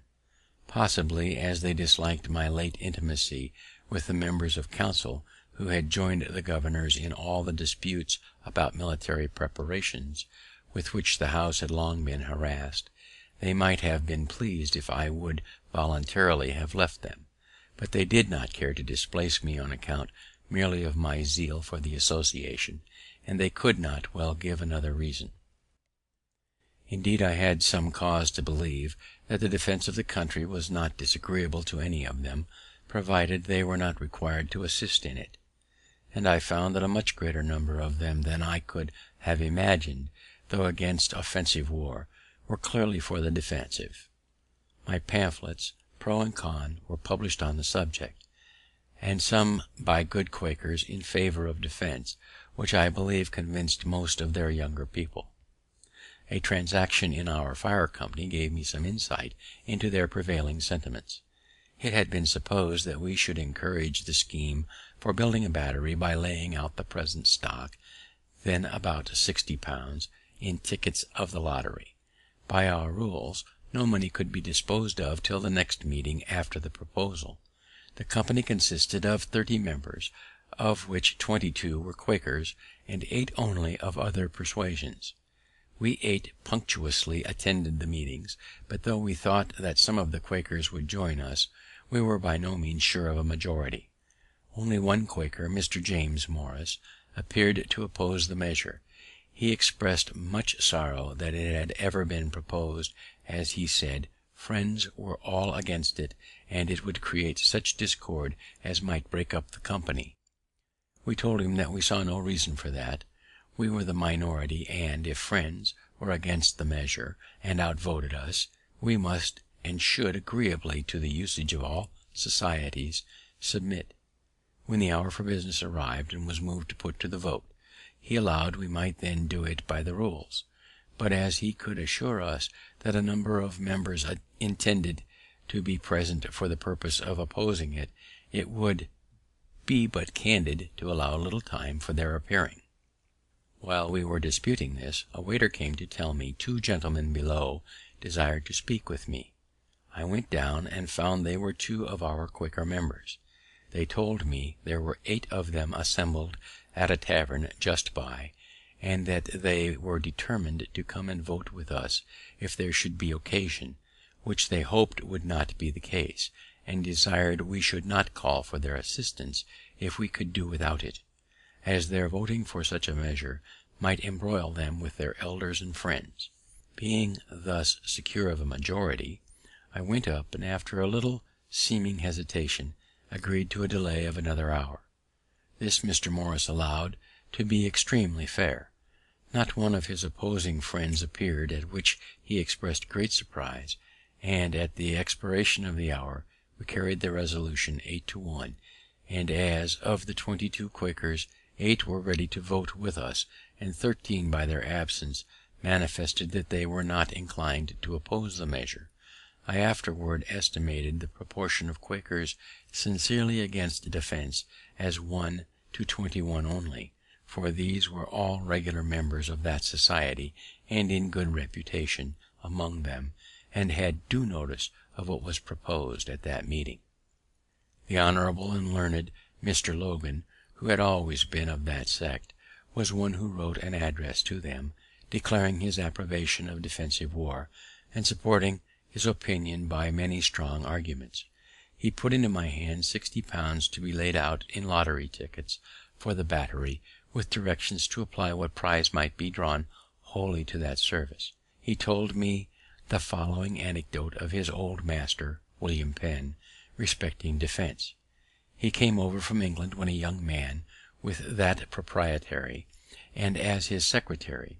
It was war time, and their ship was chased by an armed vessel supposed to be an enemy. Their captain prepared for defense, but told William Penn and his company of Quakers that he did not expect their assistance, and they might retire into the cabin, which they did, except James Logan, who chose to stay upon deck and was quartered to a gun. The supposed enemy proved a friend, and there was no fighting, but when the secretary went down to communicate the intelligence, William Penn rebuked him severely for staying upon deck, and undertaking to assist in defending the vessel, contrary to the principles of friends, especially as it had not been required by the captain. This reproof being before all the company, piqued the secretary, who answered, "I being thy servant, why did thee not order me to come down? But thee was willing enough that I should stay and help to fight the ship when thee thought there was danger." James Logan, 1674 to 1751, came to America with William Penn in 1699, and was the business agent for the Penn family. He bequeathed his valuable library, preserved at his county seat, Centon, to the city of Philadelphia. My being many years in the Assembly, the majority of which were constantly Quakers, gave me frequent opportunities of seeing the embarrassment given them by their principle against war. Whenever application was made to them, by order of the Crown, to grant aids for military purposes, they were unwilling to offend government on the one hand by a direct refusal, and their friends, the body of the Quakers, on the other, by compliance contrary to their principles. Hence a variety of evasions to avoid complying, and modes of disguising the compliance when it became unavoidable. The common mode at last was, to grant money under the phrase of its being for the king's use, and never to inquire how it was applied. But if the demand was not directly from the Crown, that phrase was found not so proper, and some other was to be invented, as when powder was wanting, I think it was for the garrison at Louisburg, and the government of New England solicited a grant of some from Pennsylvania, which was much urged on the House by Governor Thomas. They could not grant money to buy powder, because that was an ingredient of war, but they voted an aid to New England of 3,000 pounds to be put into the hands of the governor, and appropriated it for the purchase of bread, flour, wheat, or other grain. Some of the council, desirous of giving the House still further embarrassment, advised the governor not to accept provision, as not being the thing he had demanded, but he replied, "I shall take the money, for I understand very well their meaning. Other grain is gunpowder," which he accordingly bought, and they never objected to it. It was an allusion to this fact that, when in our fire company, we feared the success of our proposal in favour of the lottery, and I had said to my friend Mr. Sing, one of our members, "If we fail, let us move the purchase of a fire engine with the money. The Quakers can have no objection to that, and then, if you nominate me, and I you, as a committee for that purpose, we will buy a great gun, which is certainly a fire engine." "I see," says he, "you have improved by being so long in the Assembly. Your equivocal project would be just a match for their wheat or other grain."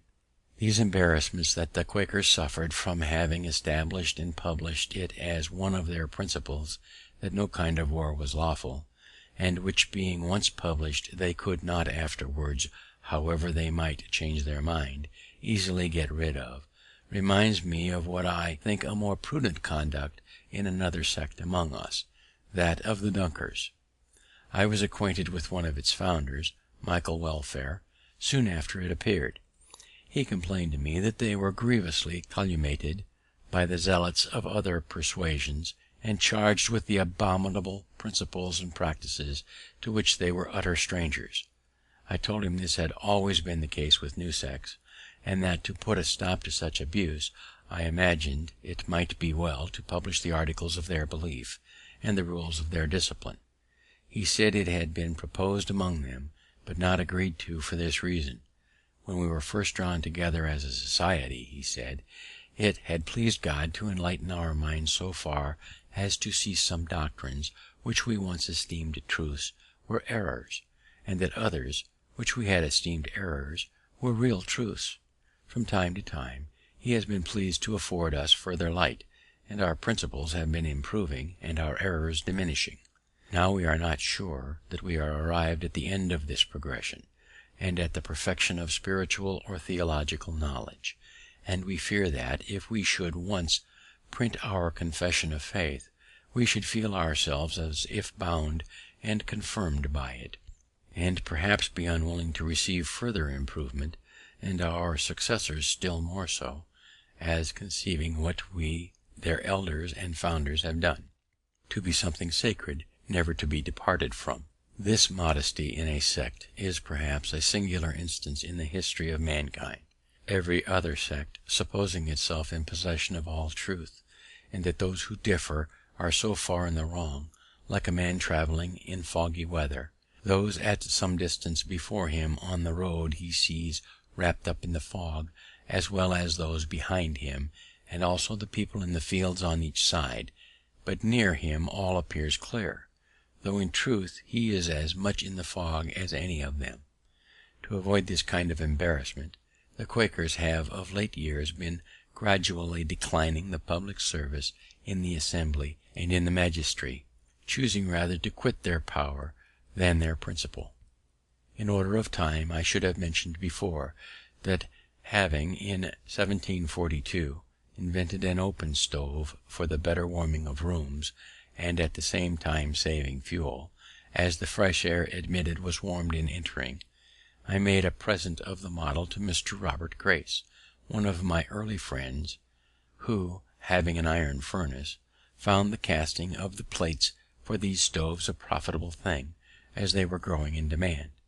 To promote that demand, I wrote and published a pamphlet entitled An Account of the New Invented Pennsylvania Fireplaces, wherein their construction and manner of operation is particularly explained, their advantages above every other method of warming rooms demonstrated, and all objections that have been raised against the use of them answered and obviated, etc. This pamphlet had a good effect. Governor Thomas was so pleased with the construction of this stove, as described in it, that he offered to give me a patent for the sole vending of them for a term of years, but I declined it from a principle which has ever weighed with me on such occasions, viz., that as we enjoy great advantages from the inventions of others, we should be glad of an opportunity to serve others by any invention of ours, and thus we should do freely and generously. The Franklin stove is still in use. Warwick Furnace, Chester County, Pennsylvania, across the Schuylkill River from Potsdam. An ironmonger in London, however, assumed a good deal of my pamphlet, and working it up into his own, and making some small changes in the machine, which rather hurt its operation, got a patent for it there, and made, as I was told, a little fortune by it. And this is not the only instance of patents taken out for my inventions by others, though not always with the same success, which I never contested, as having no desire of profiting by patents myself, and hating disputes. The use of these fireplaces in very many houses, both of this and the neighbouring colonies, has been and is a great saving of wood to the inhabitants. Chapter 13. Public Services and Duties, 1749 to 1753. Peace being concluded, and the association business therefore at an end, I turned my thoughts again to the affair of establishing an academy. The first step I took was to associate in the design of a number of active friends, to whom the junto furnished a good part. The next was to write and publish a pamphlet entitled Proposals relating to the Education of Youth in Pennsylvania. This I distributed among the principal inhabitants gratis, and as soon as I could suppose their minds a little prepared by the perusal of it, I set on foot a subscription for opening and supporting an academy. It was to be paid in quotas yearly for 5 years. By so dividing it, I judged the subscription might be larger, and I believe it was so, amounting to no less, if I remember right, than £5,000. In the introduction to these proposals, I stated their publication, not as an act of mine, but of some public-spirited gentleman, avoiding as much as I could, according to my usual rule, the presenting myself to the public as the author of any scheme for their benefit. The subscribers, to carry the project into immediate execution, chose out of their numbers 24 trustees, and appointed Mr. Francis, then Attorney General, and myself to draw up constitutions for the government of the Academy, which being done and signed, a house was hired, masters engaged, and the schools opened, I think, in the same year, 1749. Trench Francis, uncle of Sir Philip Francis, emigrated from England to Maryland to become attorney for Lord Baltimore. He removed to Philadelphia, and was Attorney General of Pennsylvania from 1741 to 1755. He died in Philadelphia, August 16th, 1758. The scholars increasing fast, the house was soon found too small, and we were looking out for a piece of ground, properly situated, with intention to build, when Providence drew to our way a large house already built, which, with a few alterations, might well serve our purpose. This was the building before mentioned, erected by the hearers of Mr. Whitefield, and was obtained for us in the following manner. It is to be noted that the contributions to this building being made by people of different sects, care was taken in the nomination of trustees in whom the building and ground was to be vested, that a predominancy should not be given to any sect, lest in time that predominancy might be a means of appropriating the whole to the use of such sect, contrary to the original intention. It was therefore that one of each sect was appointed, viz., 1 Church of England man, 1 Presbyterian, 1 Baptist, 1 Moravian, etc. Those, in case of vacancy by death, were filled it by election from among the contributors. The Moravian happened not to please his colleagues, and on his death they resolved to have no other of that sect. The difficulty then was, how to avoid having 2 of some other sect by means of the new choice. Several persons were named, and for that reason not agreed to. At length one mentioned me, with the observation that I was merely an honest man, and of no sect at all, which prevailed with them to choose me. The enthusiasm which existed when the house was built had long since abated, and its trustees had not been able to procure fresh contributions for paying the ground rent and discharging some of the other debts the building had occasioned, which embarrassed them greatly. Being now a member of both sets of trustees, that for the building and that for the academy, I had a good opportunity of negotiating with both, and brought them finally to an agreement, by which the trustees for the building were to cede it to those of the academy, the latter undertaking to discharge the debt, to keep for ever open in the building a large hall for occasional preachers according to the original intention, and maintain a free school for the instruction of poor children. Writings were accordingly drawn, and on paying the debts the trustees of the academy were put in possession of the premises, and by dividing the great and lofty hall into stories and different rooms above and below for the several schools, and purchasing some additional ground, the whole was soon made fit for our purpose, and the scholars removed into the building. The care and trouble of agreeing with the workmen, purchasing materials, and superintending the work, fell upon me, and I went through it the more cheerfully, as it did not then interfere with my private business, having the year before taken a very able, industrious, and honest partner, Mr. David Hall, with whose character I was well acquainted, as he had worked for me 4 years. He took off my hands all care of the printing office, paying me punctually my share of the profits. The partnership continued 18 years, successfully for us both.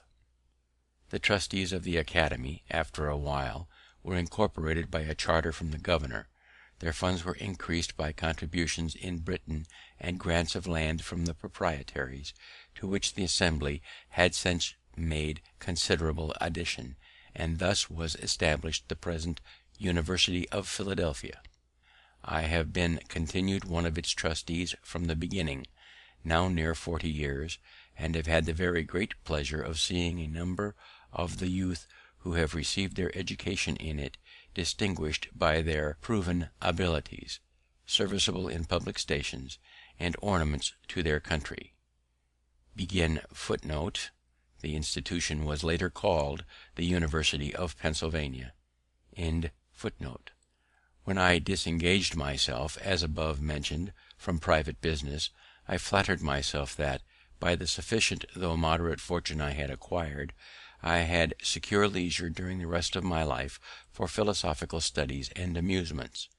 I purchased all of Dr. Spence's apparatus, who had come from England to lecture here, and I proceeded in my electrical experiments with great alacrity; but the public, now considering me as a man of leisure, laid hold of me for their purposes, every part of our civil government, and almost at the same time imposing some duty upon me. The governor put me into the commission of the peace, the corporation of the city chose me of the common council, and soon after an alderman, and the citizens at large chose me a burgess to represent them in assembly. This latter station was more agreeable to me, as I was at length tired with sitting there to hear debates in which, as clerk, I could take no part, and which were often so unentertaining that I was induced to amuse myself with making magic squares or circles, or anything to avoid weariness, and I conceived my becoming a member would enlarge my power of doing good. I would not, however, insinuate that my ambition was not flattered by all these promotions.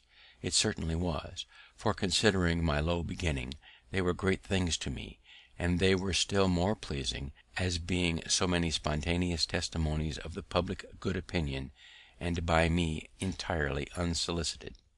The office of justice of the peace I tried a little, by attending a few courts, and sitting on the bench to hear cases; but finding that more knowledge of the common law than I possessed was necessary to act in that station with credit, I gradually withdrew from it, excusing myself by being obliged to attend the higher duties of a legislature in the Assembly. My election to this trust was repeated every year for 10 years, without my ever asking any elector for his vote, or signifying, either directly or indirectly, any desire of being chosen.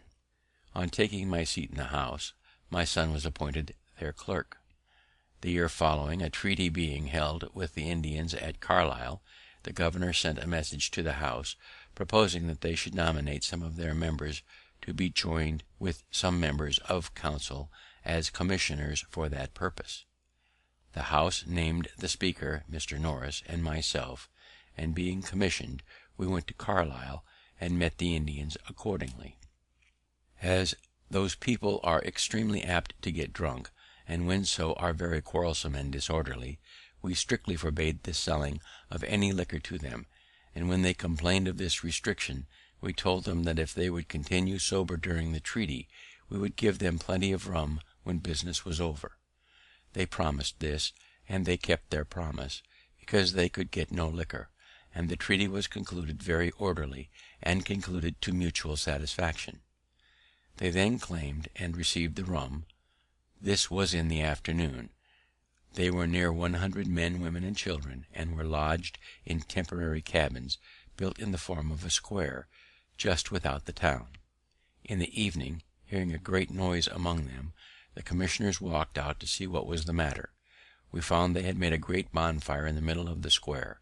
They were all drunk, men and women, quarrelling and fighting, their dark colored bodies, half naked, seen only by the gloomy light of the bonfire, running after and beating one another with firebrands, accompanied by their horrid yellings, formed a scene the most resembling our ideas of hell that could well be imagined.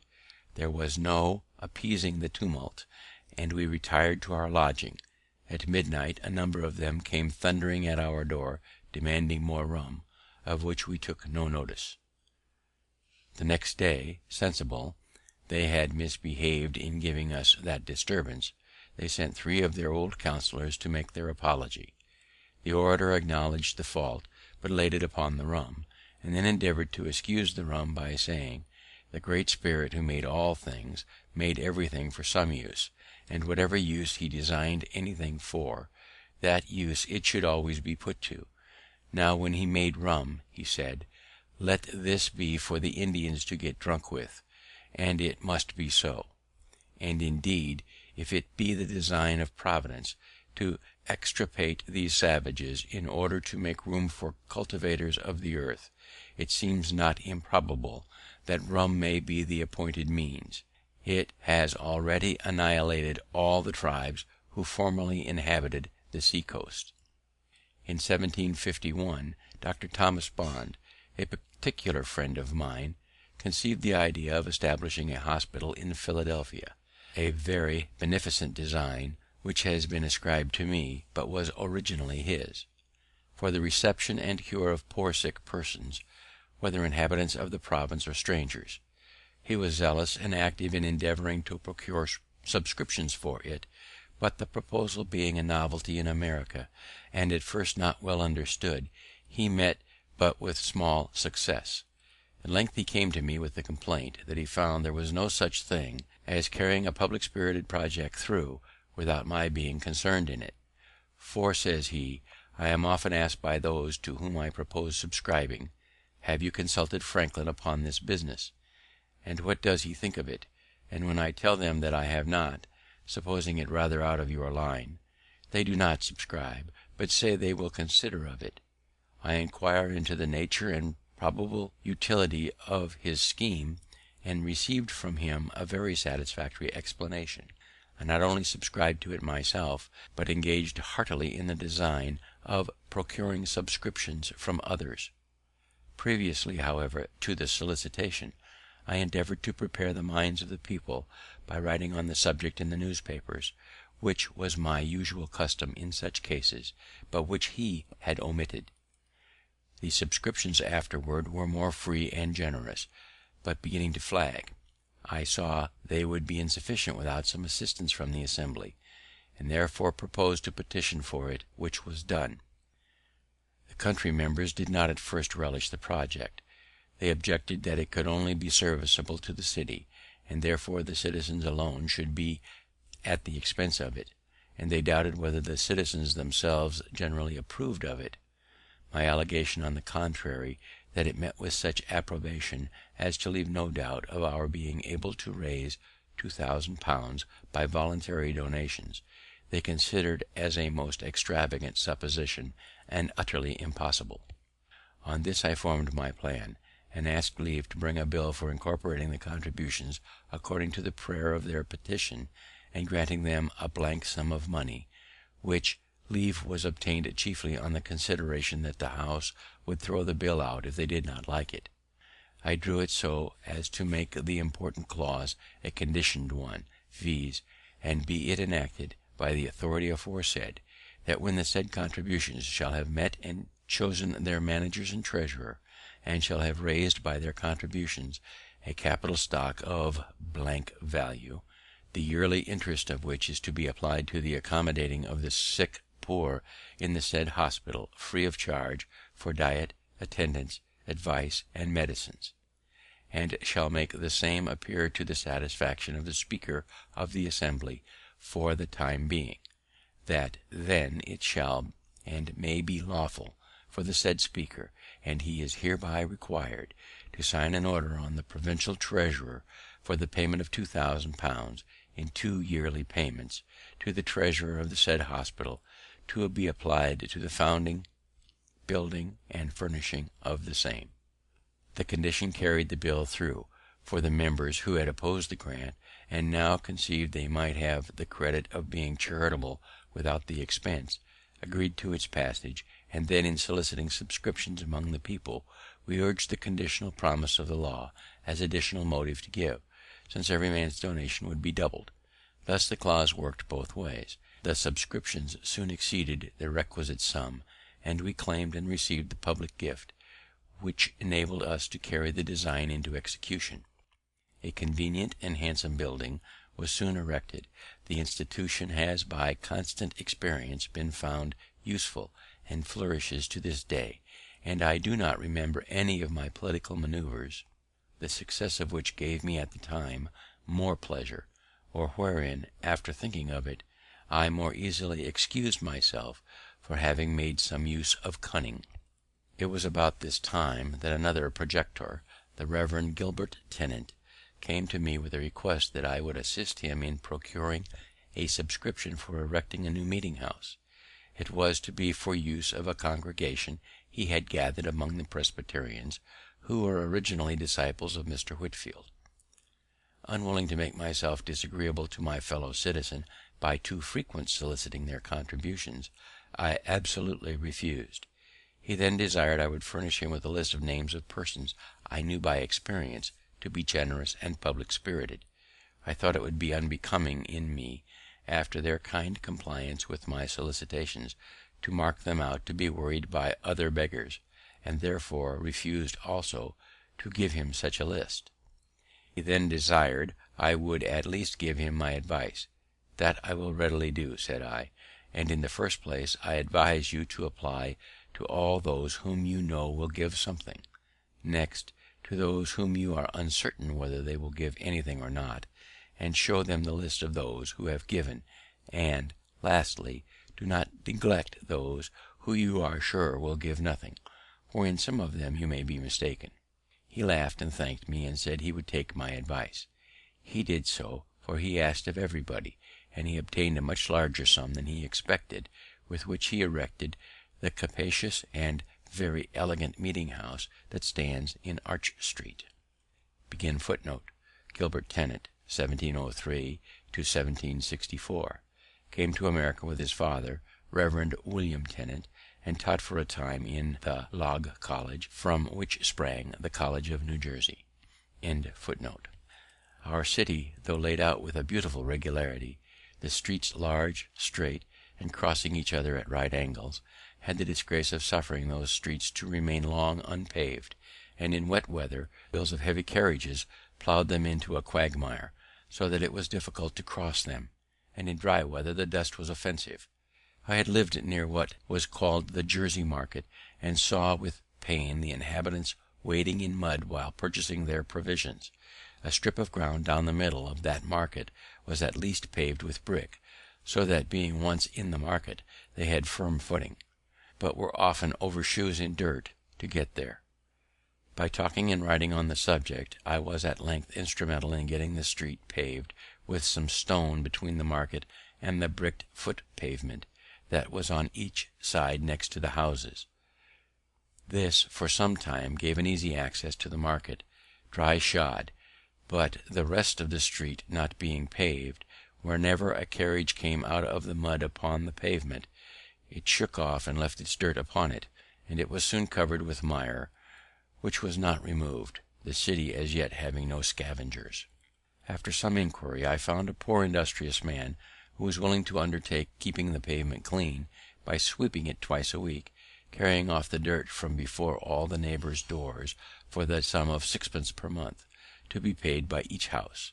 I then wrote and printed a paper setting forth the advantages to the neighbourhood that might be obtained by this small expense, the greater ease in keeping our houses clean, so much dirt not being brought in by people's feet, the benefit of the shops by more custom, etc., etc., as buyers could more easily get at them, and by not having, in windy weather, the dust blown in upon their goods, etc., etc. I sent one of these papers to each house, and in a day or two went round to see who would subscribe an agreement to pay these 6d. It was unanimously signed, and for a time well executed. All the inhabitants of the city were delighted with the cleanliness of the pavement that surrounded the market, it being a convenience to all, and thus raised a general desire to have all the streets paved, and made the people more willing to submit to a tax for that purpose. After some time I drew a bill for paving the city, and brought it into the Assembly. It was just before I went to England in 1757, and did not pass until I was gone, and then with an alteration in the mode of assessment, which I thought not for the better, but with an additional provision for lighting, as well as paving the streets, which was a great improvement. It was by a private person, the late Mr. John Clifton, his giving a sample of the utility of lamps by placing one at his door, that the people were first impressed with the idea of enlightening all the city. The honour of this public benefit has also been ascribed to me, but it belongs truly to that gentleman. I did but follow his example, and have only some merit to claim respecting the form of our lamps, as differing from the globe lamps we were at first supplied with from London. Those we found inconvenient in these respects. They admitted no air below, the smoke therefore did not readily go out above, but circulated in the globe, lodged on its inside, and soon obstructed the light they were intended to afford, giving, besides, the daily trouble of wiping them clean, and an accidental stroke on one of them would demolish it, and render it totally useless. I therefore suggested the composing them of 4 flat panes, with a long funnel above to draw up the smoke, and crevices admitting air below, to facilitate the ascent of the smoke. By this means they were kept clean, and did not grow dark in a few hours, as the London lamps do, but continued bright till morning, and an accidental stroke would generally break but a single pane, easily repaired. I have sometimes wondered that the Londoners did not, from the effect holes in the bottom of the globe lamps used at Vauxhall, have, in keeping them clean, learned to have such holes in their street lamps; but these holes being made for another purpose, viz., to communicate flame more suddenly to the wick by a little flax hanging down through them, the other use of letting in air seems not to have been thought of, and therefore, after the lamps had been lit a few hours, the streets of London were very poorly illuminated. Vauxhall Gardens, once a popular and fashionable London resort, situated on the Thames above Lambeth. The gardens were closed in 1859, but they will always be remembered because of Sir Roger de Coverley's visit to them in the Spectator, and from the description in Smollett's Humphrey Clinker and Thackeray's Vanity Fair. The mention of these improvements puts me in mind of one I proposed when in London to Dr. Fothergill, who was among the best men I have known, and a great promoter of useful projects.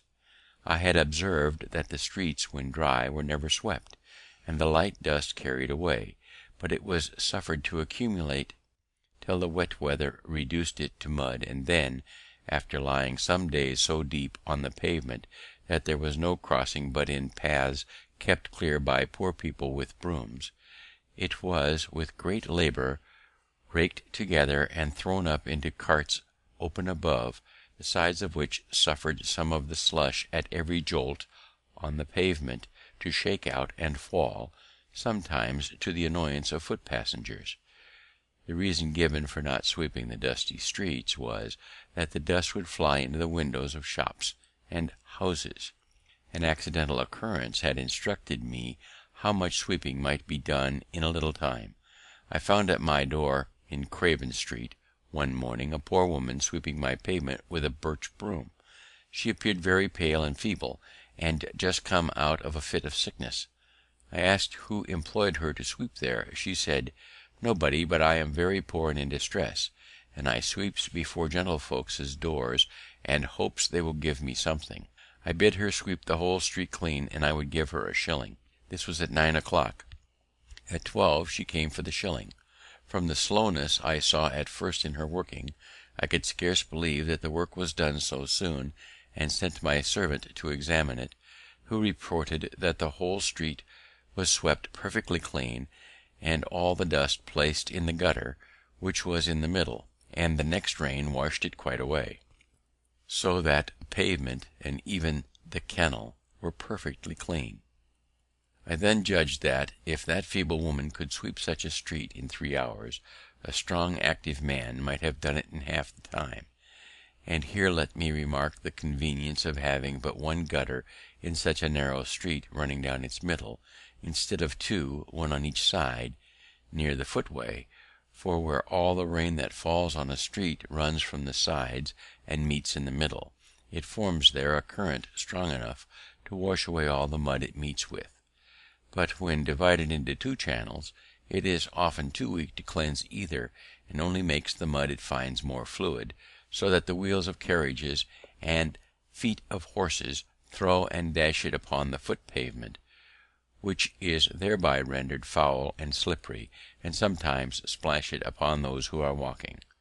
My proposal, communicated to the good doctor, was as follows: for the more effectual cleaning and keeping clean the streets of London and Westminster, it is proposed that the several watchmen be contracted with to have the dust swept up in dry seasons, and the mud raked up at other times, each in their several streets and lanes of his round; that they be furnished with brooms and other proper instruments for these purposes, to be kept at their respective stands, ready to furnish the poor people they may employ in the service; that in the dry summer months the dust will all be swept up into heaps at proper distances before the shops and windows of houses are usually opened, when the scavengers, with close covered carts, shall also carry it away; that the mud, when raked up, be not left in heaps to be spread abroad again by the wheels of carriages and trampling of horses, but that the scavengers be provided with bodies of carts, not placed high upon wheels, but low upon sliders, with lattice bottoms, which, being covered with straw, will retain the mud thrown into them, and permit the water to drain from it. Thereby it will become much lighter, water making the greatest part of its weight; and these bodies of carts to be placed at convenient distances, and the mud brought to them in wheelbarrows, by remaining there placed till the mud is drained, and the horses brought to draw them away.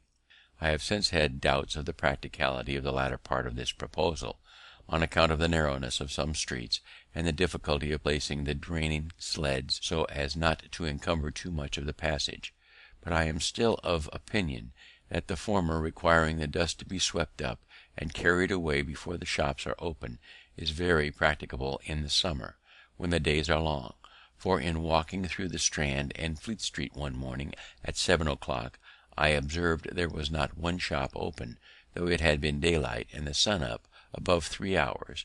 The inhabitants of London, choosing voluntarily to live much by candlelight and sleep by sunshine, and yet often complain, a little absurdly, of the duty on candles and the high price of tallow. Some may think these trifling matters not worth minding or relating; but when they consider that though dust blown into the eyes of a single person, or into a single shop on a windy day, is but of small importance, yet the greater number of the instances in a populous city, and its frequent repetitions, give it weight and consequence, perhaps they will not censure very severely those who bestow some attention to affairs of this seemingly low nature. Human felicity is produced not so much by great pieces of good fortune that seldom happen, as by little advantages that occur every day. Thus, if you teach a poor young man to shave himself and keep his razor in order, you may contribute more to the happiness of his life than in giving him 1,000 guineas. The money may be soon spent, the regret only remaining of having foolishly consumed it; but in the other case he escapes the frequent vexation of waiting for barbers, and of their sometimes dirty fingers, offensive breaths, and dull razors. He shaves when most convenient to him, and enjoys daily the pleasure of its being done with a good instrument. With these sentiments I have hazarded the few preceding pages, hoping that they may afford hints which some time or other may be useful to a city I love, having lived many years in it very happily, and perhaps to some of our towns in America. Having been for some time employed by the Postmaster General of America as his comptroller in regulating several offices and bringing the offices to account, I was, upon his death in 1753, appointed jointly with Mr. William Hunter to succeed him, by a commission from the Postmaster General in England. The American office never had hitherto paid anything to that of Britain. We were to have £600 a year between us, if we could make that sum out of the profits of the office. To do this, a variety of improvements were necessary. Some of these were inevitably at first expensive, so that in the first 4 years the office became above £900 in debt to us. But it soon after began to repay us, and before I was displaced by a freak of the minister's, of which I shall speak hereafter, we had brought it to yield 3 times as much clear revenue to the crown as the post office of Ireland. Since that imprudent transaction, they have received from it not 1 farthing. The business of the post office occasioned my taking a journey this year to New England, where the College of Cambridge, of their own motion, presented me with the degree of Master of Arts. Yale College, in Connecticut, had before made me a similar compliment. Thus, without studying in any college, I came to partake of their honours. They were conferred in consideration of my improvements and discoveries in the electric branch of natural philosophy. Chapter 13. Chapter 14. Albany Plan of Union. In 1754, war with France being again apprehended, a Congress of Commissioners from the different colonies was, by an order of the Lords of Trade, to be assembled at Albany, there to confer with the chiefs of the 6 nations concerning the means of defending both their country and ours. Governor Hamilton, having received this order, acquainted the House with it, requested they should furnish proper presents for the Indians to be given on this occasion, and naming the Speaker, Mr. Norris, and myself to join Mr. Thomas Penn and Mr. Secretary Peters as commissioners to act for Pennsylvania. The House approved the nomination, and provided the goods for the present, and though they did not much like treating out of the provinces, and we met the other commissioners at Albany about the middle of June. In our way thither, I projected and drew a plan for the union of all the colonies under one government, so far as might be necessary for defense, and other important general purposes. As we passed through New York, I had there shown my project to Mr. James Alexander and Mr. Kennedy, 2 gentlemen of great knowledge in public affairs, and being fortified by their approbation, I ventured to lay it before the Congress. It then appeared that several of the commissioners had formed plans of the same kind. A previous question was first taken, whether a union should be established, which passed in the affirmative unanimously. A committee was then appointed, 1 member from each colony, to consider the several plans and report. Mine happened to be preferred, and with a few amendments was accordingly reported. By this plan the general government was to be administered by a president general, appointed and supported by the crown, and a grand council was to be chosen by the representatives of the people of the several colonies, met in their respective assemblies. The debates upon it in Congress went on daily, hand in hand with the Indian business. Many objections and difficulties were started, but at length they were all overcome, and the plan was unanimously agreed to, and copies ordered to be transmitted to the Board of Trade and to the assemblies of the several provinces. Its fate was singular. The assemblies did not adopt it, as they all thought there was too much prerogative in it, and in England it was judged to have too much of the democratic. The Board of Trade therefore did not approve of it, nor recommend it for the approbation of his Majesty, but another scheme was formed, supposed to answer the same purpose better, whereby the governors of the provinces, with some members of their respective councils, were to meet and order the raising of troops, building of forts, etc., and to draw on the treasury of Great Britain for the expense, which was afterward to be refunded by an act of Parliament laying a tax on America. My plan, with my reasons in support of it, is to be found among the political papers that are printed. Being the winter following in Boston, I had much conversation with Governor Shirley upon both the plans. Part of what passed between us on the occasion may also be seen among those papers. The different and contrary reasons of dislike to my plan makes me suspect that it was really a true medium, and I am still of opinion it would have been happy for both sides the water if it had been adopted. The colonies so united would have been sufficiently strong to have defended themselves. There would then have been no need of troops from England. Of course, the subsequent pretence for taxing America, and the bloody contest it occasioned, would have been avoided. But such mistakes are not new. History is full of the errors of states and princes. Look round the habitable world. How few know their own good, or, knowing it, pursue. Those who govern, having much business on their hands, do not generally like to take the trouble of considering and carrying into execution new projects. The best public measures are therefore seldom adopted from previous wisdom, but forced by the occasion. The governor of Pennsylvania, in sending it down to the Assembly, expressed his approbation of the plan, as appearing to him to be drawn up with great clearness and strength of judgment, and therefore recommended it as well worthy of their closest and most serious attention. The House, however, by the management of a certain member, took it up when I happened to be absent, which I thought not very fair, and reprobated it without paying any attention to it at all, to my no small mortification. Chapter 15. Quarrels with the proprietary governors. In my journey to Boston this year, I met at New York with our new governor, Mr. Morris, just arrived there from England, with whom I had been before intimately acquainted. He brought a commission to supersede Mr. Hamilton, who, tired with the disputes his proprietary instructions subjected him to, had resigned.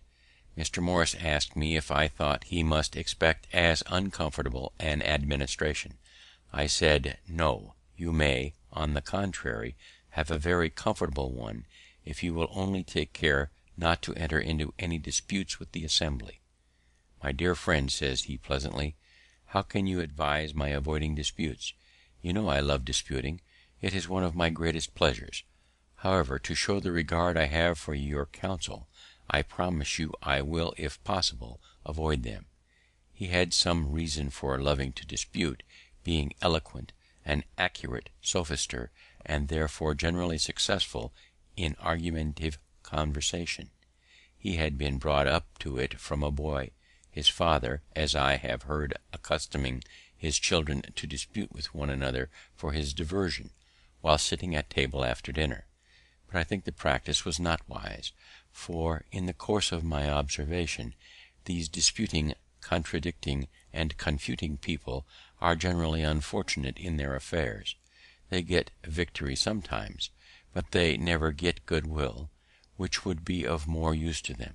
We parted, he going to Philadelphia, and I to Boston.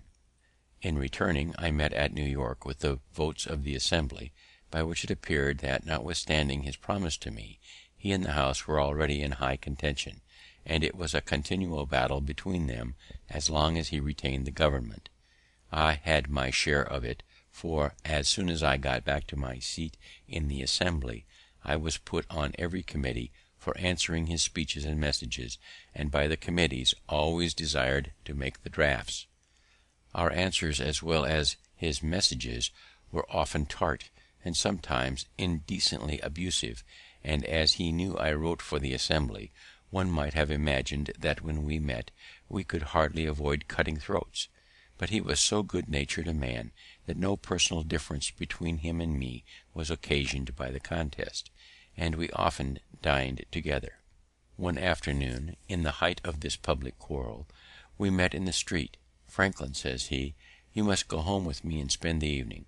I am to have some company that you will like. And taking me by the arm, he led me to his house. In gay conversation over our wine after supper, he told us, jokingly, that he much admired the idea of Sancho Panza, who, when it was proposed to give him a government, requested it might be a government of blacks, as then, if he could not agree with his people, he might sell them. One of his friends, who sat next to me, says, Franklin, why do you continue to side with these damned Quakers? Had not you better sell them? The proprietor would give you a good price. The governor, says I, has not yet blackened them enough. He indeed had laboured hard to blacken the Assembly in all his messages, but they wiped off his colouring as fast as he laid it on them, and placed it in return thick upon his own face, so that, finding he was likely to be negrofied himself, he, as well as Mr. Hamilton, grew tired of the contest, and quitted the government. These public quarrels were all at bottom owing to the proprietaries, our hereditary governors, who, when any expense was to be incurred for the defence of their province, with incredible meanness instructed their deputies to pass no act for levying the necessary taxes, unless their vast estates were in the same act expressly excused, and they had even taken bonds of these deputies to observe such instructions. The assemblies for 3 years held out against this injustice, though constrained to bend at last. At length Captain Denny, who was Governor Morris's successor, ventured to disobey these instructions. How that was brought about I shall show hereafter. But I am got forward too fast with my story. There are still some transactions to be mentioned that happened during the administration of Governor Morris. War being in a manner commenced with France, the government of Massachusetts Bay projected an attack upon Crown Point, and sent Mr. Quincy to Pennsylvania, and Mr. Pownall, afterward Governor Pownall, to New York to solicit assistance. As I was in the Assembly, knew its temper, and was Mr. Quincy's countryman, he applied to me for my influence and assistance. I dictated his address to them, which was well received.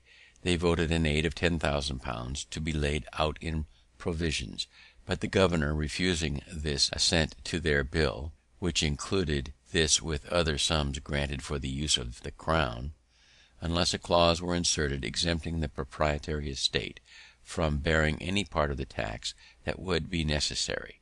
The Assembly, though very desirous of making their grant to New England effectual, were at a loss how to accomplish it. Mr. Quincy laboured hard with the governor to obtain his assent, but he was obstinate. I then suggested a method of doing the business without the governor, by order of the trustees of the loan office, which by law the Assembly had the right of drawing. There was indeed little or no money at that time in the office, and therefore I proposed that the orders should be payable in a year, and to bear an interest of 5 per cent. With these orders I supposed the provisions might easily be purchased. The Assembly, with very little hesitation, adopted the proposal. The orders were immediately printed, and I was one of the committee directed to sign and dispose of them. The funds for paying them was the interest of all the paper currency then extant in the province upon loan, together with the revenue arising from the excise, which being known to be more than sufficient, they obtained instant credit, and were not only received in payment for the provisions, but many moneyed people who had cash lying by them vested in those orders, which they found advantageous, as they bore interest while upon hand, and might on any occasion be used as money, so that they were eagerly all bought up, and in a few weeks none of them were to be seen. Thus the important affair was by my means completed. Mr. Quincy returned thanks to the Assembly in a handsome memorial, went home highly pleased with this success of his embassy, and ever after bore for me the most cordial and affectionate friendship. End of chapter 15.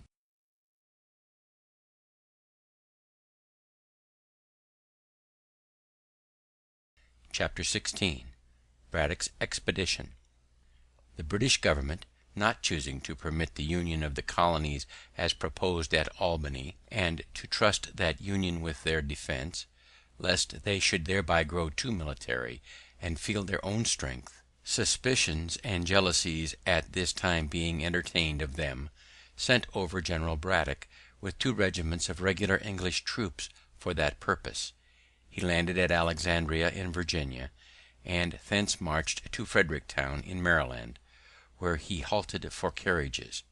Our Assembly, apprehending from some information that he had conceived violent prejudices against them, as averse to the service, wished me to wait upon him, as from them, but as postmaster general, under the guise of proposing to settle with him the mode of conducting with most celerity and certainty the dispatches between him and the government of the several provinces, with whom he must necessarily have continual correspondence, and of which they proposed to pay the expense. My son accompanied me on this journey. We found the general at Fredericktown, waiting impatiently for the return of those he had sent through the back parts of Maryland and Virginia to collect waggons. I stayed with him several days, dined with him daily, and had full opportunity of removing all his prejudices by the information of what the Assembly had before his arrival actually done, and were still willing to do, to facilitate his operations. When I was about to depart, the returns of waggons to be obtained were brought in, by which it appeared that they amounted only to 25, and not all of those were in serviceable condition. The general and all the officers were surprised, declared the expedition was then at an end, being impossible, and exclaimed against the ministers for ignorantly landing them in a country destitute of the means of conveying their stores, baggage, etc., not less than 150 waggons being necessary. I happened to say I thought it was pity they had not been landed rather in Pennsylvania, as in that country almost every farmer had his waggon. The general eagerly laid hold of my words, and said, "Then you, sir, who are a man of interest there, can probably procure them for us, and I beg you will undertake it." I asked what terms were to be offered the owners of the waggons, and I was desired to put on paper the terms that appeared to me necessary. This I did, and they were agreed to, and a commission and instructions accordingly prepared immediately. What those terms were will appear in the advertisement I published as soon as I arrived at Lancaster, which being, from the great and sudden effect it produced, a piece of some curiosity, I shall insert it at length as follows. Advertisement. Lancaster, April 26, 1755. Whereas 150 waggons, with 4 horses to each waggon, and 1500 saddle or pack horses are wanted for the service of his Majesty's forces, now about to rendezvous at Will's Creek, and his Excellency General Braddock having been pleased to empower me to contract for the hire of the same, I hereby give notice that I shall attend for that purpose at Lancaster from this day to next Wednesday evening, and at York from next Thursday morning till Friday evening, where I shall be ready to agree for waggons and teams, or single horses, on the following terms, viz. 1. That there shall be paid for each waggon, with 4 good horses and a driver, 15 shillings per diem, and for each able horse, with a pack saddle or other saddle and furniture, 2 shillings per diem, and for each able horse without a saddle, 18 pence per diem. 2.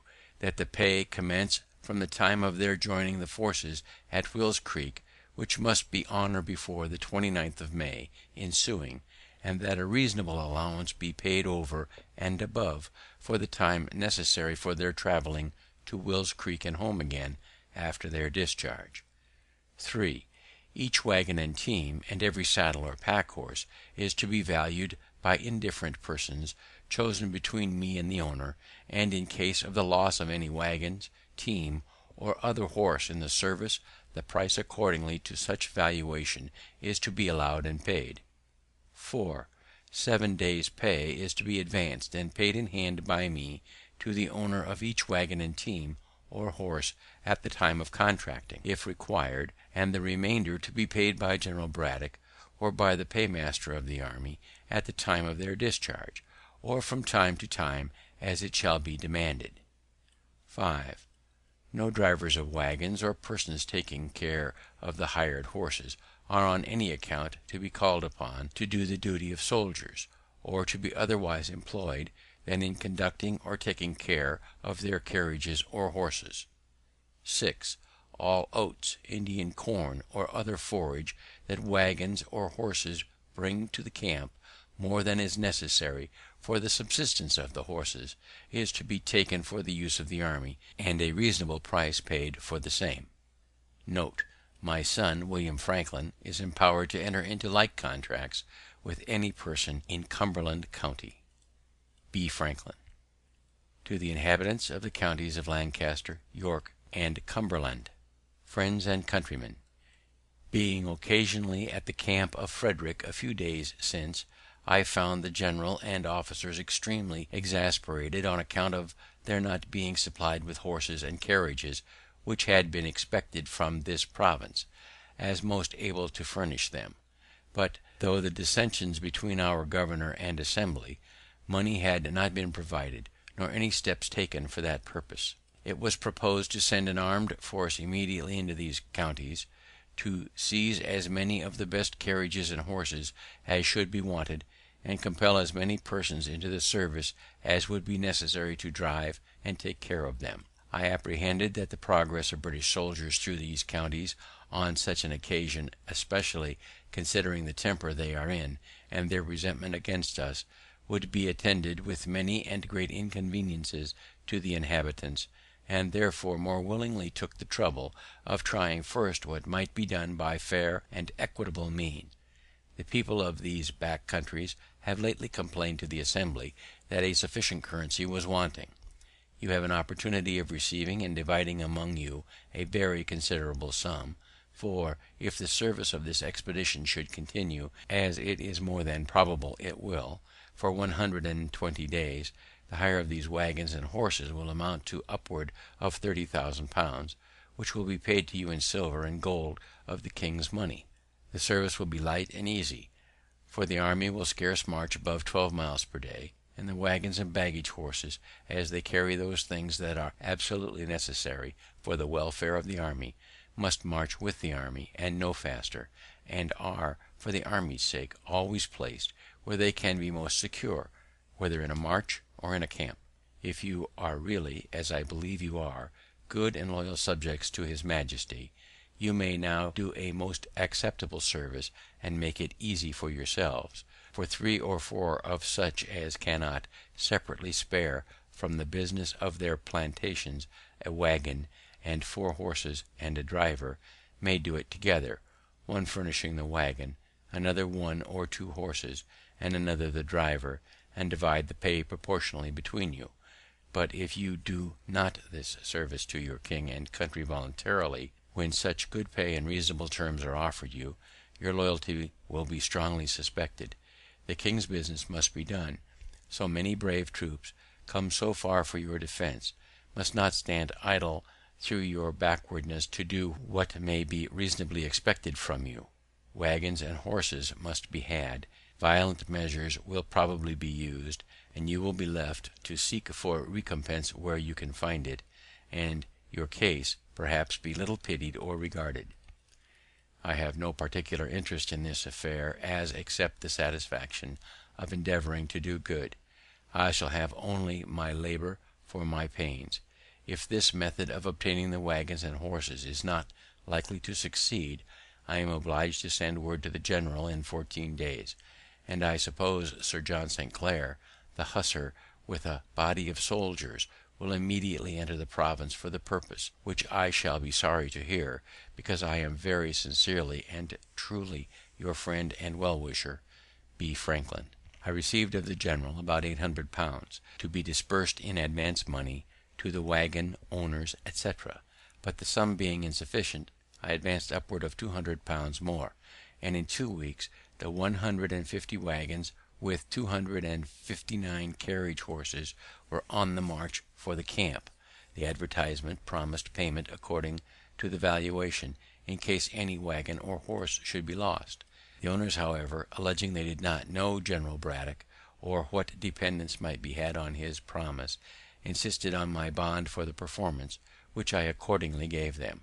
While I was at the camp, supping one evening with the officers of Colonel Dunbar's regiment, he represented to me his concern for the subalterns, who, he said, were generally not in affluence, and could ill afford, in this dear country, to lay in the stores that might be necessary for so long a march through a wilderness where nothing was to be purchased. I commiserated their care, and resolved to endeavour procuring them some relief. I said nothing, however, to him of my intention, but wrote the next morning to the committee of the Assembly, who had the disposition of some public money, warmly recommending the case of these officers to their consideration, and proposing that a present should be sent them of necessaries and refreshments. My son, who had some experience of a camp life and of its wants, drew up a list for me, which I enclosed in my letter. The committee approved and used such diligence that, conducted by my son, the stores arrived at the camp as soon as the wagons. They consisted of 20 parcels, each containing 6 pounds of sugar loaf, 6 pounds of good muscovado, 1 pound good green tea, 1 pound good bohiadu, 6 pounds loaf sugar, 6 pounds good muscovado, 1 pound good green tea, 1 pound good bohea, 6 pounds good ground coffee, 6 pounds chocolate, 1 to 2 hundredweight best white biscuit, 1 to 2 pounds pepper, 1 quart best white wine, vinegar, 1 Gloucester cheese, 1 keg containing 20 pounds good butter, 2 dozen old Madeira wine, 2 gallons Jamaican spirits, 1 bottle flour of mustard, 2 well cured hams, 1 to 2 dozen dried tongues, 6 pounds rice, 6 pounds of raisins. These 20 parcels, well packed, were placed on as many horses, each parcel with the horse being intended as a present for one officer. They were very thankfully received, and the kindness acknowledged by letters to me from the colonels of both regiments in the most grateful terms. The general, too, was highly satisfied with my conduct in procuring him the wagons, etc., and readily paid my account of disbursements, thanking me repeatedly, and requesting my further assistance in sending provisions after him. I undertook this also, and was busily employed in it till we heard of his defeat, advancing for the service of my own money upwards of 1,000 pounds sterling, of which I sent him an account. It came to his hands, luckily for me, a few days before the battle, and he returned me immediately an order on the paymaster for the round sum of 1,000 pounds, leaving the remainder to the next account. I considered this payment as good luck, having never been able to obtain that remainder, of which more hereafter. The general was, I think, a brave man, and might probably have made a figure as a good officer in some European war; but he had too much self-confidence, too high an opinion of the validity of regular troops, and too mean a one of both Americans and Indians. George Crowan, our Indian interpreter, joined him on his march with 100 of those people, who might have been of great use to his army as guides, scouts, etc., if he had treated them kindly; but he slighted and neglected them, and they gradually left him. In conversation with him one day, he was giving me some account of his intended progress. "After taking Fort Duquesne," says he, "I am to proceed to Niagara, and having taken that, to Frontenac, if the season will allow me, and I suppose it will, for Duquesne can hardly detain me above 3 or 4 days, and I see nothing that can obstruct my march to Niagara. Having before revolved in my mind the long line his army must take in the march by a very narrow road to be cut for them through the woods and bushes, and also what I had read of a former defeat of 1,500 French who invaded the Iroquois country, I had conceived some doubts and some fears for the event of the campaign; but I ventured only to say, 'To be sure, sir, if you arrive well before Duquesne, with these fine troops, so well provided with artillery, that place not yet completely fortified, and, as we hear, with no very strong garrison, can probably make but a short resistance.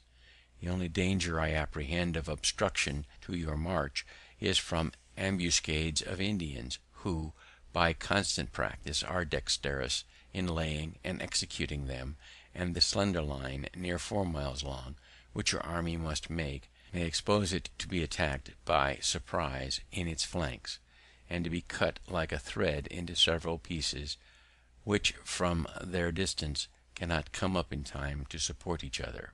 He smiled at my ignorance, and replied, 'These savages may indeed be a formidable enemy to your raw American militia, But upon the king's regular and disciplined troops, sir, it is impossible they should make any impression. I was conscious of an impropriety in my disputing with a military man in matters of his profession, and said no more. The enemy, however, did not take the advantage of his army which I apprehended its long line of march exposed it to, but let it advance without interruption till within 9 miles of the place, and then, when more in a body, for it had just passed a river where the front had halted till all were come over, and in a more open part of the woods than any it had passed, attacked its advanced guard by heavy fire from behind trees and bushes, which was the first intelligence the general had of an enemy's being near him. This guard being disordered, the general hurried his troops up to their assistance, which was done in great confusion, through wagons, baggage, and cattle, and presently the fire came upon their flank.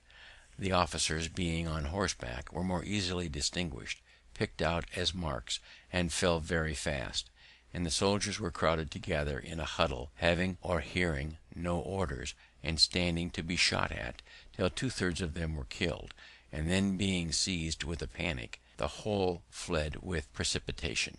The wagoners took each horse out of its team and scampered. Their example was immediately followed by others, so that all the wagons, provisions, artillery, and stores were left to the enemy. The general, being wounded, was brought off with difficulty. His secretary, Mr. Shirley, was killed by his side, and out of 86 officers, 63 were killed or wounded, and 714 men killed out of the 1100. These 1100 had been picked men from the whole army. The rest had been left behind with Colonel Dunbar, who was to follow with the heavier part of the stores, provisions, and baggage. The flyers, not being pursued, arrived at Dunbar's camp, and the panic they brought with them instantly seized him and all his people, and though he had now above 1,000 men, and the enemy, who had beaten Braddock, did not at most exceed 400 Indians and French together, instead of proceeding and endeavouring to recover some of the lost honour, he ordered all the stores, ammunition, etc., to be destroyed, that he might have more horses to assist his flight towards the settlements, and less lumber to remove. He was there met with requests from the governors of Virginia, Maryland, and Pennsylvania, that he should post his troops on the frontier, so as to afford some protection to the inhabitants. But he continued his hasty march through all the country, not thinking himself safe till he arrived at Philadelphia, where the inhabitants could protect him.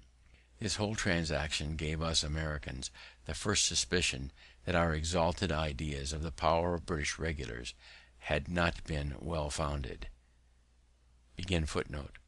Other accounts of this expedition and defeat may be found in Fiske's Washington and His Country, or Lodge's George Washington, Volume 1.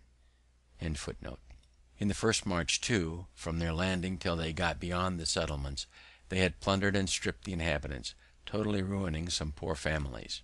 Besides insulting, abusing, and confining the people if they remonstrated, this was enough to put us out of conceit of such defenders, if we had really wanted any.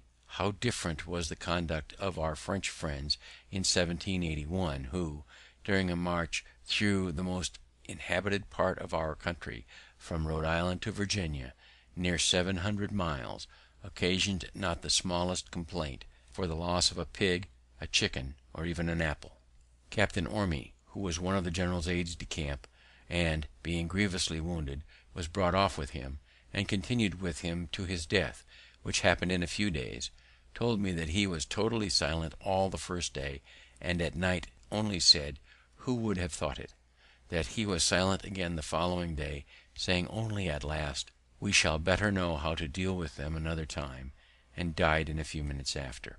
The secretary's papers, with all the general's orders, instructions, and correspondence, falling into the enemy's hands, they selected and translated into French a number of articles, which they printed, to prove the hostile intentions of the British court before the declaration of war. Among these I saw some letters of the general to the ministry, speaking highly of the great service I had rendered the army, and recommending me to their notice. David Hume, too, who was some years after secretary to Lord Hertford, then minister to France, and afterward to General Conway when Secretary of State, told me he had seen among the papers in that office letters from Braddock highly recommending me; but the expedition having been unfortunate, my service, it seems, was not thought of much value, for those recommendations were never of any use to me.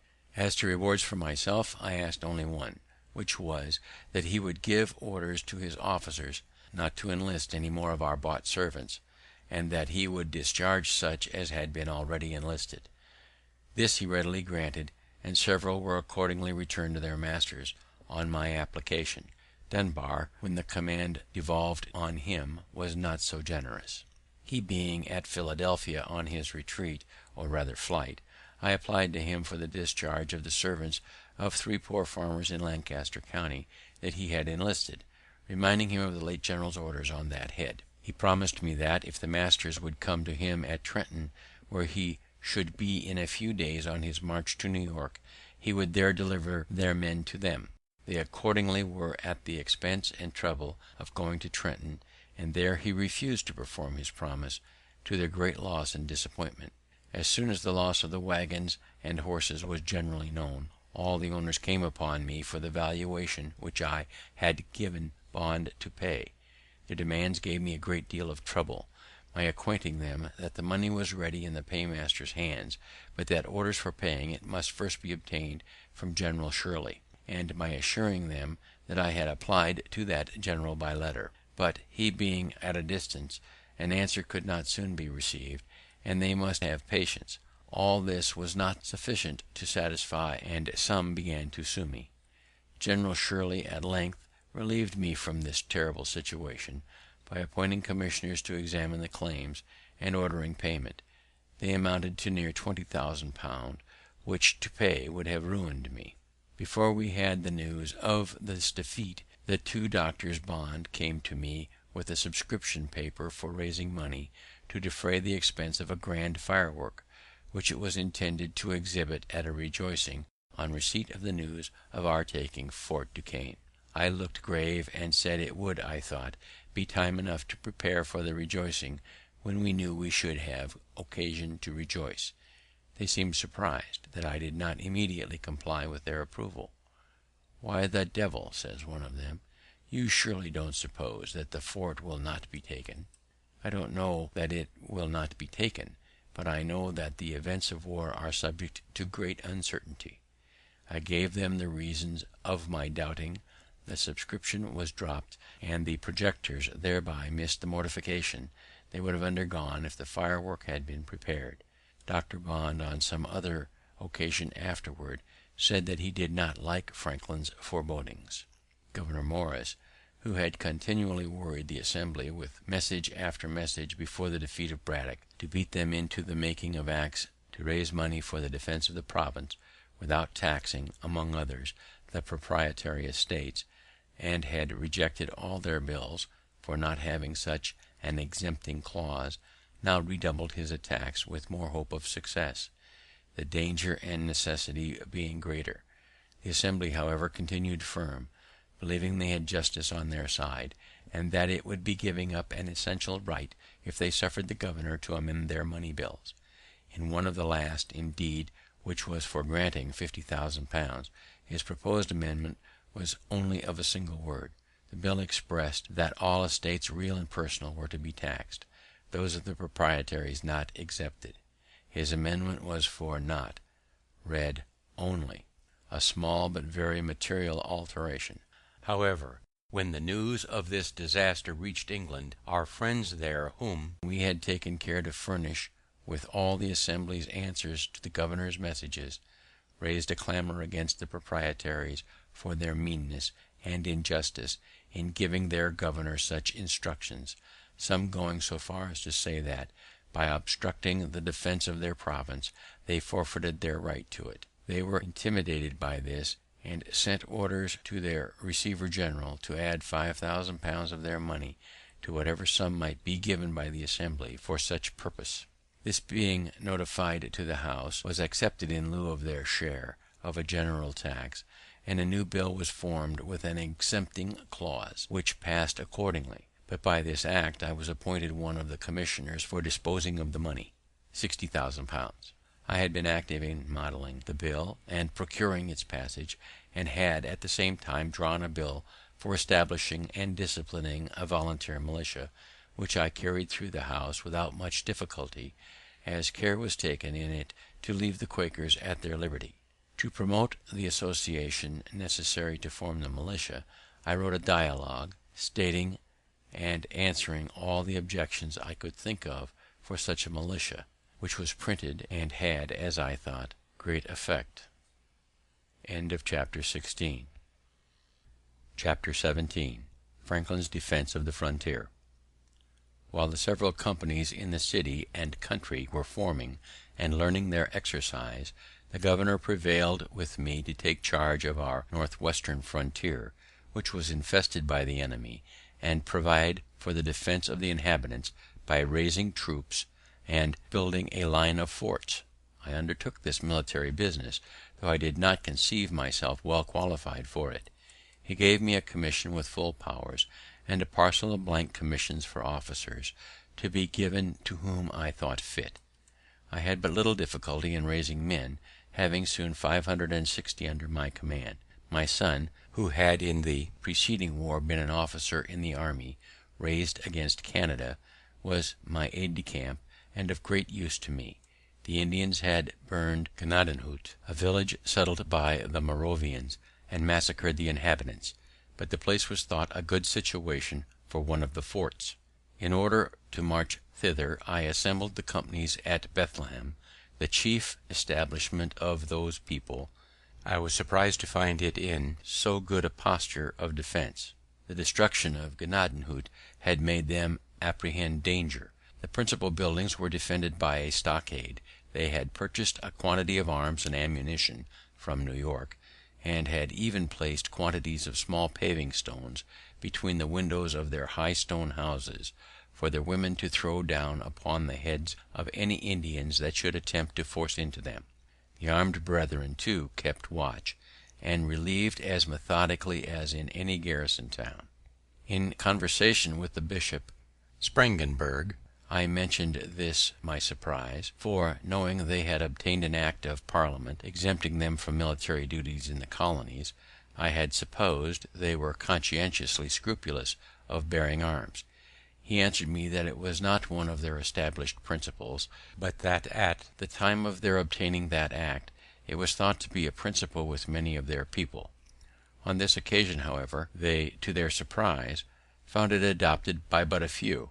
It seems they were either deceived in themselves or deceived the Parliament, but common sense aided by present danger will sometimes be too strong for whimsical opinions.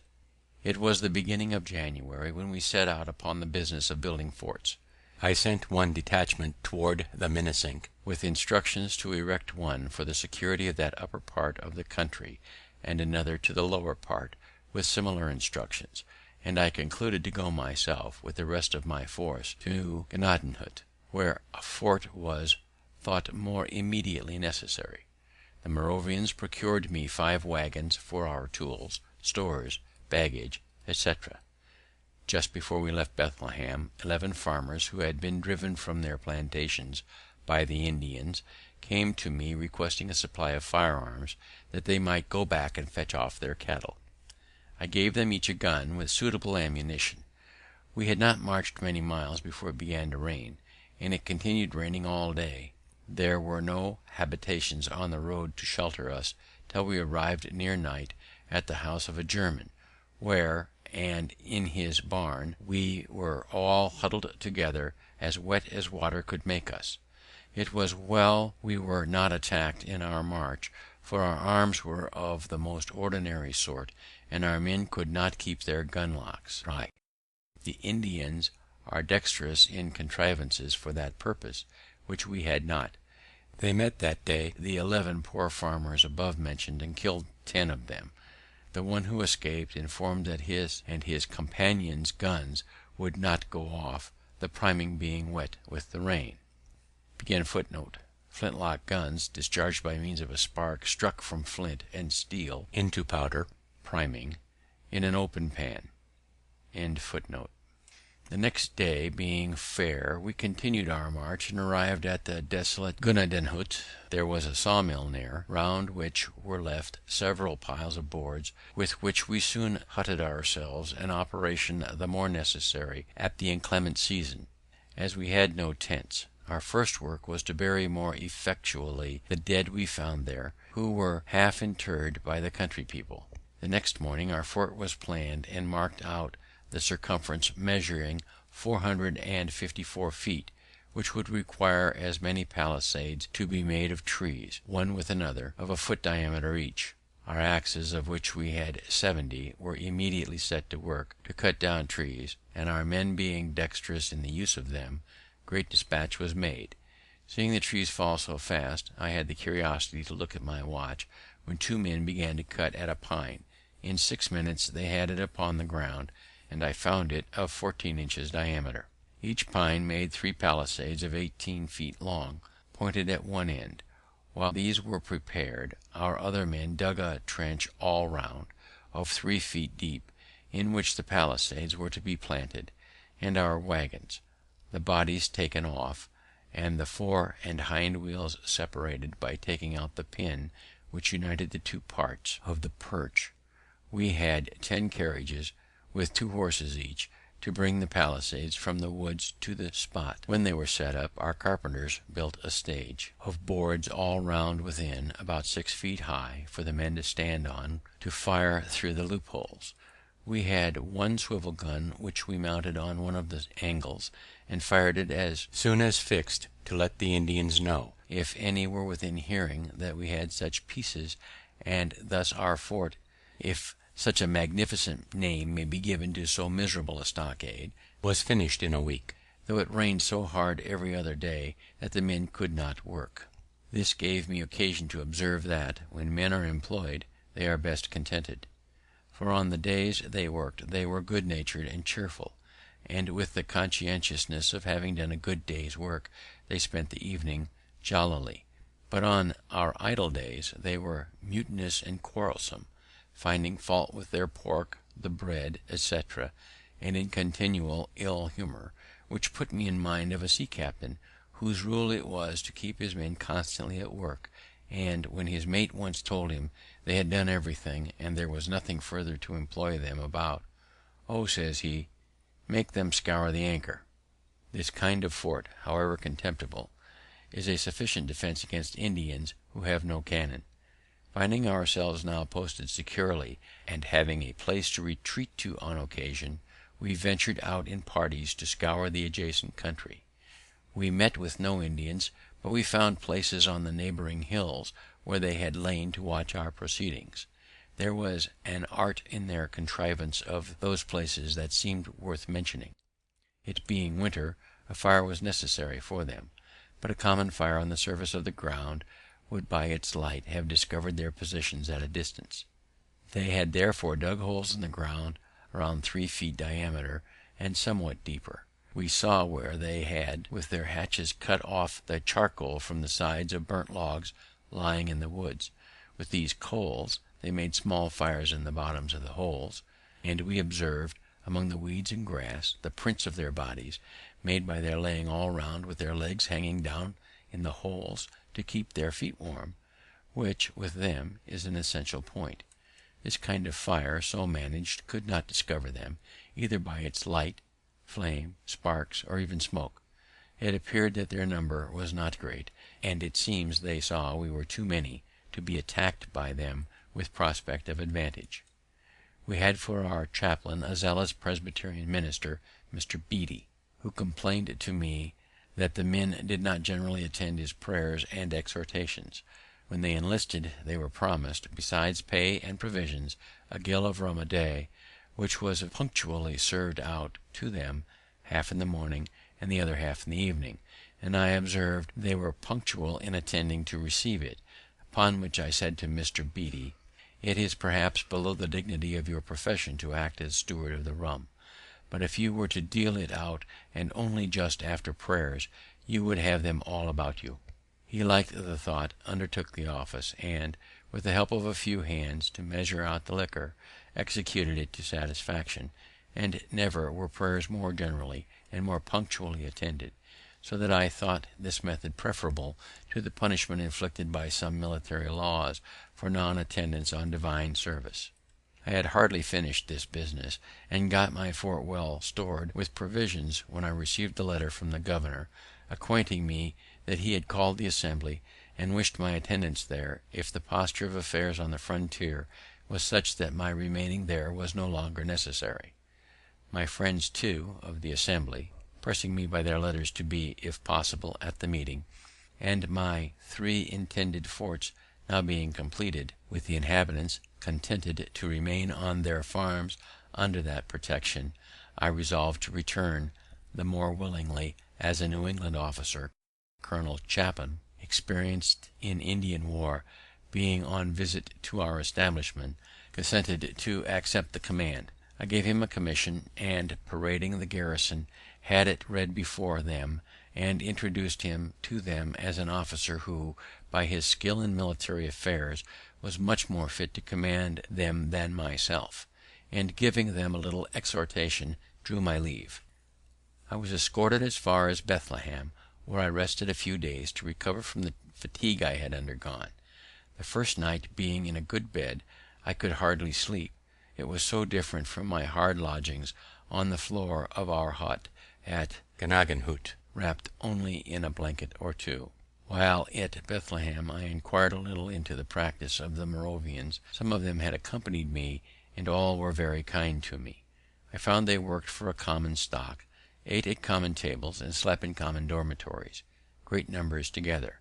In the dormitories I observed loopholes at certain distances all along just under the ceiling, which I thought judiciously placed for change of air. I was at their church, where I was entertained with good music, the organs being accompanied with violins, hautboys, flutes, clarinets, etc.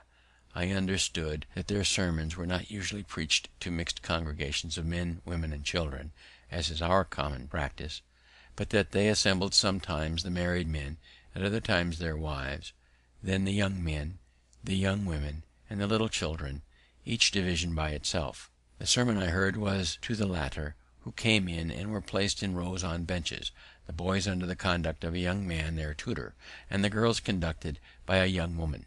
The discourse seemed well adapted to their capacities, and was delivered in a pleasing, familiar manner, coaxing them, as it were, to be good. They behaved very orderly, but looked pale and unhealthy, which made me suspect they were kept too much within doors, and not allowed sufficient exercise. I inquired concerning the Moravian marriages, whether the report was true that they were by lot. I was told that lots were used only in particular cases; that generally, when a young man found himself disposed to marry, he informed the elders of his class, who consulted the elder ladies that governed the young women. As these elders of the different sexes were well acquainted with the tempers and dispositions of their respective pupils, they could best judge what matches were suitable, and their judgments were generally acquiesced in. But if, for example, it should happen that 2 or 3 young women were found to be equally proper for the young man, the lot was then recurred to. I objected, if the matches are not made by the mutual choice of the parties, some of them may chance to be very unhappy. And so they may, answered my informer, if you let the partners choose for themselves, which, indeed, I could not deny. Being returned to Philadelphia, I found the association went on swimmingly. The inhabitants that were not Quakers, having pretty generally come into it, formed themselves into companies, and chose their captains, lieutenants, and ensigns, according to the new law. Dr. B visited me, and gave me an account of the pains he had taken to spread a general good liking to the law, and ascribed much of those endeavours. I had had the vanity to ascribe all to my dialogue. However, not knowing but what he might be in the right, I let him enjoy his opinion, which I take to be generally the best way in such cases. The officers, meeting, chose me to be colonel of the regiment, which I this time accepted. I forgot how many companies we had, but we paraded around 1200 well-looking men, with a company of artillery, who had been furnished with 6 brass field pieces, which they had become so expert in the use of as to fire 12 times in a minute. The first time I reviewed my regiment, they accompanied me to my house, and would salute me with some rounds fired before my door, which shook down and broke several glasses of my electrical apparatus; and my new honour proved not much less brittle, for all our commissions were soon after broken by a repeal of the law in England. During the short time of my colonelship, being about to set on a journey to Virginia, the officers of my regiment took it to their heads that it would be proper for them to escort me out of town as far as the lower ferry. Just as I was getting on horseback, they came to my door, between 30 and 40, mounted, and all in their uniforms. I had not been previously acquainted with the project, or I should have prevented it, being naturally averse to the assuming of state on any occasion, and I was a good deal chagrined at their appearance, as I could not avoid their accompanying me. What made it worse was, that as soon as we began to move, they drew their swords and rode with them naked all the way. Somebody wrote an account of this to the proprietor, and it gave him great offense. No such honour had been paid him when in the province, nor to any of his governors, and he said it was only proper to princes of the blood royal, which may it be true for aught I know, who was, and still am, ignorant of the etiquette of such cases. This silly affair, however, increased the rancour against me, which was before not a little, on account of my conduct in the Assembly respecting the exemption of his estates from taxation, which I had always opposed very warmly, and not without severe reflection on his meanness and injustice of contending for it. He accused me to the ministry as being the great obstacle to the king's service, preventing, by my influence in the House, the proper form of the bills for raising money, and he insisted this parade with my officers as a proof of my having an intention to take the government of the province out of his hands by force. He also applied to Sir Edward Falconer, the postmaster general, to deprive me of my office, but it had no other effect than to procure from Sir Everard's a general admonition. Notwithstanding the continual wrangle between the governor and the House, in which I, as a member, had so large a share, there still subsisted a civil intercourse between the gentlemen and myself, and we never had any personal difference. I have sometimes since thought that his little or no resentment against me for the answers it was known I drew up to his messages might be the effect of professional habit, and that, being bred a lawyer, he might consider us both as merely advocates for contending clients in a suit, he for the proprietaries, and I for the Assembly.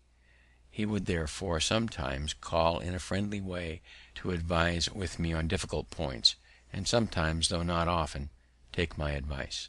We acted in concert to supply Braddock's army with provisions, and when the shocking news arrived of his defeat, the governor sent in haste for me, to consult with him on measures for preventing the destruction of the back counties. I forget now the advice I gave, but I think it was that Dunbar should be written to and prevailed with, if possible, to post his troops on the frontier for their protection, till, by reinforcements from the colonies, he might be able to proceed on the expedition; and after my return from the frontier, he would have had me undertake the conduct of such an expedition with provincial troops for the reduction of Fort Duquesne, Dunbar and his men being otherwise employed, and he proposed to commission me as general. I had not so good an opinion of my military abilities as he professed to have, and I believe his professions must have exceeded his real sentiments, but probably he might think that my popularity would facilitate the raising of the men, and my influence in the Assembly the grant of money to pay for them, and that, perhaps, without taxing the proprietary estates. Finding me not as forward to engage as he expected, the project was dropped, and he soon after left the government, being superseded by Captain Denny. Chapter 17. Chapter 18. Scientific experiments. Before I proceed in relating the part I had in public affairs under the new governor's administration, it may not be amiss here to give some account of the rise and progress of my philosophical reputation.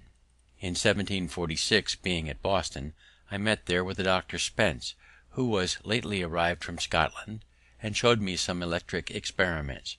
They were imperfectly performed, as he was not very expert, but being on a subject quite new to me, they equally surprised and pleased me. Soon after my return to Philadelphia, our library company received from Mr. P. Collinson, Fellow of the Royal Society of London, a present of a glass tube, with some account of the use of it in making such experiments. I eagerly seized the opportunity of repeating what I had seen at Boston, and by such practice acquired great readiness in performing those also which we had an account of from England, adding a number of new ones. I say much practice, for my house was continually full for some time with people who came to see these new wonders. The Royal Society of London for Improving Natural Knowledge was founded in 1660, and holds the foremost place among English societies for the advancement of science. To divide a little this encumbrance among my friends, I caused a number of similar tubes to be blown at our glass house, with which they furnished themselves, so that we had at length several performers. Among these the principal was Mr. Kinnersley, an ingenious neighbour, who, being out of business, I encouraged to undertake showing the experiments for money, and drew up for him 2 lectures, in which the experiments were ranged in such order, and accompanied with such explanations in such method, as the foregoing should assist in comprehending the following. He procured an elegant apparatus for the purpose, in which all the little machines that I had roughly made for myself were nicely formed by instrument makers. His lectures were well attended and gave great satisfaction, and after some time he went through the colonies, exhibiting them in every capital town, and picked up some money. In the West Indies, indeed, it was with difficulty the experiments could be made, from the general moisture of the air. Obliged as we were to Mr. Collinson for his present of the tube, etc., I thought it right he should be informed of our success in using it, and wrote him several letters containing accounts of our experiments. He got them read at the Royal Society, where they were not at first thought worth so much notice as to be printed in their Transactions. One paper, which I wrote for Mr. Kinnersley, on the sameness of lightning with electricity, I sent to Dr. Mitchell, an acquaintance of mine, and one of the members also of that society, who wrote me word that it had been read, but was laughed at by the connoisseurs. The papers, however, being shown to Dr. Fothergill, he thought them of too much value to be stifled, and advised the printing of them. Mr. Collinson then gave them to Cave for publication in his Gentleman's Magazine, but he chose to print them separately in a pamphlet, and Dr. Fothergill wrote the preface. Cave, it seems, judged rightly for his profit, for by the additions that arrived afterwards they swelled to a 4vo volume, which has had 5 editions and cost him nothing for copy money. It was, however, some time before those papers were much taken notice of in England, a copy of them happening to fall into the hands of the Count de Buffon, a philosopher deservedly of great reputation in France, and indeed all over Europe. He prevailed with M. Delabard to translate them into French, and they were printed at Paris. The publication offended the Abbé Nollet, preceptor of the natural philosophy to the royal family, and an able experimenter, who had formed and published a theory of electricity, which then had the general vogue. He could not at first believe that such a work came from America, and said it must have been fabricated by his enemies at Paris to decry his system. Afterwards, having been assured that there really existed such a person as Franklin at Philadelphia, which he had doubted, he wrote and published a volume of letters, chiefly addressed to me, defending his theory, and denying the verity of my experiments and of the position deduced from them.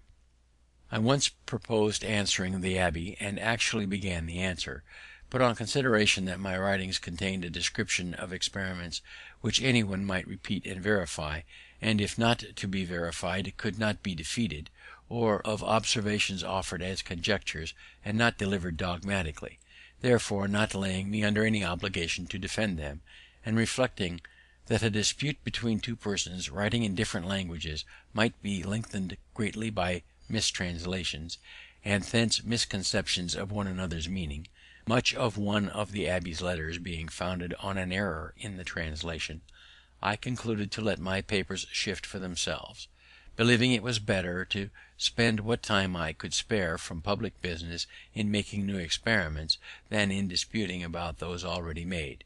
I therefore never answered M. Nollet, and the event gave me no cause to repeat my silence, for my friend M. Leroy, of the Royal Academy of Sciences, took up my cause and refuted him.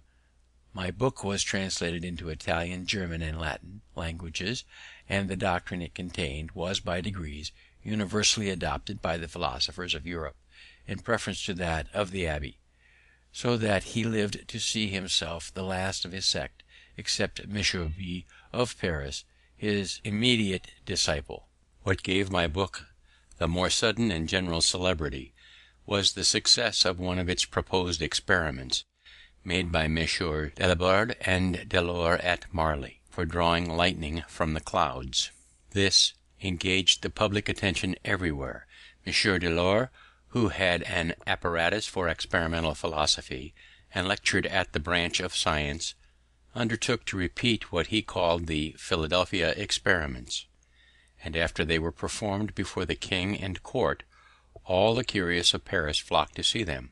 I will not swell this narrative with an account of that capital experiment, nor of the infinite pleasure I received in the process of a similar one I made soon after with a kite at Philadelphia, as both are to be found in the histories of electricity.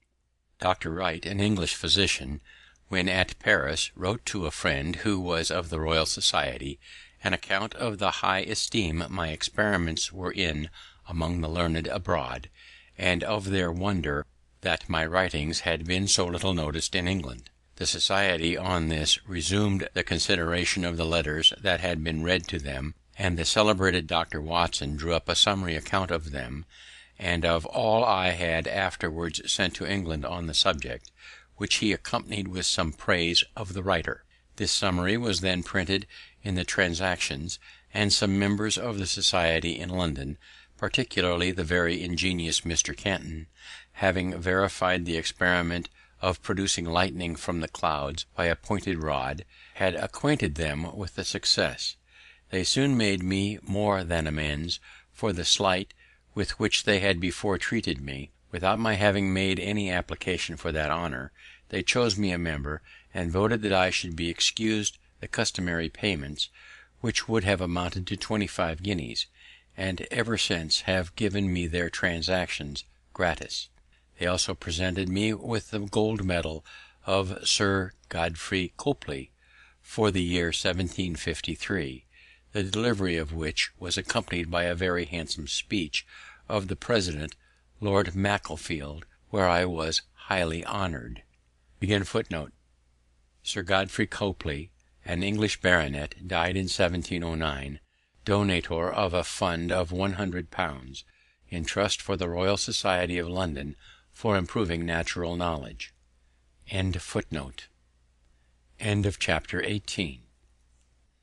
Chapter 19. An Agent of Pennsylvania in London.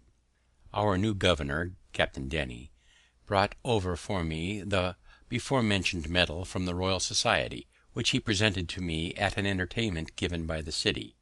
He accompanied it with very polite expressions of his esteem for me, having, as he said, been long acquainted with my character. After dinner, when the company, as was customary at that time, were engaged in drinking, he took me aside into another room, and acquainted me that he had been advised by his friends in England to cultivate a friendship with me, as one who was capable of giving him the best advice, and of contributing most effectually to the making of his administration easy; that he therefore desired of all things to have a good understanding with me, and he begged me to be assured of his readiness on all occasions to render me every service that might be in his power.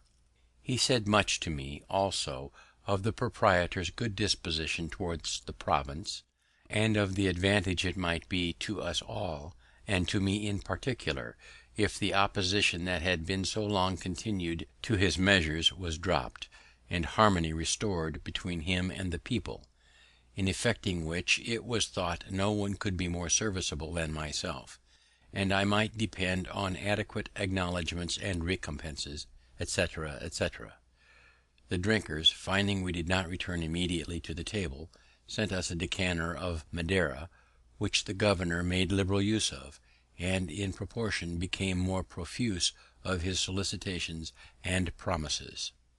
My answers were to this purpose, that my circumstances, thanks to God, were such as to make proprietary favours unnecessary to me, and that being a member of the Assembly, I could not possibly accept of any; that, however, I had no personal enmity to the proprietary, and that whatever the public measures he proposed should appear to be for the good of the people, no one should espouse and forward them more zealously than myself, my past opposition having been founded on this, that the measures which had been urged were evidently intended to serve the proprietary interest, with great prejudice to that of the people, which I was much obliged to him, the governor, for his profession of regard to me, that he might rely on everything in my power to make his administration as easy as possible, hoping at the same time that he had not brought with him the same unfortunate instructions his predecessor had been hampered with. On this he did not then explain himself, but when he afterward came to do business with the Assembly, they appeared again, the disputes were renewed, and I was as active as ever in the opposition, being the penman first of the request to have a communication of the instructions, and then of the remarks upon them, which may be found in the votes of the time, and in the historical review I afterward published. But between us personally no enmity arose. We were often together. He was a man of letters, had seen much of the world, and was very entertaining and pleasing in conversation. He gave me the first information that my old friend Jason Randolph was still alive, that he was esteemed one of the best political writers in England, had been employed in the dispute between Prince Frederick and the king, and had obtained a pension of 300 a year, that his reputation was indeed small as a poet, Pope having damned his poetry in the Dunciad, but his prose was thought as good as any man's. Quarrel between George II and his son Frederick, Prince of Wales, who died before his father. A satirical poem by Alexander Pope directed against various contemporary writers. The Assembly finally finding the proprietary obstinately persistent in menacing their deputies, and with instructions inconsistent not only with the privileges of the people but with the service of the crown, resolved to petition the king against them, and appointed me their agent to go over to England, to present and support the petition. The House had sent up a bill to the governor, granting a sum of £60,000 for the king's use, £10,000 of which was subject to the orders of the then general, Lord Loudon, which the governor absolutely refused to pass, in compliance with his instructions. I agreed with Captain Morris, of the packet at New York, for my passage, and my stores were put on board. When Lord Loudon arrived at Philadelphia, expressly, as he told me, to endeavour an accommodation between the governor and the Assembly, that his Majesty's service might not be obstructed by their dissensions, accordingly he desired the governor and myself to meet him, that he might hear what was to be said on both sides. We met and discussed the business. In behalf of the Assembly, I urged all the various arguments that may be found in the public papers of that time, which were of my writing, and were printed with the minutes of the Assembly, and the governor pleaded his instructions, the bond he had given to observe them, and his ruin if he disobeyed, yet seemed not unwilling to hazard himself if Lord Loudon would advise it. This his lordship did not choose to do, though I once thought I had nearly prevailed with him to do it, but finally he rather chose to urge the compliance of the Assembly, and he entreated me to use my endeavours with them for that purpose, declaring that he would spare none of the king's troops for the defence of our frontiers, and that, if we did not continue to provide for the defence ourselves, they must remain exposed to the enemy. I acquainted the House with what had been passed, and presenting them with a set of resolutions I had drawn up, declaring our rights, and that we did not relinquish our claim to those rights, but only suspended the exercise of them on this occasion through force, against which we protested, they at length agreed to drop that bill, and frame another conformable to the proprietary instructions. This, of course, the governor passed, and I was then at liberty to proceed on my voyage. But in the meantime the packet had sailed with my sea stores, which was some loss to me, and my only recompense was his lordship's thanks for my service, all the credit of obtaining the accommodation falling to his share. He set out for New York before me, and as the time for dispatching the packet boats was at his disposition, and there were two then remaining there, one of which he said was to sail very soon, I requested to know the precise time, that I might not miss her by any delay of mine. His answer was, I have given out that she is to sail on Saturday next, but I may let you know, entre nous, that if you are there by Monday morning, you will be in time, but do not delay longer. By some accidental hindrance at a ferry, it was Monday noon before I arrived, and I was much afraid she might have sailed, as the wind was fair, but I was soon made easy by the information that she was still in the harbor and would not move till the next day. One would imagine that I was now on the very point of departing for Europe. I thought so, but I was not then so well acquainted with his lordship's character, of which indecision was one of the strongest features. I shall give some instances.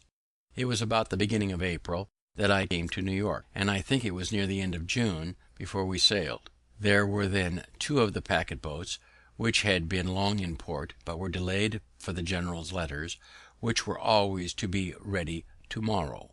Another packet arrived, she too was detained, and before we sailed a fourth was expected. Ours was the first to be dispatched, as having been there the longest. Passengers were engaged in all, and some extremely impatient to be gone, and the merchants uneasy about their letters, and the orders they had given for insurance, it being war time, for fall goods, but their anxiety availed nothing. His lordship's letters were not ready, and yet whoever waited on him found him always at his desk, pen in hand, and concluded that he must needs write abundantly. Going myself one morning to pay my respects, I found in his antechamber one Innes, a messenger of Philadelphia, who had come from thence express with a packet from Governor Denny for the general. He delivered to me some letters from my friends there, which occasioned my inquiry when he was to return and where he lodged, that I might send some letters by him. He told me he was ordered to call tomorrow at 9 for the general's answer to the governor, and should set off immediately. I put my letters into his hand that same day. A fortnight after I met him again in the same place. So you are soon returned, Innes? Returned? No, I am not gone yet. How so? I have called here by order every morning these 2 weeks past for his lordship's letter, and it is not yet ready. Is it possible, when he is so great a writer? For I see him constantly at his escritoire.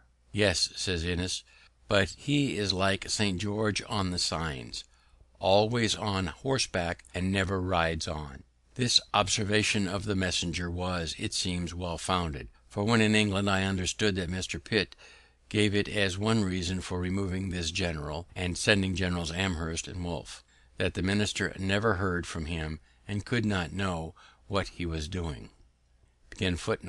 William Pitt, 1st Earl of Chatham, 1708 to 1778, a great English statesman and orator. Under his able administration, England won Canada from France. He was a friend of America at the time of our Revolution. This daily expectation of sailing, and all the 3 packets going down to Sandy Hook to join the fleet there, the passengers thought it best to be on board, lest by a sudden order the ship should sail and they be left behind. There, if I remember right, we were about 6 weeks, consuming our sea stores, and obliged to procure more. At length the fleet sailed, the general and all his army on board, bound to Louisburg, with the intent to besiege and take that fortress. All the packet boats in company ordered to attend the general's ship, ready to receive his dispatches when they should be ready. We were out 5 days before we got a letter with leave to part, and then our ship quitted the fleet and steered for England. The other 2 packets he still detained, carrying them with him to Halifax, where he stayed some time to exercise the men in sham attacks upon sham forts, then altered his mind as to besieging Louisburg, and returned to New York with all his troops, together with the 2 packets of above mentioned and all their passengers. During his absence, the French and savages had taken Fort George on the frontier of that province, and the savages had massacred many of the garrison after capitulation. I saw afterwards in London Captain Bonnell, who commanded one of those packets. He told me that, when he had been detained a month, he acquainted his lordship that his ship was grown foul to a degree that must necessarily hinder her fast sailing, a point of consequence for a packet boat, and requested an allowance of time to heave her down and clean her bottom.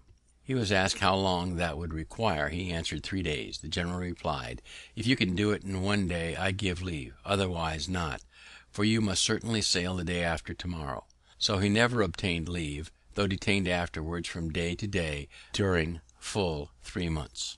I saw also in London one of Bonnell's passengers, who was so enraged against his lordship for deceiving and detaining him so long at New York, and then carrying him to Halifax and back again, that he swore he would sue him for damages. Whether he did or not I have not heard. As he represented the injury to his affairs, it was very considerable. On the whole, I wondered much how such a man came to be entrusted with so important a business as the conduct of a great army; but having since seen more of the great world, and the means of obtaining and motives for giving places, my wonder is diminished. General Shirley, on whom the command of the army devolved upon the death of Braddock, would, in my opinion, if continued in place, have made a much better campaign than that of Loudon in 1757, which was frivolous, expensive, and disgraceful to our nation beyond conception; for though Shirley was not a bred soldier, he was sensible and sagacious in himself, and attentive to good advice from others, capable of forming judicious plans, and quick and active in carrying them to execution. Loudon, instead of defending the colonies with his great army, left them totally exposed while he paraded idly at Halifax, by which means Fort George was lost. Besides, he deranged all our mercantile operations, and distressed our trade by a long embargo on the exportation of provisions, on pretence of keeping supplies from being obtained by the enemy, but in reality for beating down their price in favour of the contractors, in whose profits, it was said, perhaps from suspicion only, he had a share. And when at length the embargo was taken off, by neglecting to send notice of it to Charlestown, the Carolina fleet was detained near 3 months longer, whereby their bottoms were so much damaged by the worm that a great part of them foundered in their passage home. This relation illustrates the corruption that characterized English public life in the 18th century. It was gradually overcome in the early part of the next century. Shirley was, I believe, sincerely glad of being relieved from so burdensome a charge as the conduct of an army must be to a man unacquainted with military business. I was at the entertainment given by the city of New York to Lord Loudoun on his taking upon him the command. Shirley, though thereby superseded, was present also. There was a great company of officers, citizens, and strangers, and some chairs having been borrowed in the neighbourhood, there was one among them very low, which fell to the lot of Mr. Shirley. Perceiving it as I sat by him, I said, "Have they given you, sir, too low a seat?" "No matter," says he, "Mr. Franklin, I find a low seat the easiest." While I was, as aforementioned, detained at New York, I received all the accounts of my provisions, etc., that I had furnished to Braddock, some of which accounts could not sooner be obtained from the different persons I had employed to assist in the business. I presented them to Lord Loudoun, desiring to be paid the balance. He caused them to be regularly examined by the proper officer, who, after comparing every article with its voucher, certified them to be right, and the balance due, for which his lordship promised to give me an order on the paymaster. This was, however, put off from time to time, and though I called often for it by appointment, I did not get it. At length, just before my departure, he told me he had, on better consideration, concluded not to mix his accounts with those of his predecessor, and you," says he, "when in England, have only to exhibit your accounts at the Treasury, and you will be paid immediately." I mentioned, but without effect, the great and unexpected expense I had been put to by being detained so long at New York, as a reason for my desiring to be presently paid, and on my observing that it was not right I should be put to any further trouble or delay in obtaining the money I had advanced, as I charged no commission for my service. "Sir," says he, "you must not think of persuading us that you are no gainer. We understand better those affairs, and know that every one concerned in supplying the army finds means, in the doing it, to fill his own pockets." I assured him that was not my case, and that I had not pocketed a farthing, but he appeared clearly not to believe me; and, indeed, I have since learnt that immense fortunes are often made in such employments. As to my balance, I am not paid it to this day, of which more hereafter. Our captain of the packet had boasted much before we sailed of the swiftness of his ship. Unfortunately, when we came to the sea, she proved the dullest of 96 sail, to his no small mortifications. After many conjectures respecting the cause, when we were near another ship almost as dull as ours, which, however, gained upon us, the captain ordered all hands to come off and stand as near the ensign staff as possible. We were, passengers included, about 40 persons. While we stood there, the ship mended her pace, and soon left her neighbour far beyond, which proved clearly that our captain suspected that she was loaded too much by the head. The casks of water, it seemed, had been all placed forward. These were therefore ordered to be moved further aft, on which the ship recovered her character, and proved the best sailer in the fleet. The captain said he had once gone at the rate of 13 knots, which is accounted 13 miles per hour. We had on board as a passenger Captain Kennedy, of the navy, who contended that it was impossible, and that no ship ever sailed so fast, and that there must have been some error in the division of the log line, or some mistake in heaving the log. A wager ensued between the two captains, to be decided when there should be sufficient wind.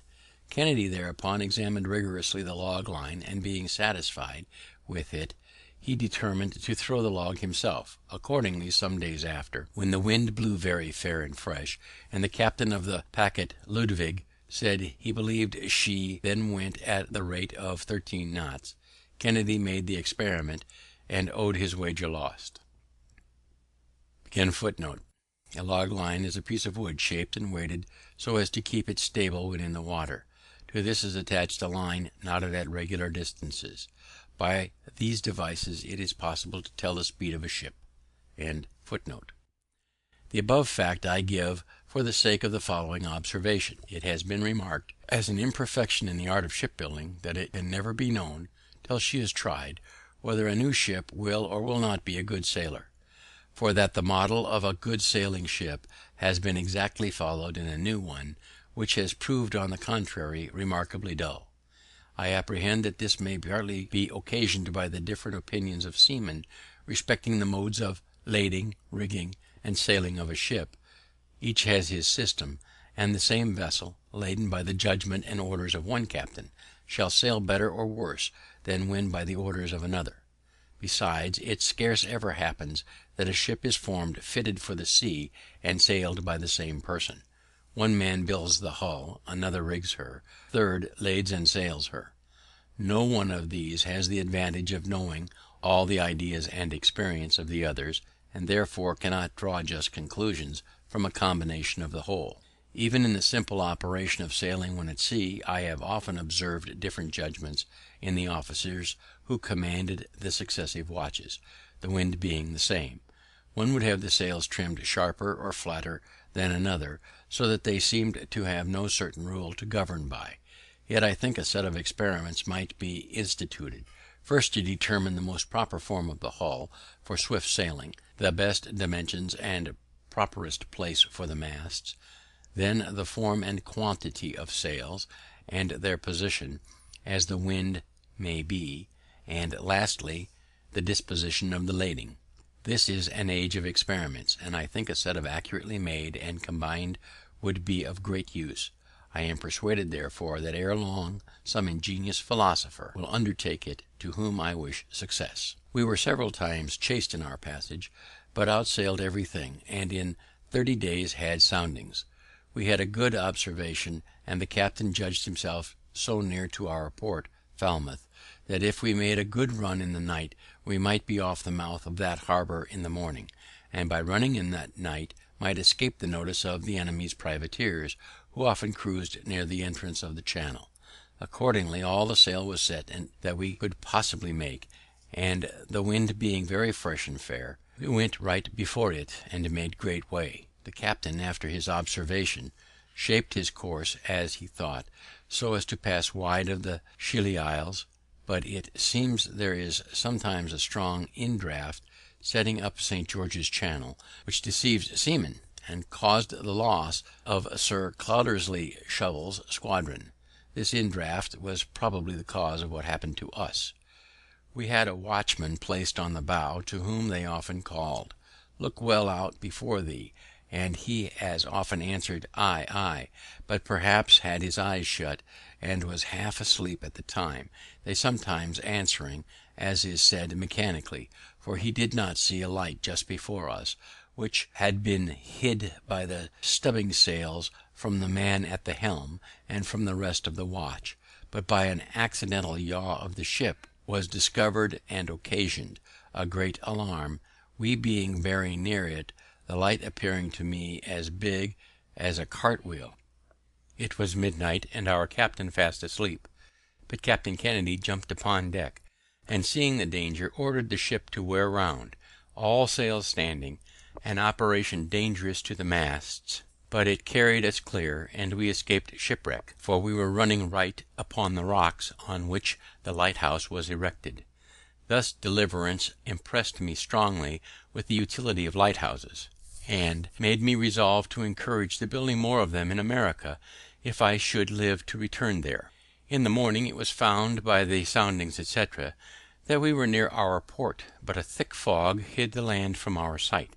About 9 o'clock the fog began to rise, and seemed to be lifted up from the water like a curtain at a playhouse, discovering underneath the town of Falmouth, the vessels in its harbour, and the fields that surrounded it.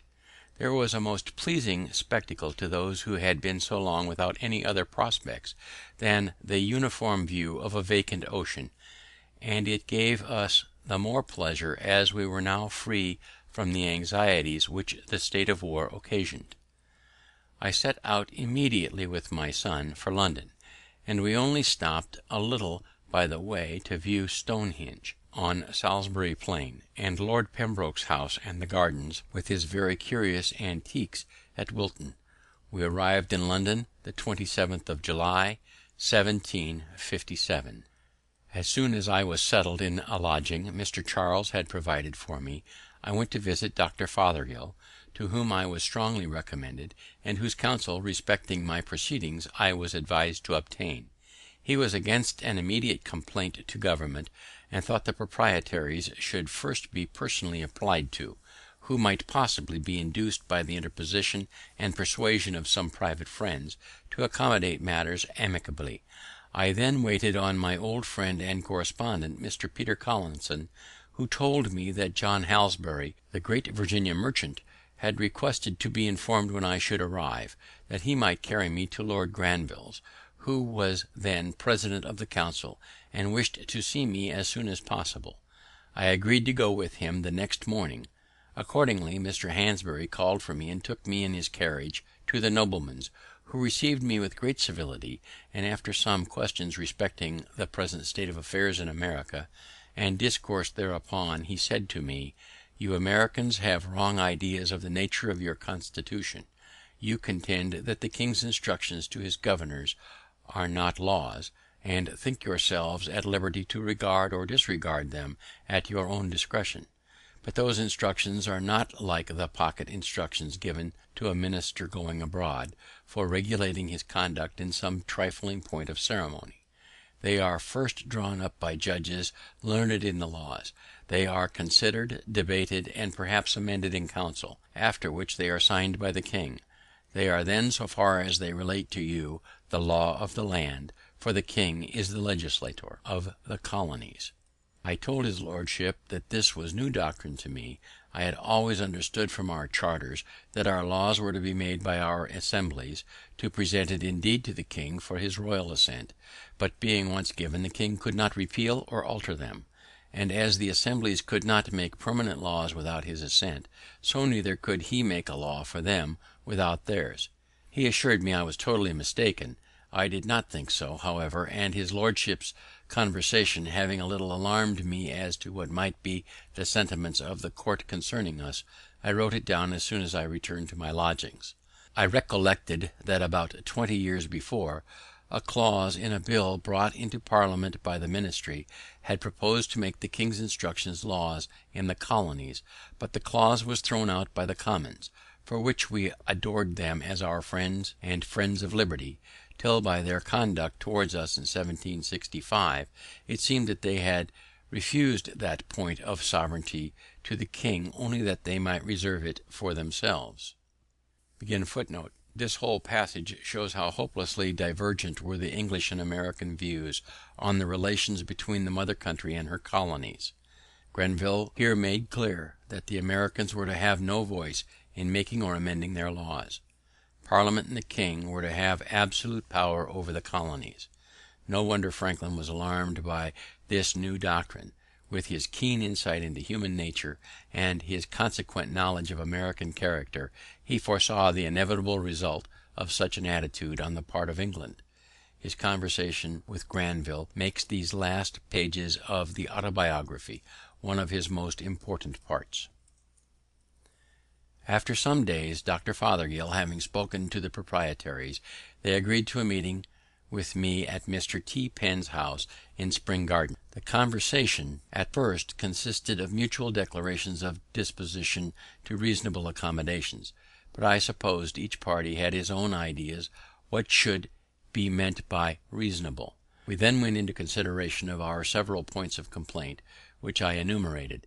The proprietaries justified their conduct as well as they could, and I the assemblies.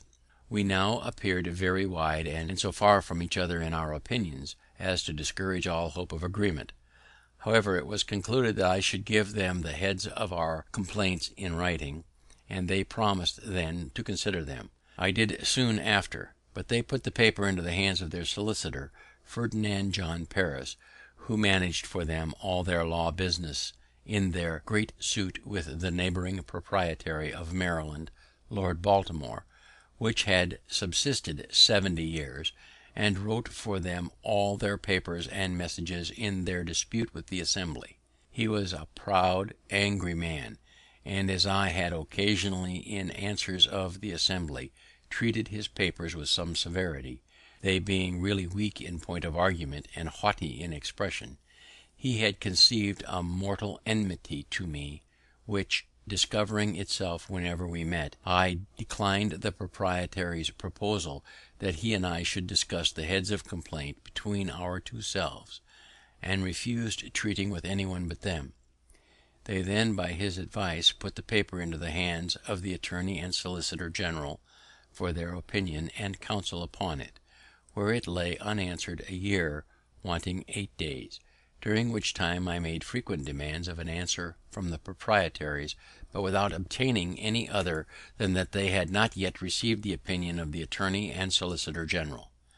What it was when they received it I never learnt, for they did not communicate it to me, but sent a long message to the assembly, drawn and signed by Paris, reciting my paper, complaining of its want of formality, as a rudeness on my part, and giving a flimsy justification of their conduct, adding that they should be willing to accommodate matters if the assembly would send out some person of candour to treat with them for that purpose, intimating whereby that I was not such. Want of formality or rudeness was, probably, my not having addressed the papers to them with the assumed titles of true and absolute proprietaries of the province of Pennsylvania, which I omitted, this not thinking it necessary in a paper, the intention of which was only to reduce to a certainty by writing what in conversation I had delivered viva voce.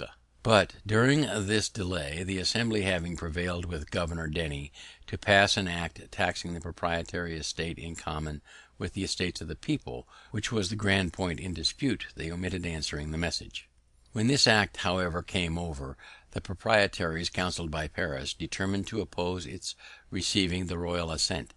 Accordingly, they petitioned the king in council, and a hearing was appointed in which 2 lawyers were employed by them against the act, and 2 by me in support of it. They alleged that the act was intended to load the proprietary estate in order to spare those of the people, and that if it were suffered to continue in force, and the proprietaries, who were in odium with the people, left to their mercy in proporting the taxes, they would inevitably be ruined.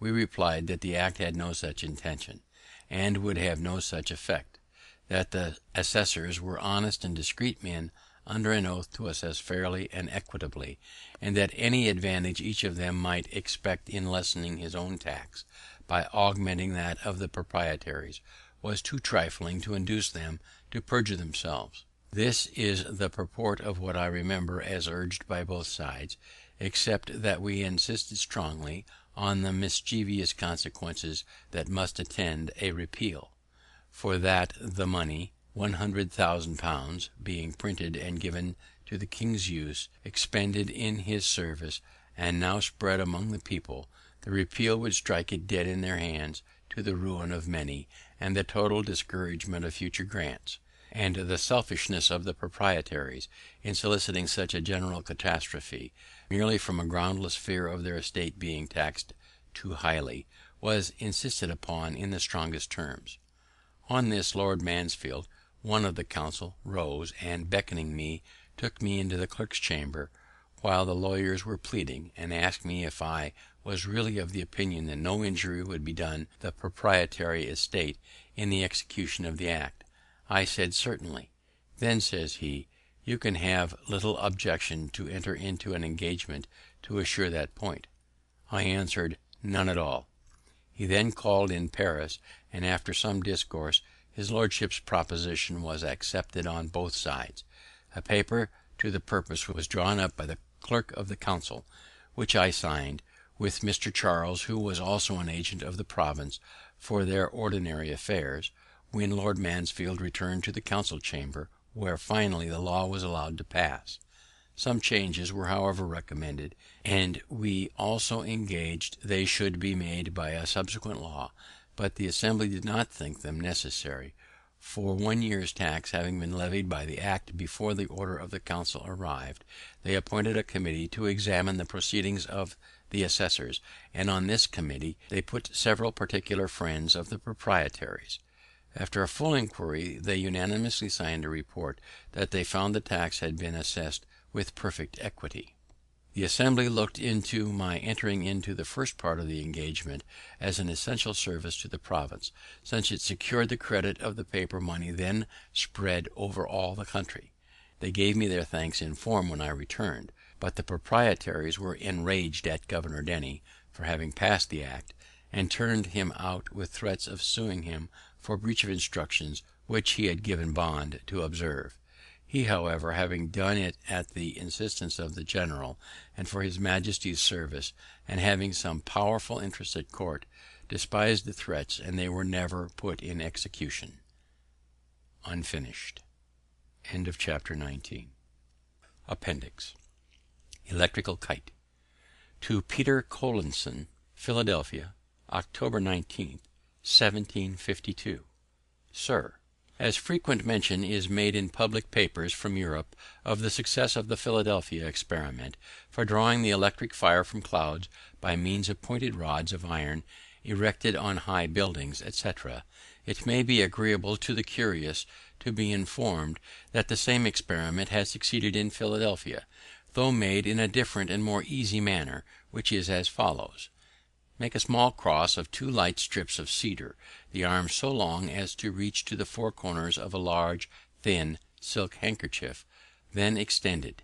Tie the corners of the handkerchief to the extremities of the cross, so you have the body of a kite, which, being properly accommodated with a tail, loop, and string, will rise in the air, like those made of paper, but this, being of silk, is fitter to bear the wet and wind of a thunder gust without tearing. To the top of the upright stick of the cross is to be fixed a very sharp pointed wire, rising a foot or more above the wood. To the end of the twine, next the hand, is to be tied a silk ribbon, and where the silk and twine join, a key may be fastened.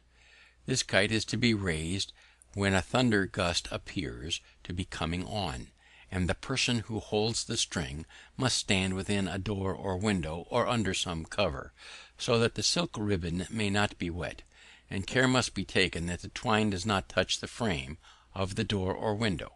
As soon as any of the thunderclouds come over the kite, the pointed wire will draw the electric fire from them, and the kite with all the twine will be electrified, and the loose filaments of the twine will stand out every way and be attracted by an approaching finger. And when the rain has wet the kite and twine so that it can conduct electric fire freely, you will find it streams out plentifully from the key on the approach of your knuckle. As this key, the file may be charged, and from electric fire thus obtained, spirits may be kindled, and all the electric experiments be performed, which are usually done by the help of a rubbed glass globe or tube, and thereby the sameness of the electric matter with which that of lightning completely demonstrated. B. Franklin.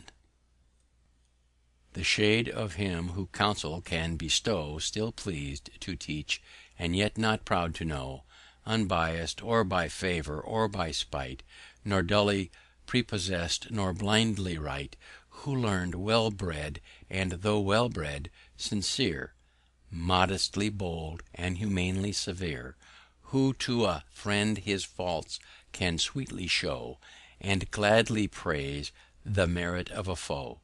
Here there he sits, his cheerful aid to lend, a firm, unshaken, uncorrupted friend, averse alike to flatter or offend. He rarely warm in censure or in praise. Good nature, wit, and judgment round him wait, and thus he sits enthroned in classic state. To failings mild, but zealous for desert, the clearest head and sincerest heart, few men deserve our passion either ways. From Father Abraham's speech, 1760. End of Electrical Kite. The Way to Wealth. From Father Abraham's speech, forming the preface to Poor Richard's Almanac for 1758. It would be thought a hard government that should tax its people 1/10 part of their time to be employed in its service, but idleness taxes many of us much more, if we reckoned all that is spent in absolute sloth, or doing of nothing, with that which is spent in the employments or amusements that amount to nothing. Sloth, by bringing on disease, absolutely shortens life.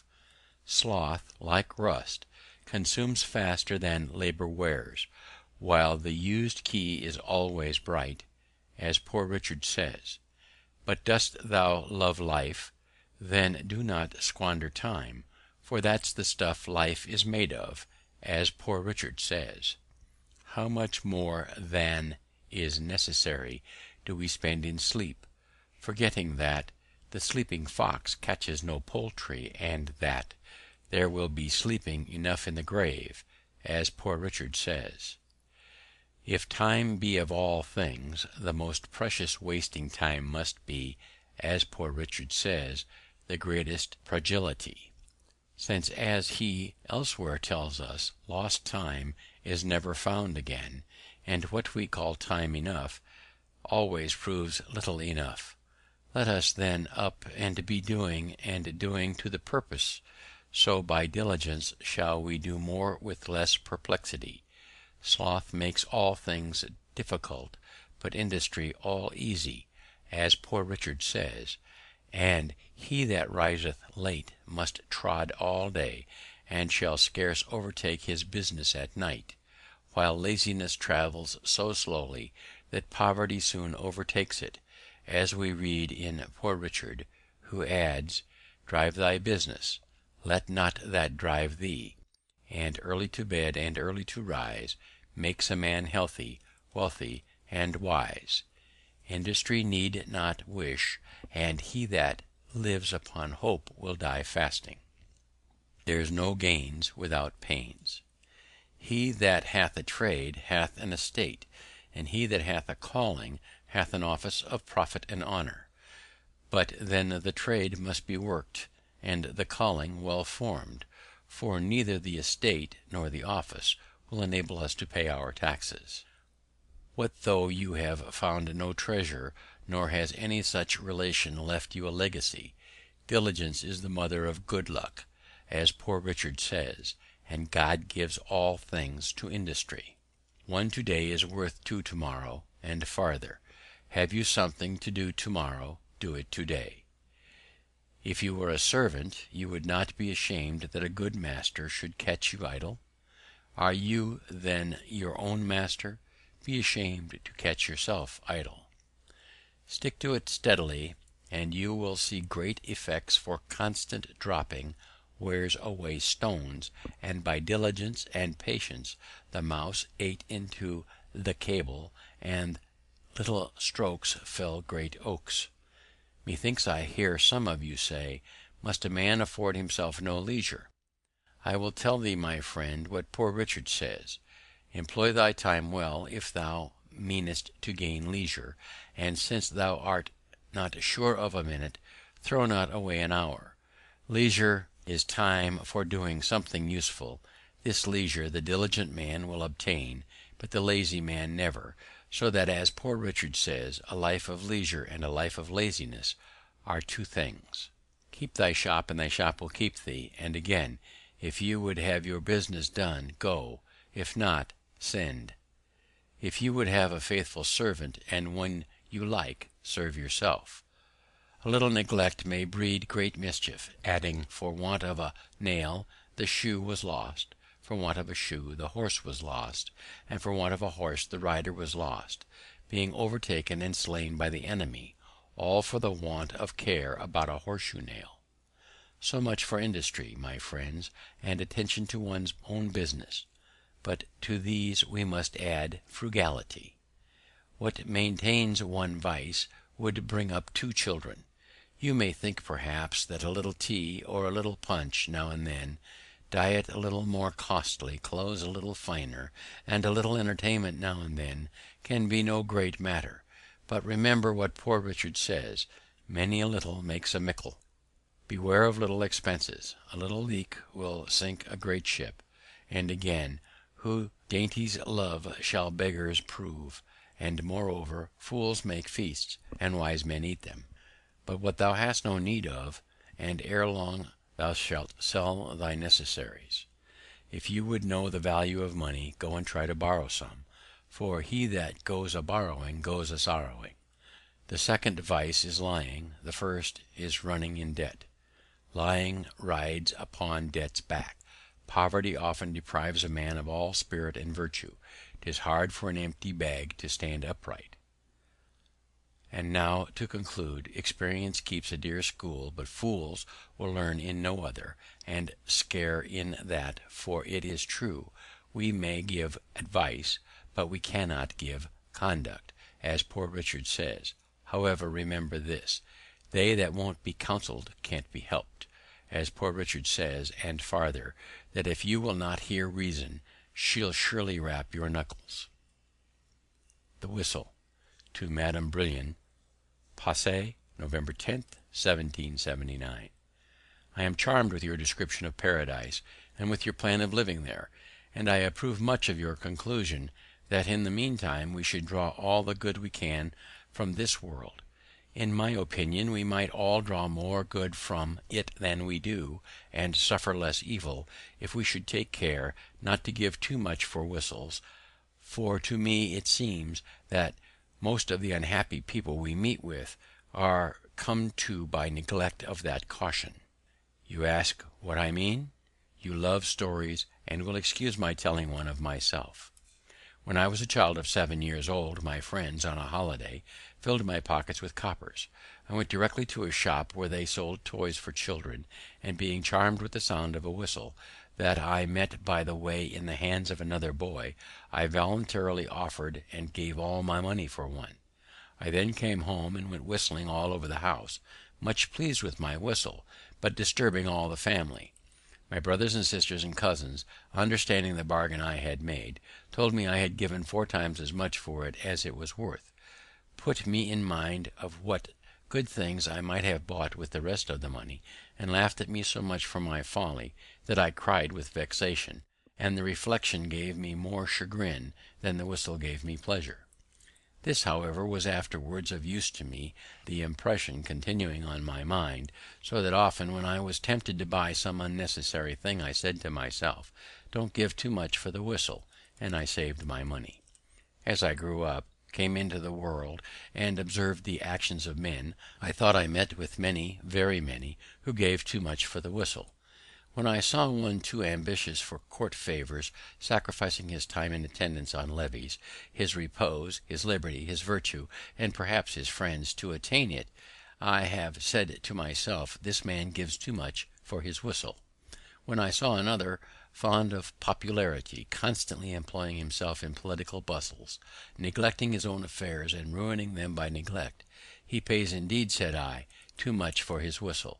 If I knew a miser who gave up every kind of comfortable living, all the pleasure of doing good to others, all the esteem of his fellow citizens, and the joys of benevolent friendship, for the sake of accumulating wealth, poor man, said I, you pay too much for your whistle.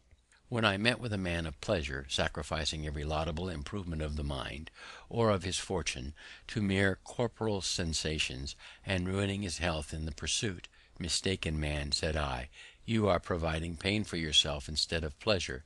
You give too much for your whistle.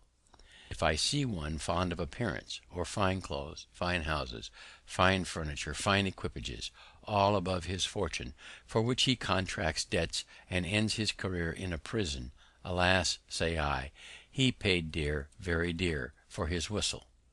When I see a beautiful, sweet-tempered girl married to an ill-natured brute of a husband, what a pity, say I, that she should pay so much for a whistle.